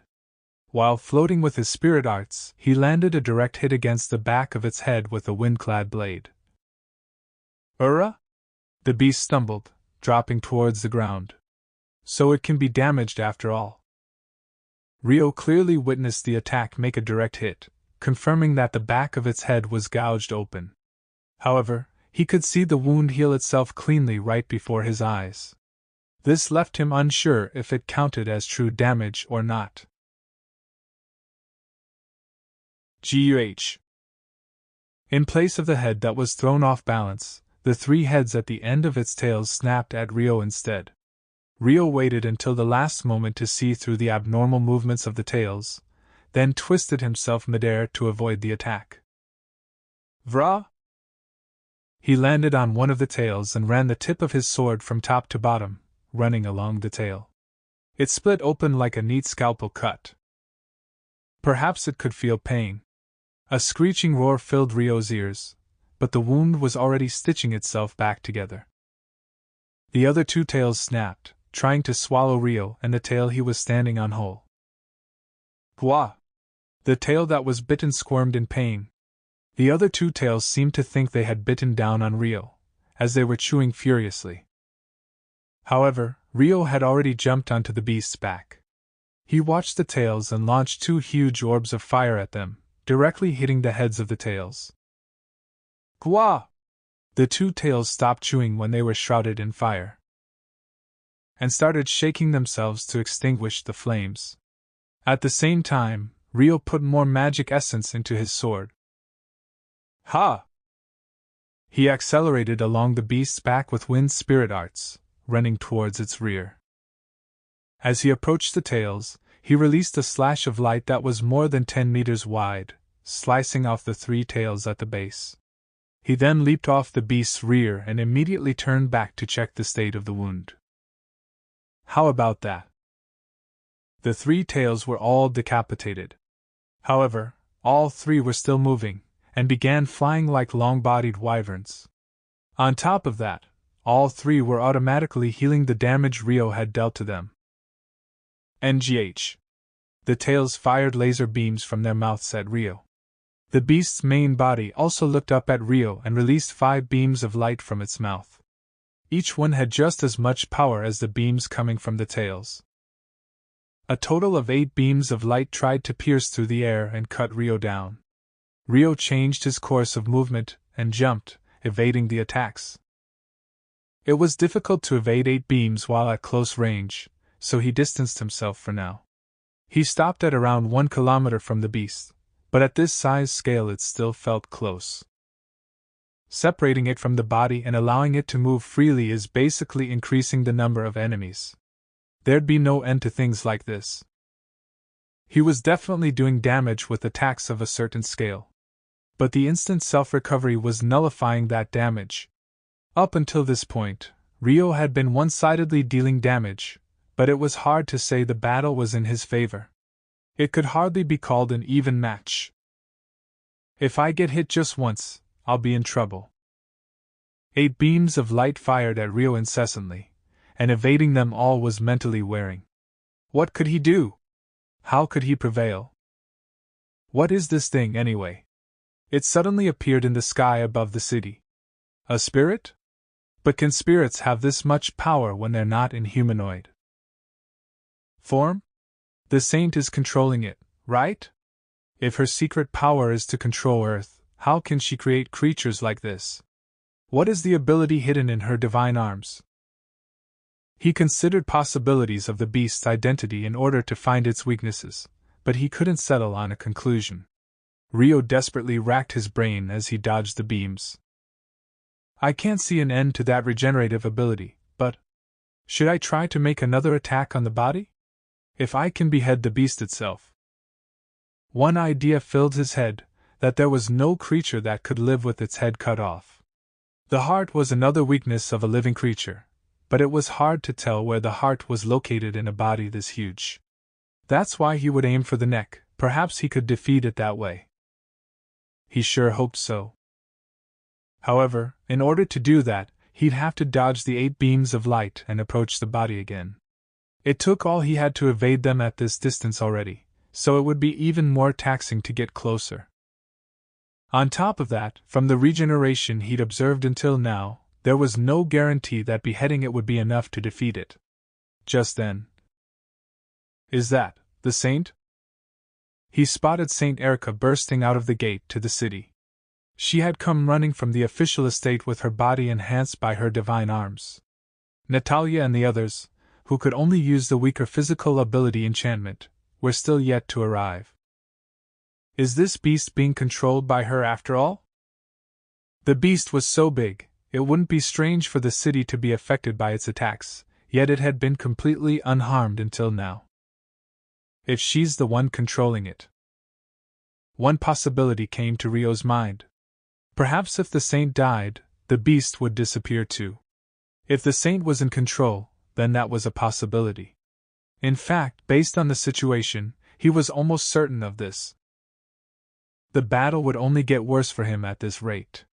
And if the saint could control this beast, she could make it attack the Galark kingdom. No choice but to try. Rio readied himself. He rapidly altered his course to descend upon the saint by the city gate, and he didn't neglect to keep refining magic essence in his body in order to deal with the beast's attacks either. He was sending essence to his sword even as he evaded the attacks. Just then, the beam of light aimed at Rio's descent veered off to the sky. All 8 beams started avoiding Rio. It was as though it was actively avoiding dealing any damage to the city. The beast's attack missed. I knew it! The hypothesis in Rio's head changed to a certainty. Erica watched Rio descend with an eerie smile on her face. There was over a kilometer of distance between them, but right now Rio was moving at a speed that was pushing the limits of his body. At his speed, he could close that gap in less than 10 seconds even while moving erratically to dodge the 8 beams of light. However, the divine beast wasn't about to let Rio approach Erica without a fight. The main body and 3 tails moved with light steps unbefitting of its huge size, standing in the way of Rio to protect Erica and the city. So fast. The divine beast's speed was on par with Rio's. Its enormous body that easily measured over 100 meters could move around rapidly. The wind that blew around them was like a storm. But its directivity seemed to be controlled, as it sent a strong countercurrent in Rio's direction. It was the moment of truth. If he backed down here, the divine beast would interfere to protect Erica, leaving no hope of improving the situation. Letting it take position before the city meant the saint and her beast's movements would be restricted. They would use fiercer attacks to draw Rio away from the city, making it even harder to approach. Thus, this moment where his opponent had just gone on the defensive was his best chance. Rio activated his spirit arts to interfere with the stormy winds blowing against him. Repelling it would require a tremendous amount of magic essence, but he couldn't use his essence excessively if he wanted to finish off the beast's main body. In other words, he had to secure a flight route and push his way through. Rio enhanced the wind barrier around him with that image in mind. His speed towards the divine beast increased even further. The faster he went, the more his trajectory straightened out, but he wanted to close the distance before his opponent could ready itself as much as possible. Gra! The divine beast's main body suddenly resumed firing its light beam. The 3 tails also moved nearby, spitting their lasers out to block Rio's descending approach. Ugh! In order to evade the 8 thick beams of light, Rio started moving in a zigzag line. But the erratic movements on top of his maximum speed were quite a burden on his body, and his face twisted in pain.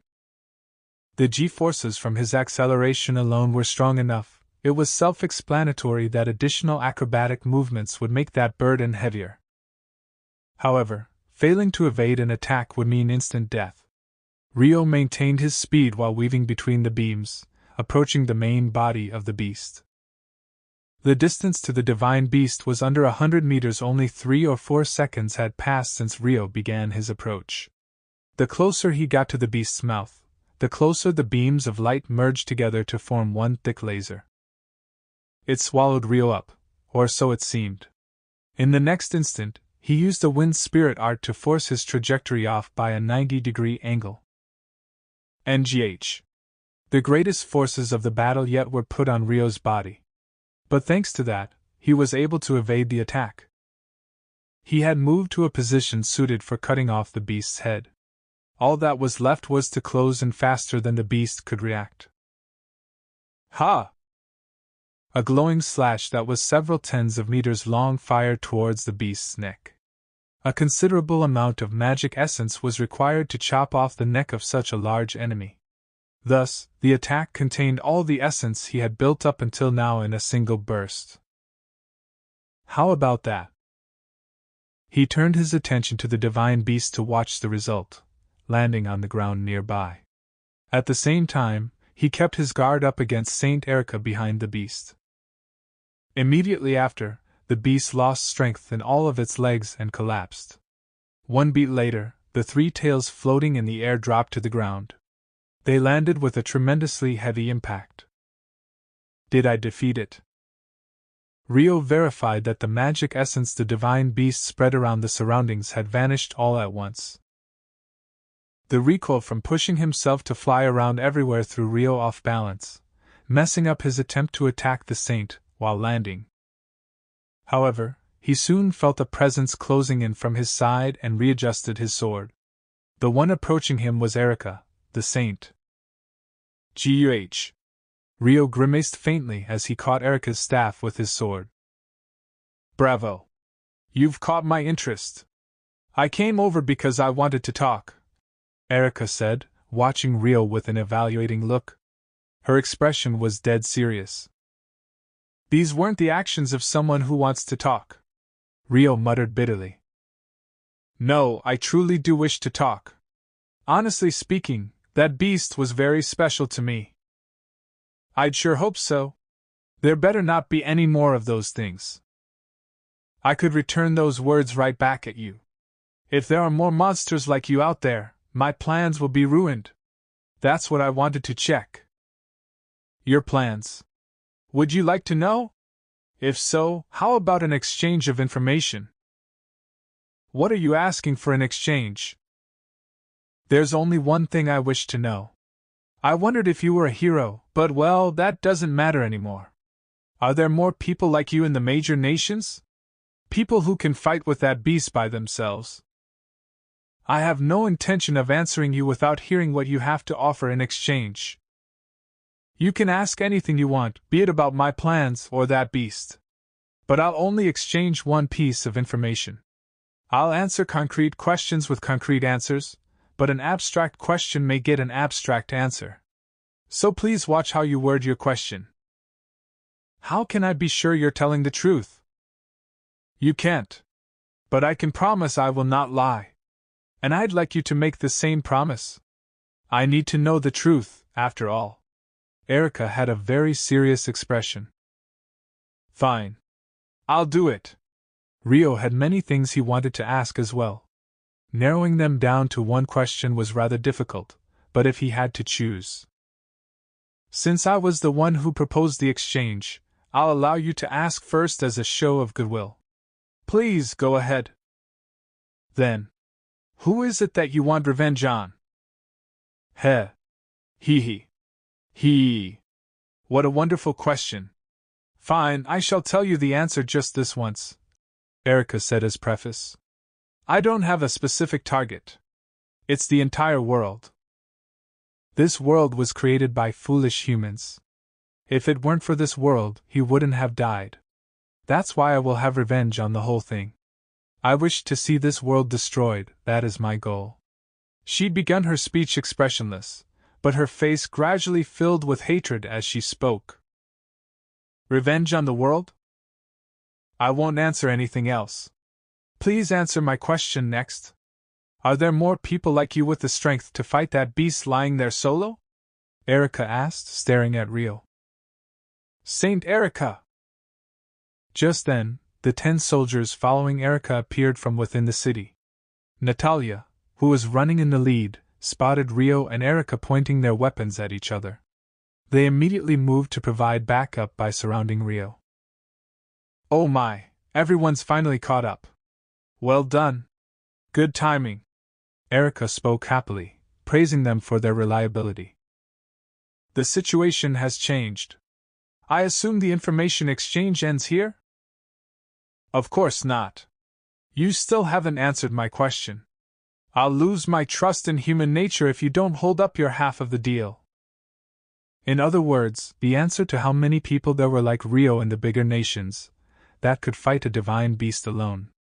Erica stared at him for a reply. I don't know everything about every kingdom out there, but I've fought with the strongest swordsman of a neighboring kingdom before. I believe he would have struggled against the beast. Without dropping his guard against the soldiers surrounding him, Rio faced Erica with his greatest caution. He gave an answer of similar depth to hers. I see. That's a relief to hear. We can end the information exchange here then. It seems like you're the only one left behind. I'm sure your friends have taken Liselot away by now. That's a bit of a problem.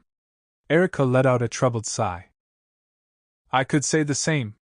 You've declared war on Galark while possessing such a power. I can't let you walk free. So you're saying you want to kill me? I'd prefer not to, but if you leave me with no other choice. It'd be his last resort. If not, Rio and those important to him would be killed instead. He knew nothing about the beast, so he couldn't write off the possibility of the saint creating another one. He absolutely had to prevent the saint from invading Galark with that beast in tow. It seems you think rather highly of me. However, I think the same of you. Now that you've learned of my secret, I can't allow you to return with that information. It'd be troublesome if it caused those major nations to have a sense of wariness. But I support there's no stopping the leak of information with Liselot gone. I would have liked to kill you at the very least, but that won't be an easy task without the divine beast. Erica sighed as though she was truly troubled, then looked around at the soldiers surrounding Rio. Well, I'm sure it'll work out, she said, beaming brightly. What? Rio looked at her in suspicion. Rah! One of the tails of the divine beast that was still within his field of view suddenly gained a glint in its eye. It then spewed a beam of pure destructive energy at Rio, the saint, and the soldiers. Ha! In order to prioritize activation speed, the beam was both weaker and more limited in attack range, and that was why it was able to hit everyone present. Gra! Rio had put up a wall of wind the moment he detected the rise in magic essence, but he still took the destructive energy bodily. He was unable to block all the damage. On top of that, his body was blown through the air, making him fall several meters away and roll across the ground. It wasn't dead. No, more importantly, did the saint attack herself with her allies around? That couldn't be. Is she not in control of that beast? Questions raced through his head as he struggled to maintain his consciousness. But there was no time to think things through leisurely. GGUH. Rio got to his feet in pain, looking over at where he was just standing to see what had happened. The ground was gouged open and dirt had blown everywhere. Rio had been injured with his physically enhanced body behind a barrier of wind. He couldn't imagine the soldiers there being unharmed. Just then, with her bishop's staff in hand, Erica charged at Rio. He used the sword in his right hand to block it by reflex, but NGH. The blow contained tremendous power. Under normal circumstances he could have handled it, but the damage he had received weakened his essence control, making him lose the push. She should have been hurt too. How can she move this well? Erica had been hit by the earlier attack as well, and her appearance was rather ragged. However, she put enough strength into her staff to send Rio flying back. Rio barely managed to leap in the opposite direction and stifled the momentum of his landing, but shit. My internal organs were hit. With a cough, blood spilled out of Rio's mouth. He leaped back as he placed his left hand over where it hurt the most. TCH. Pain laced through him as he landed, making him pale further. I thought I could defeat you with that, but you survived. What a terrifying person. Erica closed the distance to where Rio flew. She evidently intended to finish him off while he was weakened. You're the terrifying one. NGH. Why would you do that to your allies? Rio coughed, questioning her in a haggard voice. The pain running throughout his body made it difficult to refine any magic essence. The moment he let his mind slip, he would collapse. His vision was a blur. Whether it was because of his fading consciousness or the blood in his eyes, he wasn't sure. He had no magic essence to spare on healing. All he could do was maintain his physical body enhancement in order to ignore his body's screams. You're the one who killed them. What? Enough talk. NGH. Rio's movements were clearly sluggish, probably because of the pain. He was struggling to keep up with swinging attacks that were nothing but speed. Even then, he somehow managed to gain some distance between them. Now, hurry up and die. Erica aimed where Rio stood and swung her staff into the ground. A shock wave surged from the point of impact, sending dirt flying. Rio took a large leap back to avoid the area of damage. Gah! Burk! Rio coughed up blood as he moved around vigorously. Erica's attacks into the ground continued 3 more times. How stubborn! Erica tried to close in on Rio out of impatience. However, it'd be bad if this drags out. I have to end it here. It was Rio's chance for a counterattack. He sharpened his senses, readying himself to land the finishing blow the moment she approached. It's over. Erica let her physical body enhancement do the rest of the talking and swung her staff down early. Rio ended up swinging his sword belatedly. He could feel the damage to his body surpassed the point of what he could ignore with a physical enhancement, but... And then! It was Rio who predicted correctly. He used the momentum of Erica's downward swing and pushed his sword down on the tip. The bishop's staff slammed into the ground with tremendous force, sending dirt flying. Foreseeing that, Rio took a huge leap forward and used his momentum to aim a knee strike at Erica's jaw. Enough force was applied to Erica's lower jaw to blow her whole body backwards. If she hadn't had her body enhanced, the bone would have been shattered to pieces, snapping her spine at the neck. It was a blow with enough strength to knock out even a physically enhanced body. In fact, Erica reeled from the damage too, but as she flew backwards, Erica swung her staff from left to right with her dominant hand. She was trying to blow away Rio, who was yet to land on the ground after getting in his strike. Rio seemed to have predicted that Erica was still conscious, as he grabbed her shoulder before she could fall backwards and pulled her closer, lifting her body. By the time he released his hand, he was back on the ground with corrected footing. In contrast, Erica tried to thrust her staff forward with all her might when Rio released her, but she ended up leaning too far forward, staggering off balance. NGH. Rio ignored the pain in his organs and used that chance to aim a thrust at Erica's back. Guessing that she would be attacked from behind after finally showing an opening, Erica swung her staff back without looking. But Rio could easily see through such a blow. He purposefully paused just outside of her reach, resuming his advance after the staff finished its full swing. He slipped right up to her front, using the wide opening from her swing to aim his sword, stabbing it into her heart with no hesitation. Then, he gave the blade a firm twist with all his might. Guh! Gaha! Despite having dealt the finishing blow, Rio's face looked closer to death. However, once his sword had sunken far enough, he yanked it out and took as much distance from Erica as he could. Heh! Hee! Erica had fallen to one knee, but her mouth was twisted into an eerie smirk. The stab wound in her heart quickly dyed her clothes a bloody red. No matter how sturdy a physical body enhancement might be, there was no avoiding death once the heart was pierced through. Ha! Rio was completely out of breath. He stabbed his sword into the ground and used it to support his body as he sank to one knee, just like Erica. Immediately after, Erica collapsed face down onto the ground. Herc! Guh! Rio watched Erica's figure on the ground for a moment before making his approach, all while coughing up blood himself. He then kneeled beside her and flipped her over, checking her for a pulse. There was a chance she was still alive, so he couldn't let his guard down yet.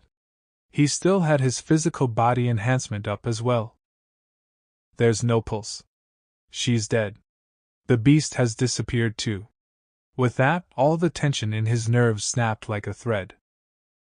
Everything's gone hazy. This is bad. I can't breathe well either.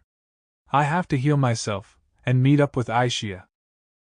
Struggling to think, Rio staggered to his feet and cast a healing spirit art with poorly controlled magic essence.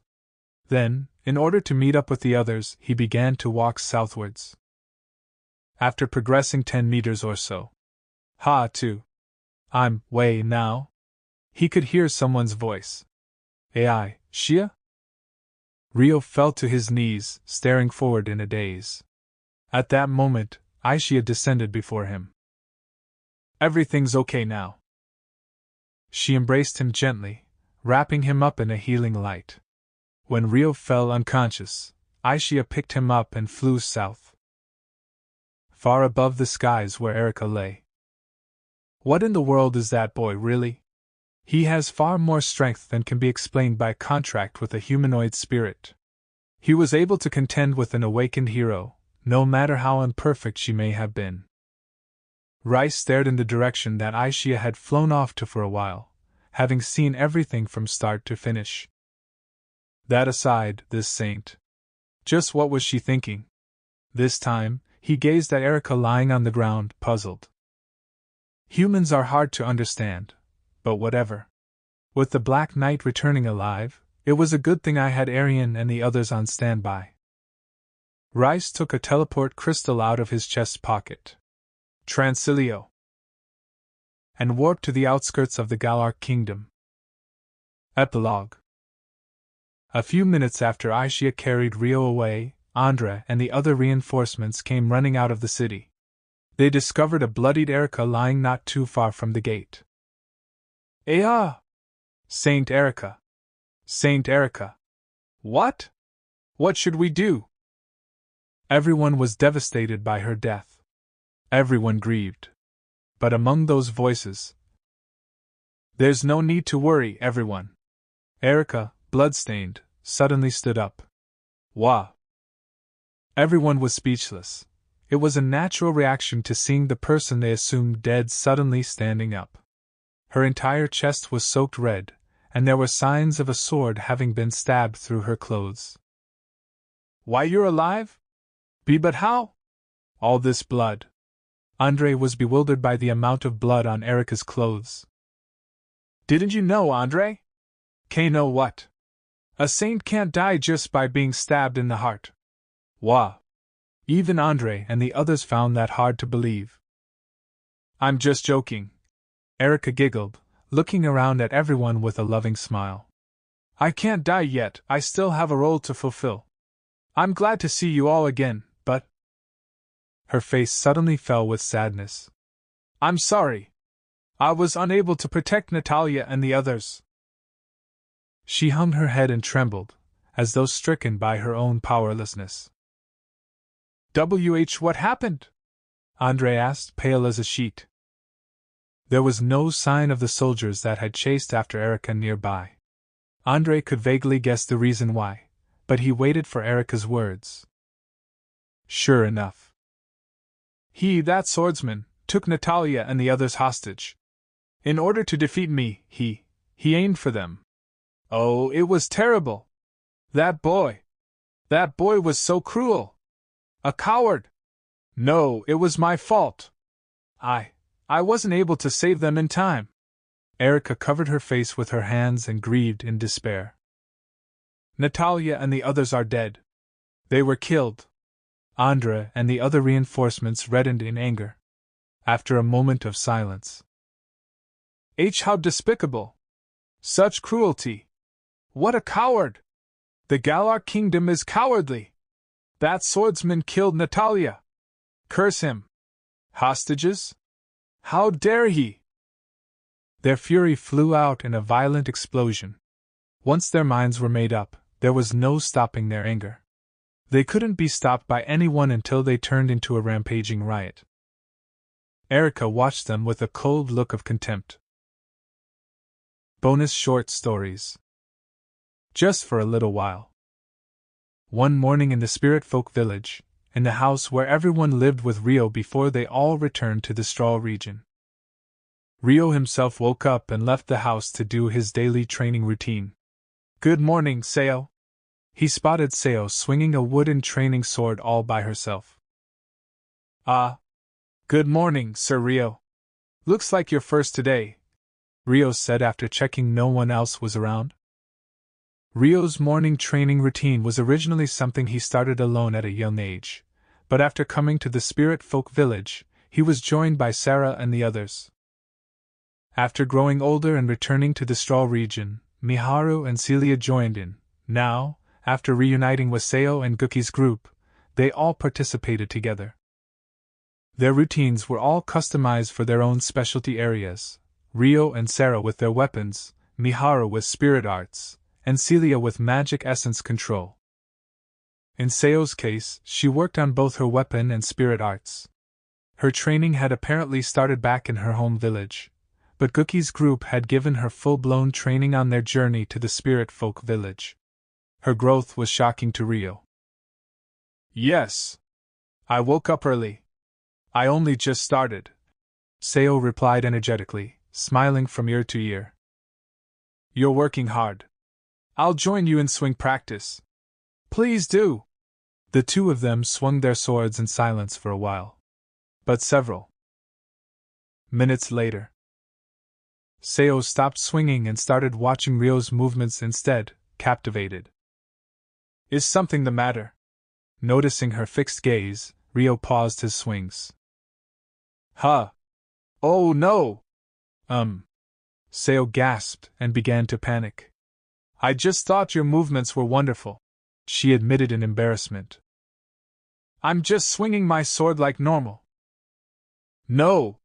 When I watch you from the side, your sword comes to a stop so quickly. You've perfectly erased any signs of your movement. Now that Sir Guki is teaching me the proper use of weapons, I understand how amazing you really are, Seo said, emphasizing Ryo's skills. Ahaha. Thank you, Ryo said bashfully. And no, not at all. Could I watch you swing your sword for a little longer? Seo blushed and looked down, her eyes peering upwards at Ryo's face. Sure, but it really isn't that impressive. Ryo nodded with embarrassment, then resumed his swinging. That being said, he wasn't the type to let himself be flustered enough to mess up his movements. And so, for some time after that, Seo watched Ryo with a heated gaze of captivation as he swung his sword. Her face and profile was precisely that of a young maiden in love. It was a look of pure bliss. While the moment between them continued, there was someone secretly watching over them quietly. It was Seo's older brother, Shin. He was probably examining the mood in the air for the sake of his sister. He had his own wooden training sword in his hand, yet he didn't move from the shadows of the trees. If it isn't Shin, what are you doing there? Guki arrived to participate in the morning training and discovered him. Nothing much, Shin replied awkwardly. Guki spotted Ryo swinging his sword in the distance, and Seo standing next to him. He seemed to catch on to the situation with just that. Ha! I see, he grinned. I said it's nothing. Shin snapped to hide his embarrassment, then marched off towards Ryo and Seo. An exchange one morning. The day after Ryo and Arya began their pursuit of Saint Erica, the two used the stone house for shelter. It was morning, and Arya had woken up early to prepare breakfast. But when she stepped out of the room she was borrowing, she was greeted with the scent of something delicious wafting from the kitchen. Good morning, Arya. Ryo had woken up earlier than her and prepared breakfast. Good morning, Sir Amikawa. You're up rather early. Arya blinked in surprise. She was hoping to lessen his workload by making breakfast herself, but he had done so first. I always get up early to practice with my sword. That's a wonderful routine. You're up early as well. I always have work to do in the morning, so it's a habit for me. I see. I'm almost done preparing breakfast, so please have a seat, Ryo said, resuming his preparations with the ingredients. If you don't mind, I'd like to help out. In fact, I'm willing to prepare all the meals for us while we're on this trip. You're the guest in this house, so there's no need for you to do so. You're providing the shelter, so it's only right for me to repay you by doing work, Arya insisted. Ryo chuckled. Fine. In that case, let's cook together. I'd feel bad if I just sat back and let you do all the work, he suggested. I understand. I'll be borrowing an apron then. Arya entered the kitchen and put on one of the aprons hanging there. Thus, Ryo and Arya made breakfast together. Elemental Alice. In Japan, in the school that Amikawa Haruto and Ayase Miharu attended.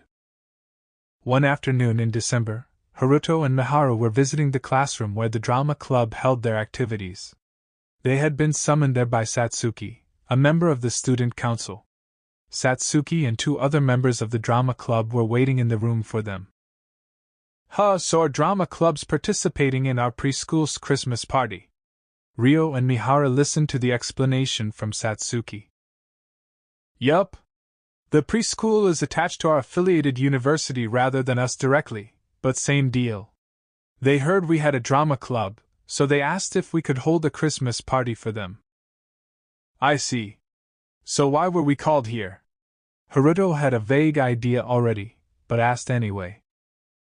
The principal came to the student council with the request. The drama club only has a few members, so the student council is going to take part in the party as well. Does that mean we're going to appear on stage? Neither Mi-chan nor I have any experience acting, Haruto said, exchanging a look with Miharu. Yeah, that's what I was hoping to ask. It's just a simple play to be held in front of young children, so you don't need to feel overly pressured. How about it? Satsuki looked between Haruto and Miharu apologetically. Oh, by the way, Professor Celia and Professor Aishia will be joining us from the teaching staff, she added. Huh. What kind of play will it be? I haven't read the script myself, but it's apparently a reproduction of an old script left from a few years ago. It features characters from all kinds of fairy tales that children would know. Professor Celia and Miss Aishia are in the classroom next door looking at the costumes right now, but just as Satsuki spoke, the classroom door opened and Aishia entered. Professor Aishia? Wow. Oh my, how adorable. Miharu and Satsuki let out sounds of awe at the sight of Aishia, who had entered wearing one of the costumes for the play. Is that from Alice in Wonderland? Haruto asked. Yup. Does it look good? Aishia looked at Haruto and cocked her head. Yes, very. Haruto nodded firmly. It really looked good on her. Isn't it lovely? Celia entered the room after Aishia and joined the conversation. Huh! Didn't you try on any of the costumes, Professor Celia? Satsuki asked with a playful grin. No. I only went to check the condition of the costumes. I didn't go to try them on. Then why is Miss Aishia in a costume? The kids in the drama club specifically requested it, Celia explained with a wry smile. Ah, I see. But the outfits are a vital part of the play, aren't they? Why don't we go take a look as well, Miharu? Haruto? Satsuki turned to the two of them with a curious glint in her eye. Let's go take a look, Haruko-kun. Well, sure. Okay. Miharu invited the slightly embarrassed Haruto along, and they all went to see the outfits together. Afterward. Hello everyone, this is Yuri Kitayama.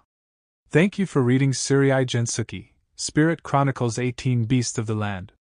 I'm sure many of you reading this afterward are already aware, but I have very important news to tell you first. Surei Gensuki, Spirit Chronicles is getting an anime. TMS Entertainment is the production company, and information regarding the main staff and cast has already been released. An official website and Twitter account have been created for the anime, so please look them up if you're interested. And so, I'm finally able to break the news to everyone.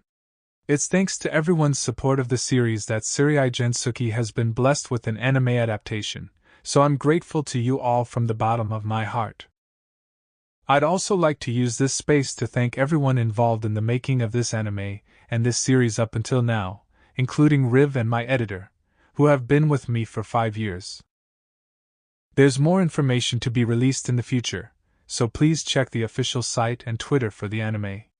In celebration of Volume 18's release and the anime adaptation, Melabooks is holding their third Surei Gensuki exclusive shop. Volume 19 of the novel will be on sale in spring, so please look forward to that as well. How did you find Volume 18? The flow of the story will make it hard to have slice-of-life scenes for a while, but I wrote all the daily life I wanted in the last volume, so I'll be able to charge into the serious scenes without reserve from here. The main story will make some big shifts in the future, so please continue to enjoy the novel version of Surei Gensuki, Spirit Chronicles. Let's meet again in Volume 19.